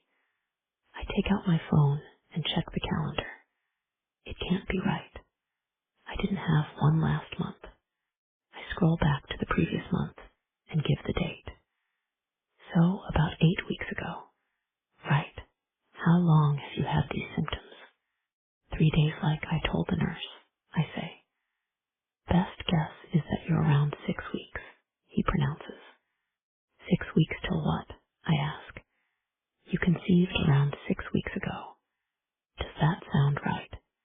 I stare at him like he started speaking Japanese to me. You think I'm pregnant? No, Miss Donahue. I know you're pregnant. The results are in your digital chart. No strep, no flu, white count is fine, pregnancy test positive. Right here. He sounds so pleased with himself. I shake my head as if to clear it. He starts talking about vitamins, drinking plenty of water, and setting up an appointment with my gynecologist. She's in LA, I say. I'm just here for a short while. Getting back sooner is better than later in your condition. Obviously, you can travel into the 6th month, but you'll be more comfortable if you don't wait that long. And you'll need monthly checkups with your OB. Right, I say flatly. So can I leave? Of course. Do you have any questions? None that you can answer, I say, and I leave with pamphlets and samples of prenatal vitamins that I'm to start ASAP. The ride home is icy numbness. I want my mom. I always miss her. But this is the moment when losing her hurts all over again. At home, I turn on the shower and stand under it until the water goes cold. I don't know how to handle this. The practical steps are obvious. Make a new patient appointment with a gyno, take prenatal vitamins, get exercise and rest, drink lots of water. Make plans. It's that last part I get stuck on. I have plans. Pass 3 more sections of the CPA exam, then apply for jobs in and around LA. Return to California, where the weather's nice, and no one has ever pulled a gun on me in a parking lot or anywhere else. It's a no-brainer, or it would be if I wasn't in this situation. How did growing a child inside me fit in with all these plans? I dry off and yank open the drawer with my birth control pills in it. I take them out, count them, and realize I missed a couple last month. I start Googling whether taking birth control pills before I knew I was pregnant could have hurt the baby, and if the half glass of wine I drank at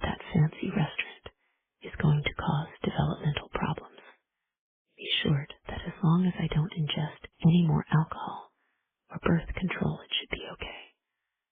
I start down the rabbit hole of what to do when you find out you're pregnant by your ex-boyfriend. I find a Facebook group for single moms who had kids after a breakup. Most of them co-parent and have some kind of schedule they follow where the baby is with mom part of the time and dad part of the time. My stomach drops at that thought. My baby, who is approximately the size of a lima bean right now, and who I've only known about for a few hours, would be away from me for days at a time. That is, if Nikki wants anything to do with this child.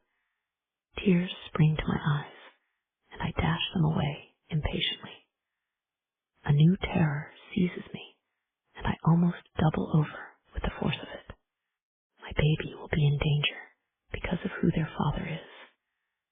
Rory and I grew up on the outskirts of the mob.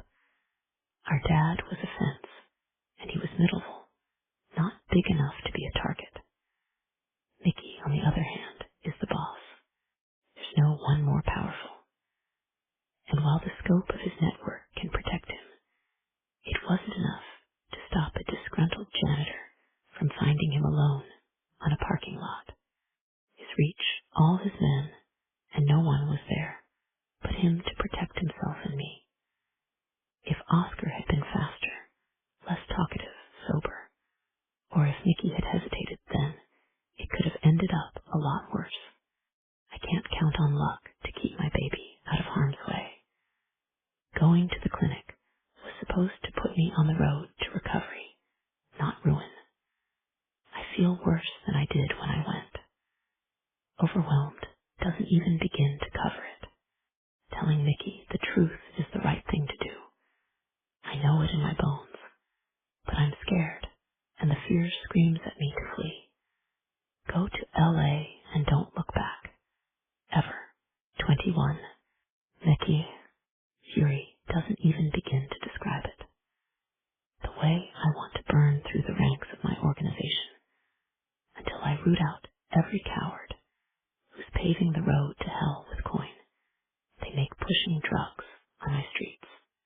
I don't pump millions into the schools and community centers and hospitals in Southie just to be undercut by money-grubbing traders who don't care what happens to the people in this town, to their own people. It sickens me. We keep hitting dead ends. Whether it's the money trail or the questions we asked Oscar, it never goes far. Maybe we find 2 or 3 other people involved, but not the whole drug ring, not the suppliers or the top guy. The ambitious asshole bent on carving out a name and fortune on the backs and chalk outlines of our neighbors. Part of the rage I feel is righteous indignation over what street drugs do to neighborhoods, especially disadvantaged ones. Another piece of my anger is the disgust I feel toward disloyal members of my own organization and their betrayal. Last and most volcanic part of this puzzle, the agent that causes the explosive reaction inside me, is the danger Katie was in. I could have lost her. First, when that dipshit dealer threw a rock at us, and again in the parking lot when Oscar pulled a gun. He would have been caught in the crossfire, an innocent bystander. The coal of this fury smolders in my chest all the time and keeps me awake. If I'm not actively pushing for answers, interrogating suspects, or dispatching lieutenants to search the homes and offices of anybody with a red flag, I'm in for it. The pictures slip through my mind like a channel I can't change. It plays in a loop, and there's no stopping it.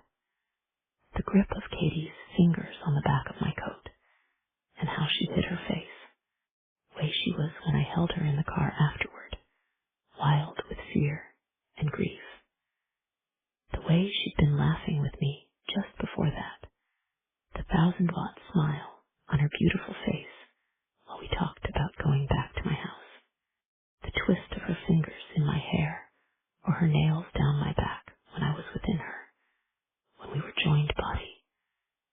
soul as much as any man and woman could ever be. That connection shook me to my core. The truth is, I don't care what Rory knows or thinks. I don't care what my organization thinks of my relationship with Katie Donahue. What does concern me is the impact on her career, how she's worked so hard, finished 2 degrees, and she's in the thick of CPA testing. And if word got out that she was sleeping with a man so famously on the wrong side of the law, she'd be labeled as corrupt. No legitimate firm would hire her because she'd be tainted and viewed to be untrustworthy by association. It would undermine all her achievements and tar her with the same brush as me. Maybe I deserve it, but she doesn't. I have enough power and influence to tell everyone who doesn't approve of my affair with my top lieutenant's much younger sister to fuck off if they don't like it. She's more vulnerable to rumors, to attacks on her reputation. The life I have to offer her was too much in the way of danger and instability, and not enough commitment and peace. I grew up in this life and knew from the beginning it was the path carved out for me. I never resisted it, or even considered walking away from it back, when I still might have had that option. Once you're in the business, you don't leave the business. Not unless you want to die an ugly, anonymous death in witness protection, people leaving it behind and living a good life. That's Hollywood shit, a fairy tale, and nothing more. Every time I see her at work, she's pale and drawn with shadows beneath her eyes, like she doesn't sleep. That vibrant personality and sparkling eyes are dulled. I wonder if she misses me the way I miss her. If the reason she looks wrung out like a disaster victim is because she can't get over this. It's too much to hope that it could be true. She's young and resilient, and probably has a new boyfriend who keeps her up all night wearing out that sweet body of hers. It makes me ill just to think of her with another man. I told Katie that my work comes first. It's a way of life. I have casinos, the car dealership, the entire cargo import and transport network. Even with capable managers working for me, I have a lot on my plate. Rooting out everyone involved in a drug ring may not have been on my bingo card for the year, but it's sure as hell my top priority now. I can't turn my back on this, on running the show and making sure my people are taken care of, just because I met a woman I like. Grown men don't quit their jobs to pursue a relationship or to make a girlfriend more comfortable. I give myself this same lecture probably 6 times a day, just to bolster my resolve. She's going to work for me, avoid me personally, and finish her licensing requirements. She'll quit when Benny's ready to return to work. As much as I want him to make a full recovery, I'd be lying if I said I was eager for him to come back, because the meetings and emails are all I have left, my link to Katie, until she leaves for California. When she goes, I won't see her again. If I do, it'll be by accident through Rory. I wince as I imagine him calling me up and asking if I want to come over and meet his new nephew, because his sister and her family are in town for the holidays.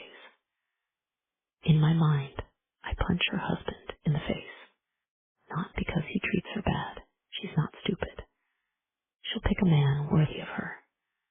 I punch this imaginary motherfucker because he gets to do life with Katie, and I don't.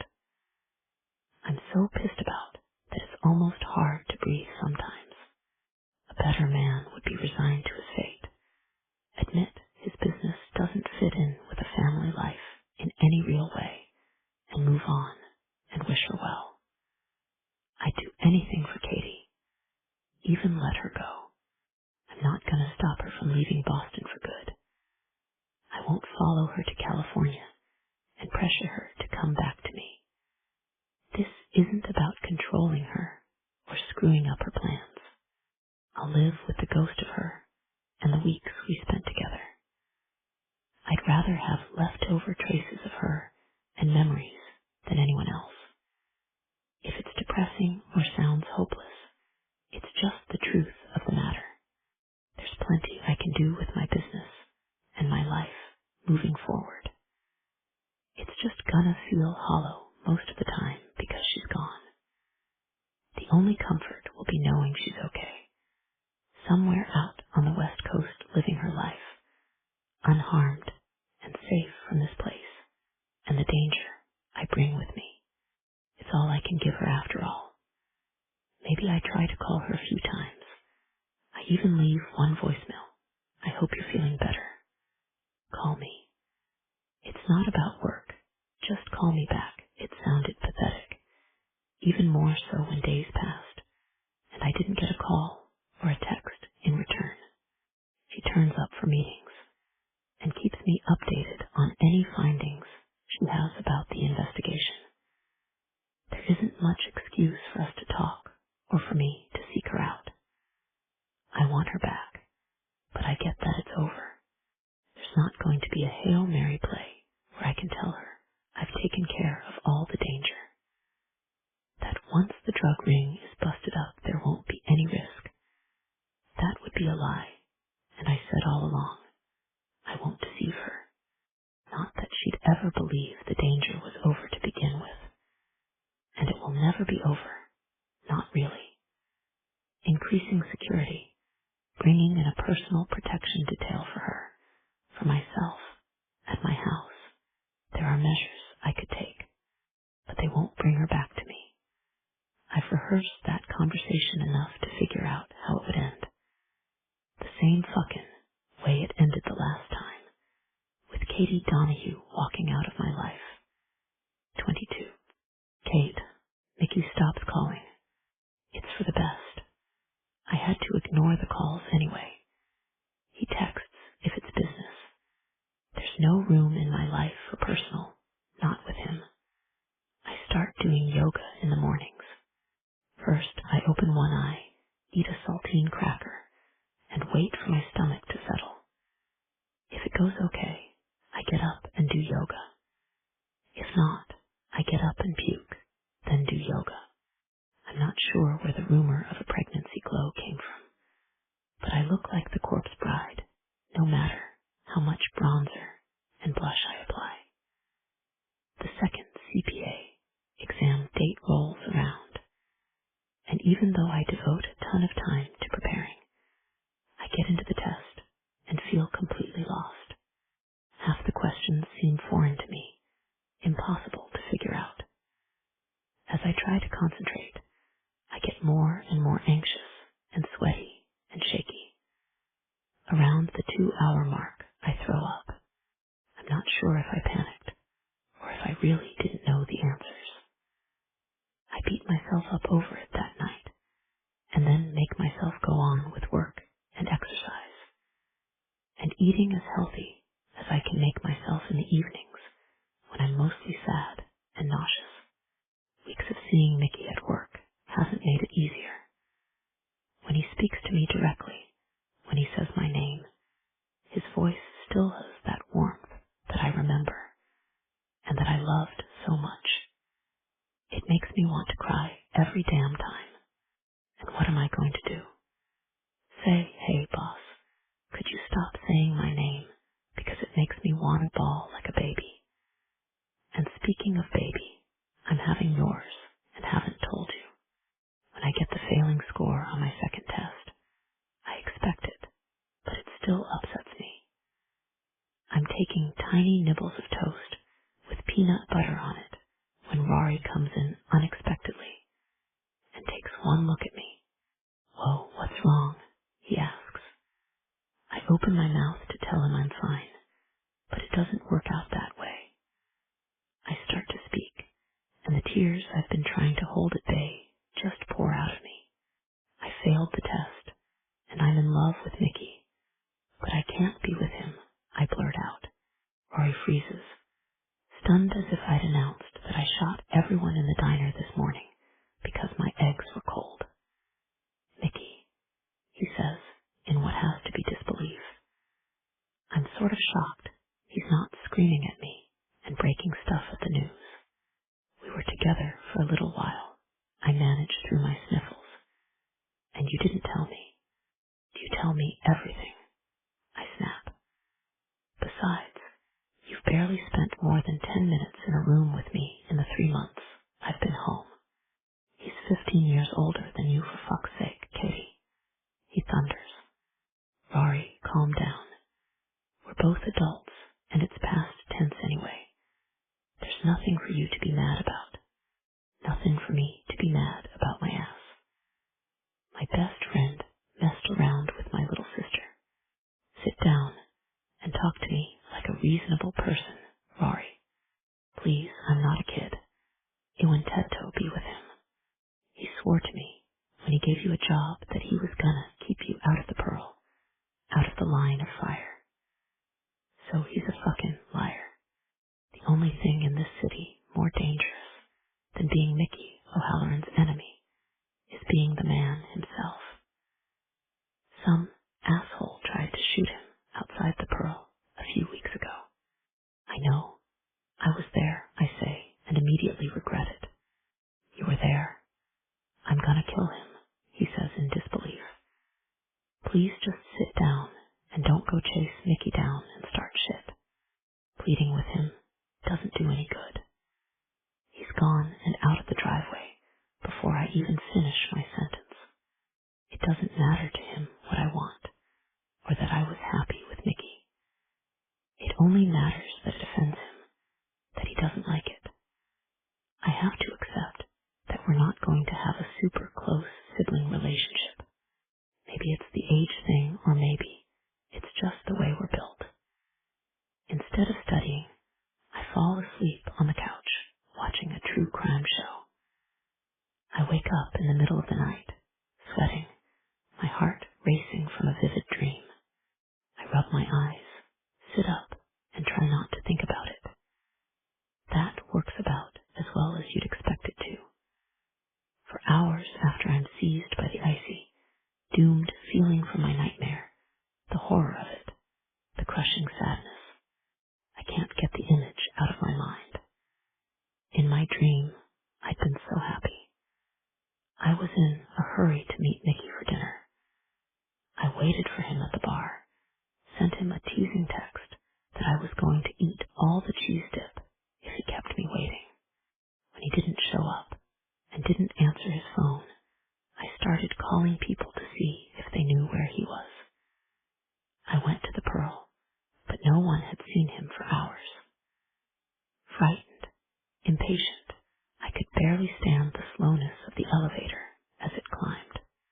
I was shaking as I tried to scan into the crow's nest in hope he'd left a note or some clue. It took me 3 tries before I got the door unlocked.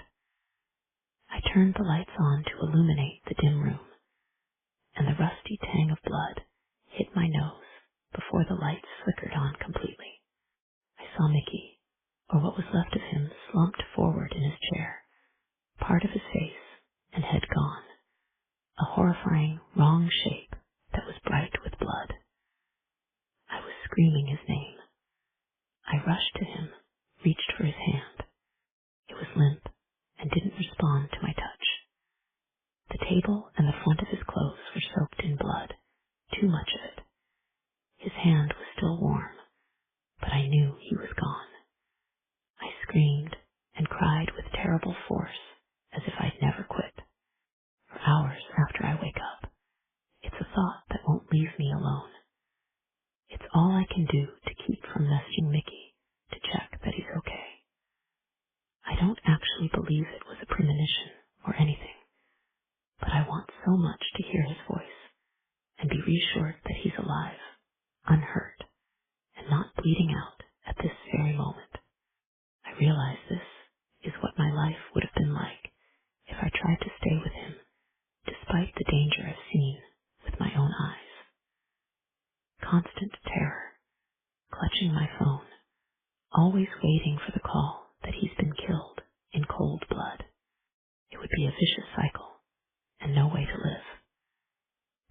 ultimately why I don't call him. In spite of how much I crave the warmth of his voice when he says my name, the certainty of his well-being and safety that I'd get from calling is not a solution. There's no way to stay safe in his line of work, and it would only be the most temporary of reassurances to call him now. Instead, I turn on an audiobook and read about my baby's development as I near my second trimester. I rest my palm on my belly and take slow breaths, trying to think of happy things for the baby's sake. I know that my body is where this baby is growing, and I don't want them to grow in an environment of nothing but sadness and fear. When I finally fall asleep again, I don't dream at all, thankfully. When I wake up, I grab my tablet and open a file. I scan it repeatedly and then double-check my numbers. Somehow in my sleep, I unraveled it. I take a deep breath and message Mickey 3 words that will take down the drug ring. It's the nephew. I email him a quick paragraph explaining how I know Raguchi's nephew, and unfortunately, Jeremiah are behind the drugs. I'll leave it to him to tell his chief forensic accountant that his heir apparent, the nephew Mickey never trusted, is the guilty party, and no amount of loyalty to the uncle can save the man now. Something about solving this puzzle and being able to give Mickey a confident answer with proof helps free me a little from the gloom I'm under. At least I've accomplished something on this job besides a broken heart. 23. Mickey. Benny's getting out of rehab a week early. He's stronger every day and ready to come back to work. He lets me know he emails with Katie on a secure network to get up to speed on the current financials. He thanks me for the fruit basket I sent and for helping out his family. I tell him it's nothing, that it'll be good to have him back where he belongs. What I don't say is if he never had a heart attack, I wouldn't have gotten to know Katie the way I did and would have missed out on the best part of my entire life. It isn't the kind of thing I can say out loud, thanks for not taking care of your cholesterol, because your illness gave me the opportunity to have an affair with your interim replacement. I wonder what the hell's wrong with me for even thinking it. Poor guy was broken-hearted to hear that not only was his nephew skimming money from me to the tune of 6 figures, but he was also dealing drugs out of my club. For his sake alone, I didn't kill the little fucker, but he was sent packing with strict instructions that I wouldn't be as merciful if I ever saw his face in Boston again.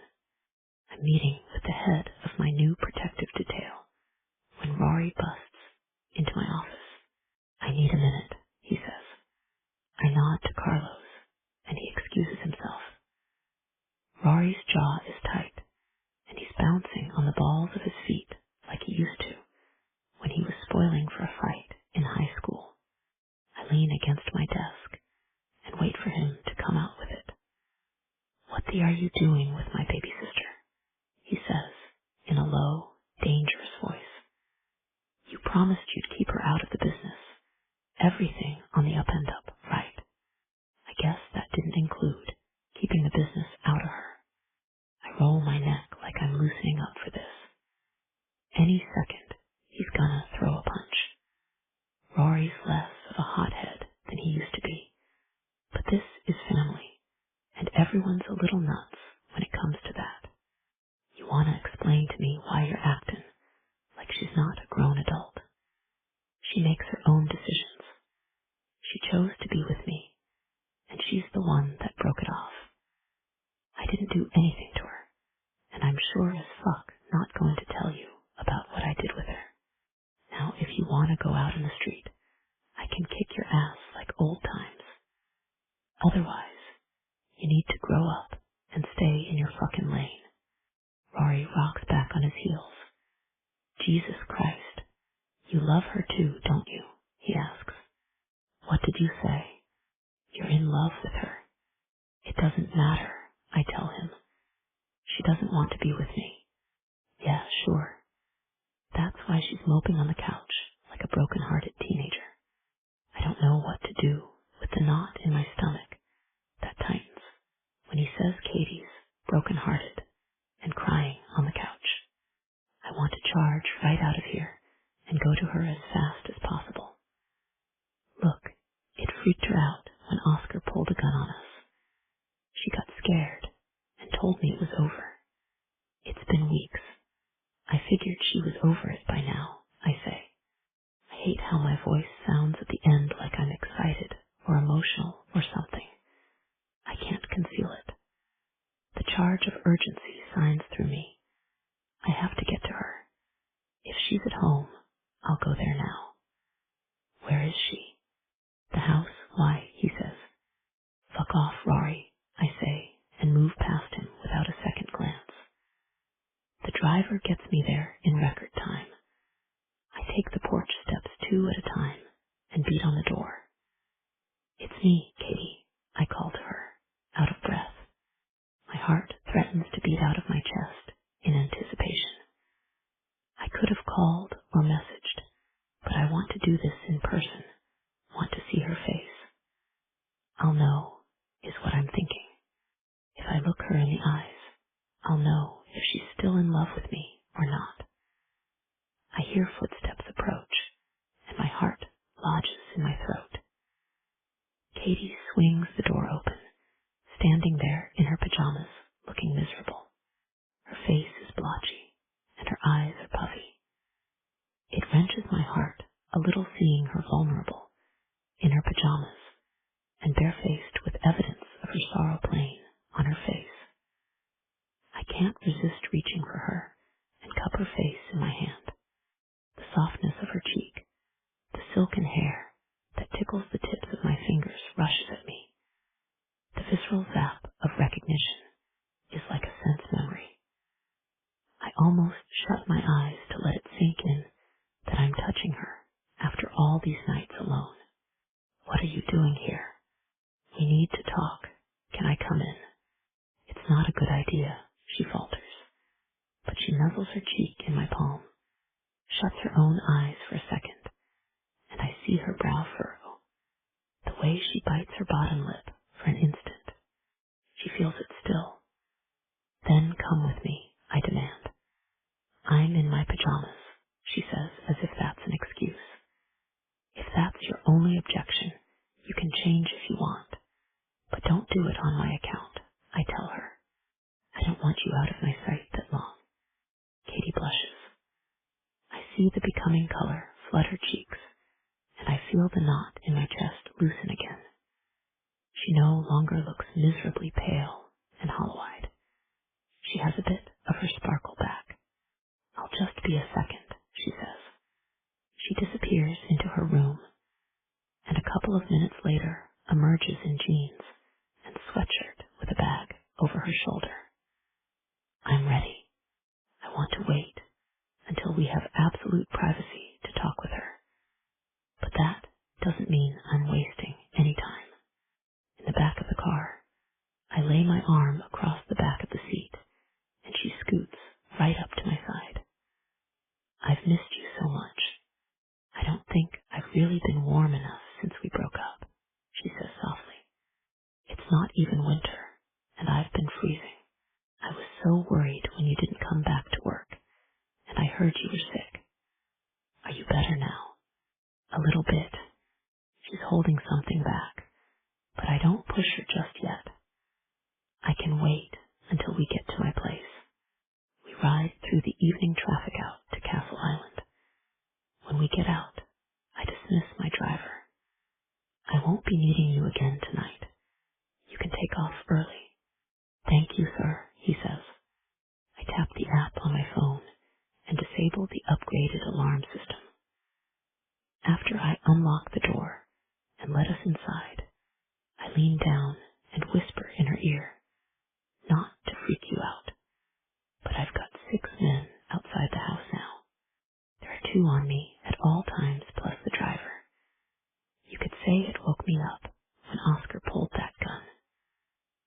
a lot more to lose than I used to. You have no idea, she says, and I'm not sure what she means. Will you sit down with me? Katie looks nervous again, and I reach for her hand. We sit down on the couch, and she's put a foot of space between us. She's chewing her thumbnail and looks like she's shaking all over. What's wrong? I ask her.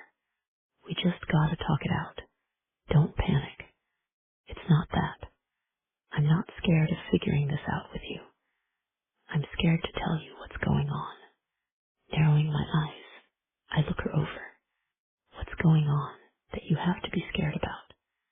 I see how she's sitting, crisscrossed legs, facing me, keeping room between us, her elbows tucked in clothes and chewing her nails. She's making herself smaller, protecting herself. I won't have it. Just tell me. The longer she keeps quiet, the more I worry. Kate, unfold yourself and come over here, I say. I reach for her. She resists at first, but then reaches back and takes my hand. I tug her toward me and put my arm around her. There, that's better. If you want me to go first, I will. Okay, she says. Why did you bring me here? To tell you that there's nobody else for me. End of story. I kiss the top of her head. You're it for me, baby. For some reason, she squeezes her eyes shut and winces like she didn't like what I said. What? I press. Baby, she says. You don't want me to call you that. It's not that. It's I'm pregnant, Nick. When I was sick, I went to the clinic, and I thought I'd have the flu or something. The pregnancy test they gave me was positive. I looked when I get home, and I missed a couple pills in my last pack. I didn't mean to forget. I guess with moving back and the new job, studying all the time and getting involved with you, I let it slip my mind. At the time when I really should have been extra careful about making sure I took them. Because we didn't use anything else. I stare at her. She keeps talking and talking, but all I can hear is the first couple words she said. Katie's pregnant. Wait, what? I interrupt. You're pregnant. Katie pulls away from his shoulder, where she was leaning and hiding her face from me. She takes a ragged breath, squares her shoulders, and looks me right in the face. I'm pregnant. It was an accident, and I'm sorry. I should have been more careful. You don't have to do anything as far as, being part of this. I take full responsibility. I get that this changes everything, that if you came to my door tonight thinking we can give it another try, then it's a lot more complicated than you thought it would be. You'll need time to think about it, I'm sure, and figure out what you want. I want you. More than I want fucking air to breath, Katie. Don't doubt that for 1 second.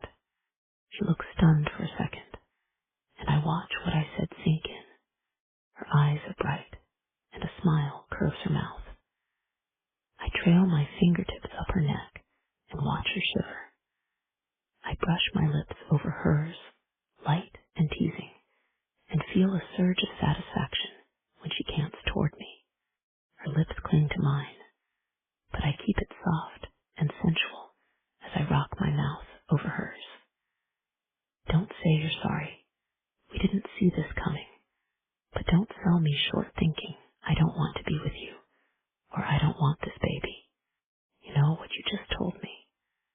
That you think you had to do this all by yourself. That cuts me up 'cause I want to be the man you know you can count on. I'm your man, Katie Donahue, for as long as you want me. She throws her arms around my neck and hugs me tight. You'll do this with me. Have this baby, and any other baby you want. I've never been so honored in all my life as this makes me feel. You gotta know that. I'd do anything for you. I already got security around me, and I upgraded some systems, increased the protection officers, tightened restrictions on staff going in and out of the building during their shifts. I made changes that will keep us safer, and that's before I knew about the baby. Let me prove it to you. Let me get this straight. You're saying you want to be with me and raise our baby together. More than anything, I say, grinning and kissing her like I'll never stop. Because that's my plan. 24. Kate, I've seen pictures of the northern lights. How they light the sky with an indescribable wave of shimmering blue and green that take your breath away. That's the feeling that cascades over me when Mickey reacts to my pregnancy with acceptance and love. Relief doesn't begin to cover it. It's a sense of rightness, being made whole and cherished, that is the closest thing to real holiness I've experienced so far. Nothing has prepared me for this, because it's pure joy and hope for the future and everything that has been missing in my life. I've been lonely and fearful, zipping wearily from one panic to the next. He brings me to his house, consoling me when I'm so nervous I shake all over. He listens to me, and instead of judging and being angry or trying to control everything, Mickey says he wants to be the one I can count on. He thinks about his actions and how he can be better for me, for us. I'm awestruck.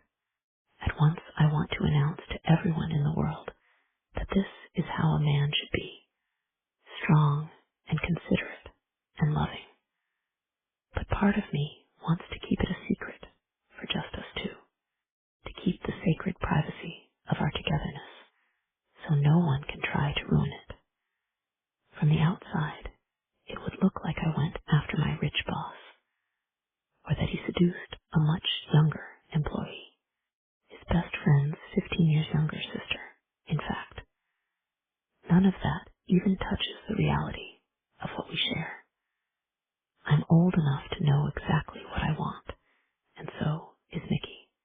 He's led his family business to greater prosperity and security, while bearing that burden all alone with no one close to him. I spent years out in California, in a city that never felt like home, trying to find myself or prove myself when I had no one to prove it to. And Rory, my distant older brother, who in many ways is a lot closer to Mickey than he ever has been to me, lives his life on the edge, a top lieutenant in an illegal crime syndicate, who bounces from one hot, temporary girlfriend to the next without much of a plan for the future. I was sure I'd be happy once I achieved success in LA. I'd have money, a professional network who respected me, and I'd meet the right people and have real friends. Mickey was sure he'd never be happy, that his duty was to expand and sustain the business and the charitable fund, and let that be his only legacy. None of us knew what was coming for us.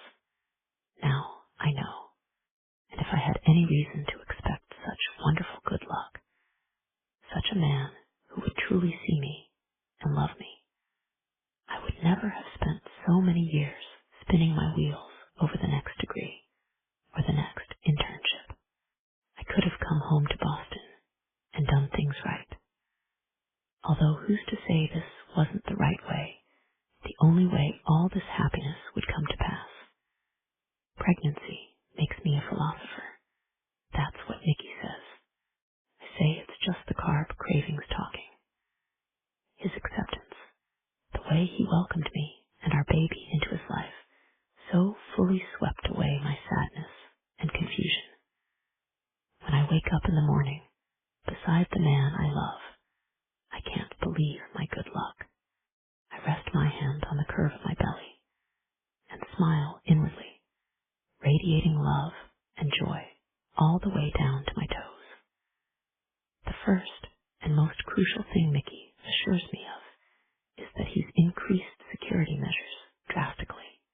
He has personal protective officers now, combination of his own men and elite private contractors who are expert bodyguards of the type hired by oil executives and foreign diplomats. Their job is both to vigilantly keep him out of volatile or vulnerable situations and to be discreet. No one should notice them unless they're needed. When I meet the team of protection, pros, that he hires to look out for me, I'm stunned at how many there are. I get to know them and value their watchfulness and skills. It only takes me a week or so to get used to having them around. To be honest, it's reassuring because, natural process or not, pregnancy really makes you feel vulnerable. Once Nick knows about the baby, there's no stopping him. He has me moved into his house inside of 24 hours. We don't waste any time. If I'm not working on my prep course or in my office, I'm in his arms. I'm not sure if he even lets me out of his sight more than a few minutes for the first couple weeks. He's the one holding my hand when I have my first ultrasound, and the softness in his eyes when we hear the baby's heartbeat for the first time is something I'll never forget. Benny comes back to work part-time the next week. When Nick offers me the head forensics accountant position and says Raguchi would stay on and train me and help me out, I tell him thanks, but no thanks. I loved the job and loved being with Nikki, but I want to concentrate on my CPA and work in the legitimate sector. When the baby's older, I want to open my own firm. That doesn't mean I don't hang out in the crow's nest a couple nights a week, with my feet propped up on the comfy couch where Wefferst came together. Only now I'm looking through vision boards the decorator sent me so I can pick fabrics for the nursery. My plan for a yellow and white nursery eventually beat out Mickey's preference for a Red Sox theme. Once Raguchi's back to working full-time, I spend all my time studying for my CPA and getting things ready for the baby. That means a lot of pregnancy yoga classes and afternoon naps. It also means that Nikki hired a personal chef to meal prep and stock our fridge for me so I have a choice of fresh, healthy meals and snacks at the ready anytime. What are you doing? I ask him mischievously when I walk into the kitchen and find him standing with the refrigerator door open and a fork in his hand. Who knew that grain bowls were good, he says. Don't worry, you got another one in here. I was curious. Grab it for me. We'll snack together, I say, fighting back a giggle. I mean, we can both enjoy my pregnancy food. We could always turn on Karate Kid. Start the baby early, he offers. You know, I read that by this time in the pregnancy, the baby can hear our voices, and classical music can make them smarter. Maybe they can get Jackie Chan flicks in the womb, I tease. Might as well start them off right. Let this baby get a taste for the classics. We're about to sit down to a movie when the doorbell rings. Our eyes meet. With the dialed-up security, no one who isn't a trusted friend would have made it this close to the house. So I bring up the front door camera on my phone. My brother stands there, jaw set, and looking every bit as aggravated as he's been the last few weeks since I moved in with Mickey. Are you up for this?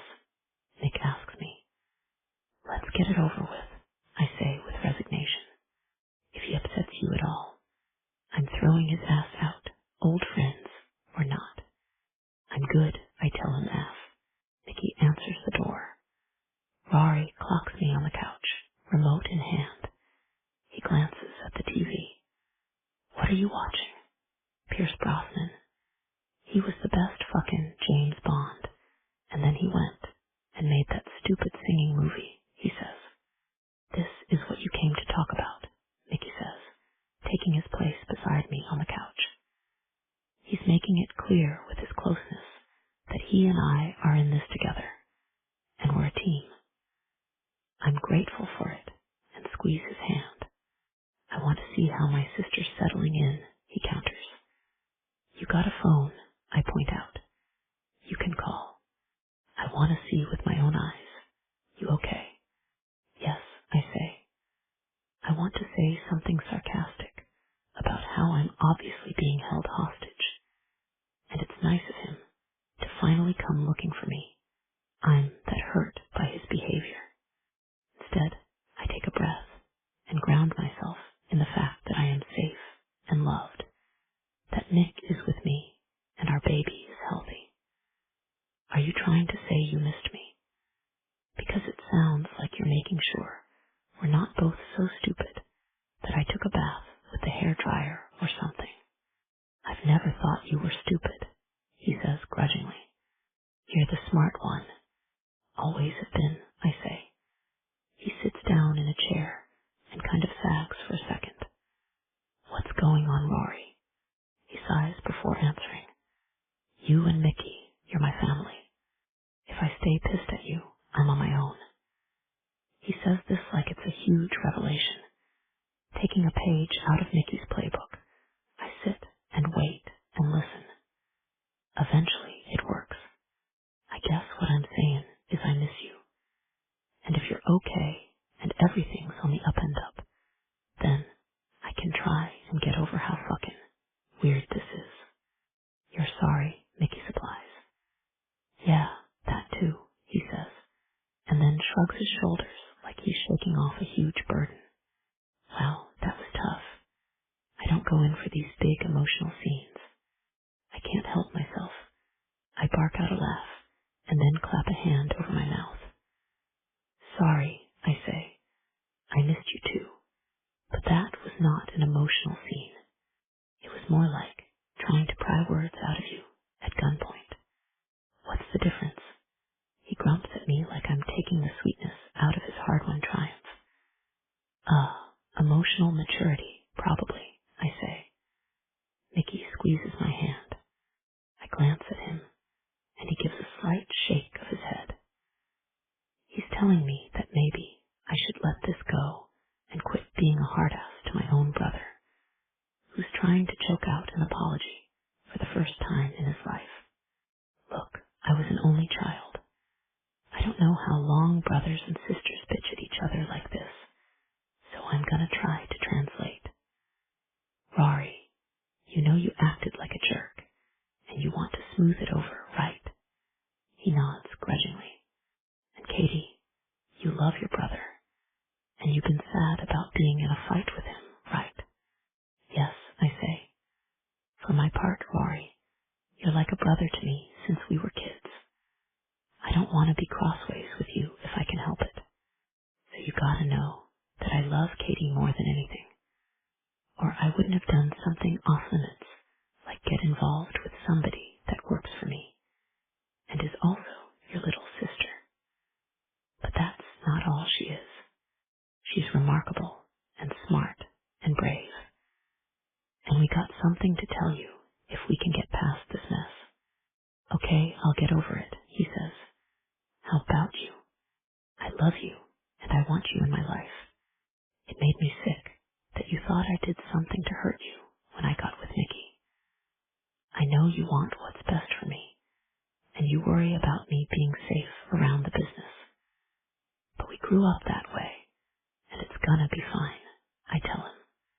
Trust me, trust both of us, okay? Rory comes over to the couch and kisses the top of my head. Then he sits down on the couch with us. What do you got to tell me now? Are you getting married already? I blink fast, thrown by that half-sarcastic suggestion. I don't even look at either of them. A slow breath to steady myself, and then I just brazen it out. We're having a baby, I say. Baby, Rory says the word like he doesn't know what it means. The dumbfounded look on his face is not exactly the joy I'd hoped for at becoming an uncle, but there's nothing for it. That's right.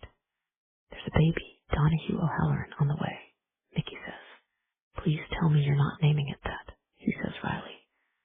Then he grins at me. I didn't see that coming, the smile on my brother's face. We haven't picked out a name yet, I say. We don't know if it's a boy or a girl yet. Well, at least you're not stuck on naming it Donahue either way, he says. I can't believe it. My little sister's having a baby. I look over at Mickey and smile, trying not to get teary-eyed. I guess I have to learn not to underestimate the men in my life. I say, in what I hope is a light-hearted tone. Yeah, we're not half bad, are we, Rory? Mickey says fondly, never taking his eyes off me. She thought you were gonna hit the roof over this. I'm sorry you felt that way, Katie. I've been a really shitty big brother, haven't I? I promise to do better from now on. I hug my brother, so relieved he's on board with my new little family. I could go ahead and be happy building this life even with his disapproval, but I'm happy I don't have to. Rory's a cute name.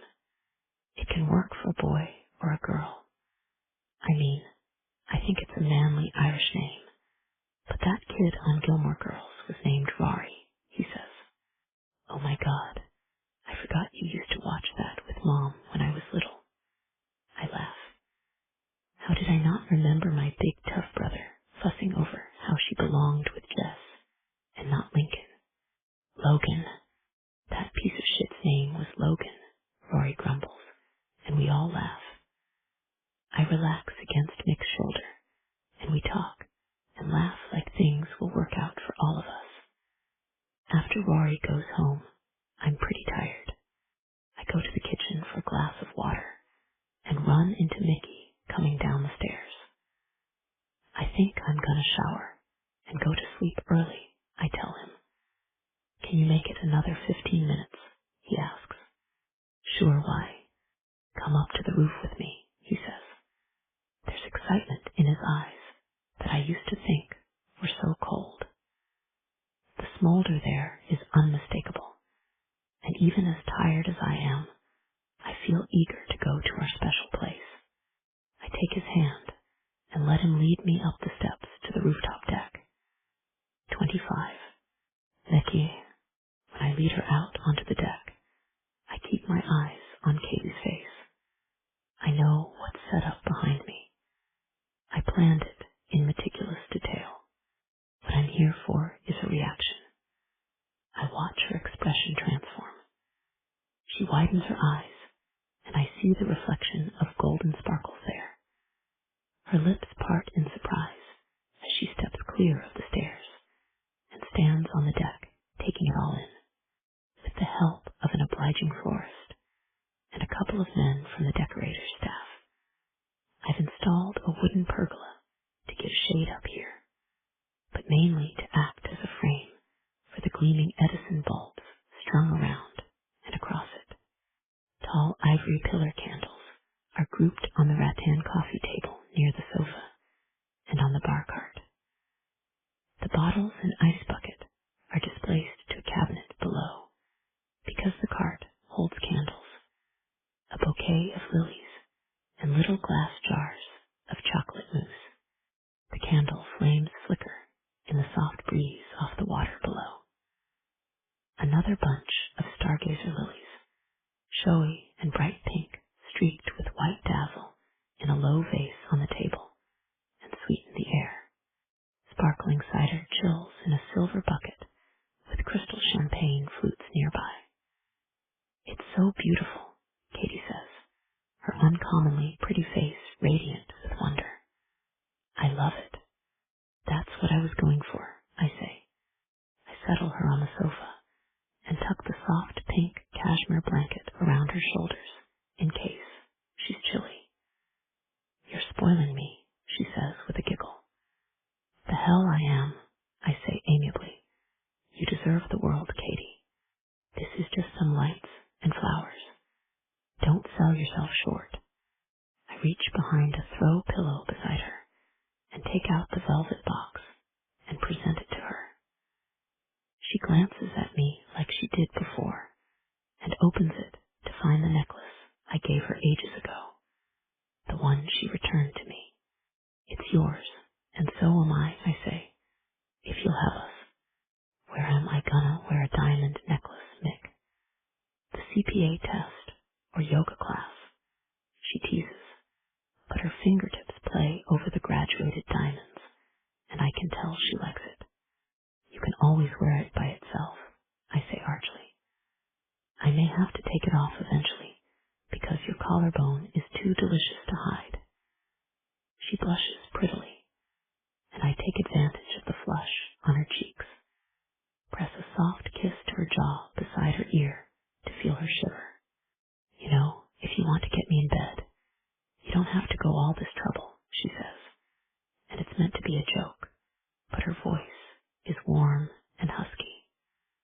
Her fingers grip my forearm, and I feel the possession of that touch slice straight through me and make me go harder than the diamonds in that box. My breath catches, and she smiles softly at my reaction to her touch. She has that power over me, and I know she likes it. I don't just want you in my bed, Katie. May I ask, feeling suddenly formal, shy knowing what's to come. She nods, and I slip the necklace from its case, breathe in the familiar sweet scent of her hair as she leans in for me to fasten the clasp. As I start to back away, she leans in and brushes her lips to mine, clinging and tender, her arms draping around my neck, leisurely and lush. I claim her mouth, deepen the kiss, and press her closer, my hands greedy on her back. We kiss until I can force myself to break away, reluctant to let her go even for something as important as this. I scoot off the edge of the sofa and kneel beside her. Mary Catherine Donahue, I love you more than I thought I could love anything or anyone. All I want is to be with you and make you happy for the rest of our lives. Will you marry me? I asked. I reach in my pocket and take out the burgundy leather cube-shaped box with its scuffed edges and a slightly tarnished brass fastener. I offer it to her. Katie's hand goes to her throat, and she touches the clasp on the old box reverently. She flips it open with care, and the two halves of the lid fall open on their tiny hinges to reveal an old and lovely ring. It was my great-grandmother, I tell her. Her name was Mary Bridget O'Halloran, called Molly. My grandpa told me the story when I was a kid. Molly was a kitchen maid in a squire's house in County Meath. The cook got sick. Molly took over and cooked for a dinner party after a hunt. Her skill got the attention of the widowed squire, and he was smitten from the moment they spoke. They were married as soon as he could have this ring made emerald to match her Irish eyes. My grandpa said. So your great-grandpa hooked up with his employees too, she teases, and a laugh breaks from me. I didn't see that coming, but yeah, guess it runs in the family. It sounds like a great love story. Molly makes a good roast pheasant or meat pie or something, and gets to marry the squire and be the lady of the house. Lives happily ever after. Hardly, I say. He was thrown by his horse and broke his neck when she was pregnant with my grandpa. She was a widow before she even had the baby. She was left to manage the estate until his older son came of age. Then the son kicked her and his half-brother out of the house, and she came to America. Well, that took an ugly turn. I'm surprised she didn't have to sell the ring. She did. My grandpa started working the docks when he was 14 and got a hand in on some smuggling work. He used his first big payout to buy her ring back from the pawnbroker. Molly was remarried by then, so she told him to keep it for his bride. We've passed it down ever since. Now I'd be honored if you'd wear it.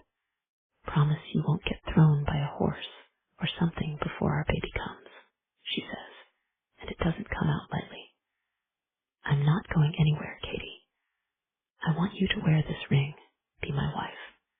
If you don't like it, because of the way things turned out for Molly, I can get you a different ring. No, I want this one. It's beautiful, and it has a story behind it. She studies the ring, the big dark emerald flanked by narrow diamonds on a platinum band. I slip it on her finger and kiss her lips softly. Yes, she says, I want to be your wife. Name the day and you'll be Mrs. O'Halloran, I promise. Tomorrow, she says with a grin. You don't want a wedding. I want to be your wife and take your name. I don't care about the rest. Can you hold out till Saturday? I want you to have a dress, a cake, make an occasion out of it, as long as you're not stalling, so you can try to book Jackie Chan to sing at the ceremony or something, she says. I laugh and kiss her. It'll be a wedding to remember. I'll make sure of it. In the meantime, I pour the sparkling cider and make a toast to us. Then I ask her to dance with me on our roof deck under the stars. Nothing could be more perfect than this moment. 26. Kate, as miserable as I was at the beginning of my pregnancy. The rest seems to fly by in a flurry of activity. I complete my CPA exams the week before the baby is due. By that time, I spend most of my time with my swollen feet propped up listening to audiobooks and trying to teach myself to crochet. I get this idea that I want to make a hat for the baby. It's easier said than done, and after about 9 attempts, I decide that a blanket will be easier. I'm surrounded by a tangle of soft yellow yarn working at my pitifully small start on a baby blanket when my water breaks. The security team bundles me and my bag into a car, and I'm at the hospital in minutes. Mickey and Rory arrive hot on my heels, and I've never seen the cool and unbothered king that is my husband so beside himself. He keeps going to the nurse's station, asking when the doctor will check my progress and when I can get an epidural. He has a literal copy of my birth plan in his hand the whole time. I finally laugh and tell him to calm down before he gets kicked out of the maternity unit. I'm excited and nervous, every contraction taking my breath away with its knot of shocking pain. I grip his hand, and he kisses my head, breathes through it with me. I tell him I love him about 1,000 times. When the doctor comes in, she tells me there's good news and bad news. Good news is you're progressing naturally, and the heartbeat sounds strong. Bad news is you don't have time for an epidural. It's time to push. The nurses help me put my legs in the stirrups, and Mickey holds me up, supports me as I bear down.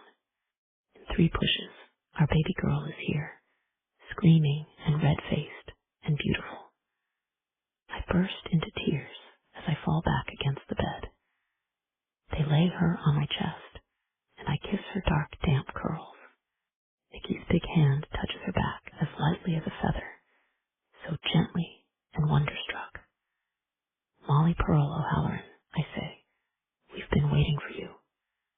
I meet my husband's eyes and see his shining with tears. I love you, he says to me, and I feel the swell of love in my heart as I cherish the weight of our 7-pound baby on my chest.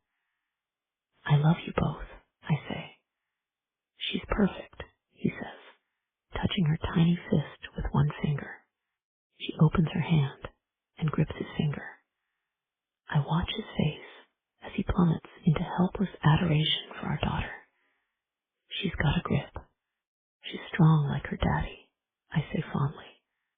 Strong like both of us, he tells me, and kisses my lips.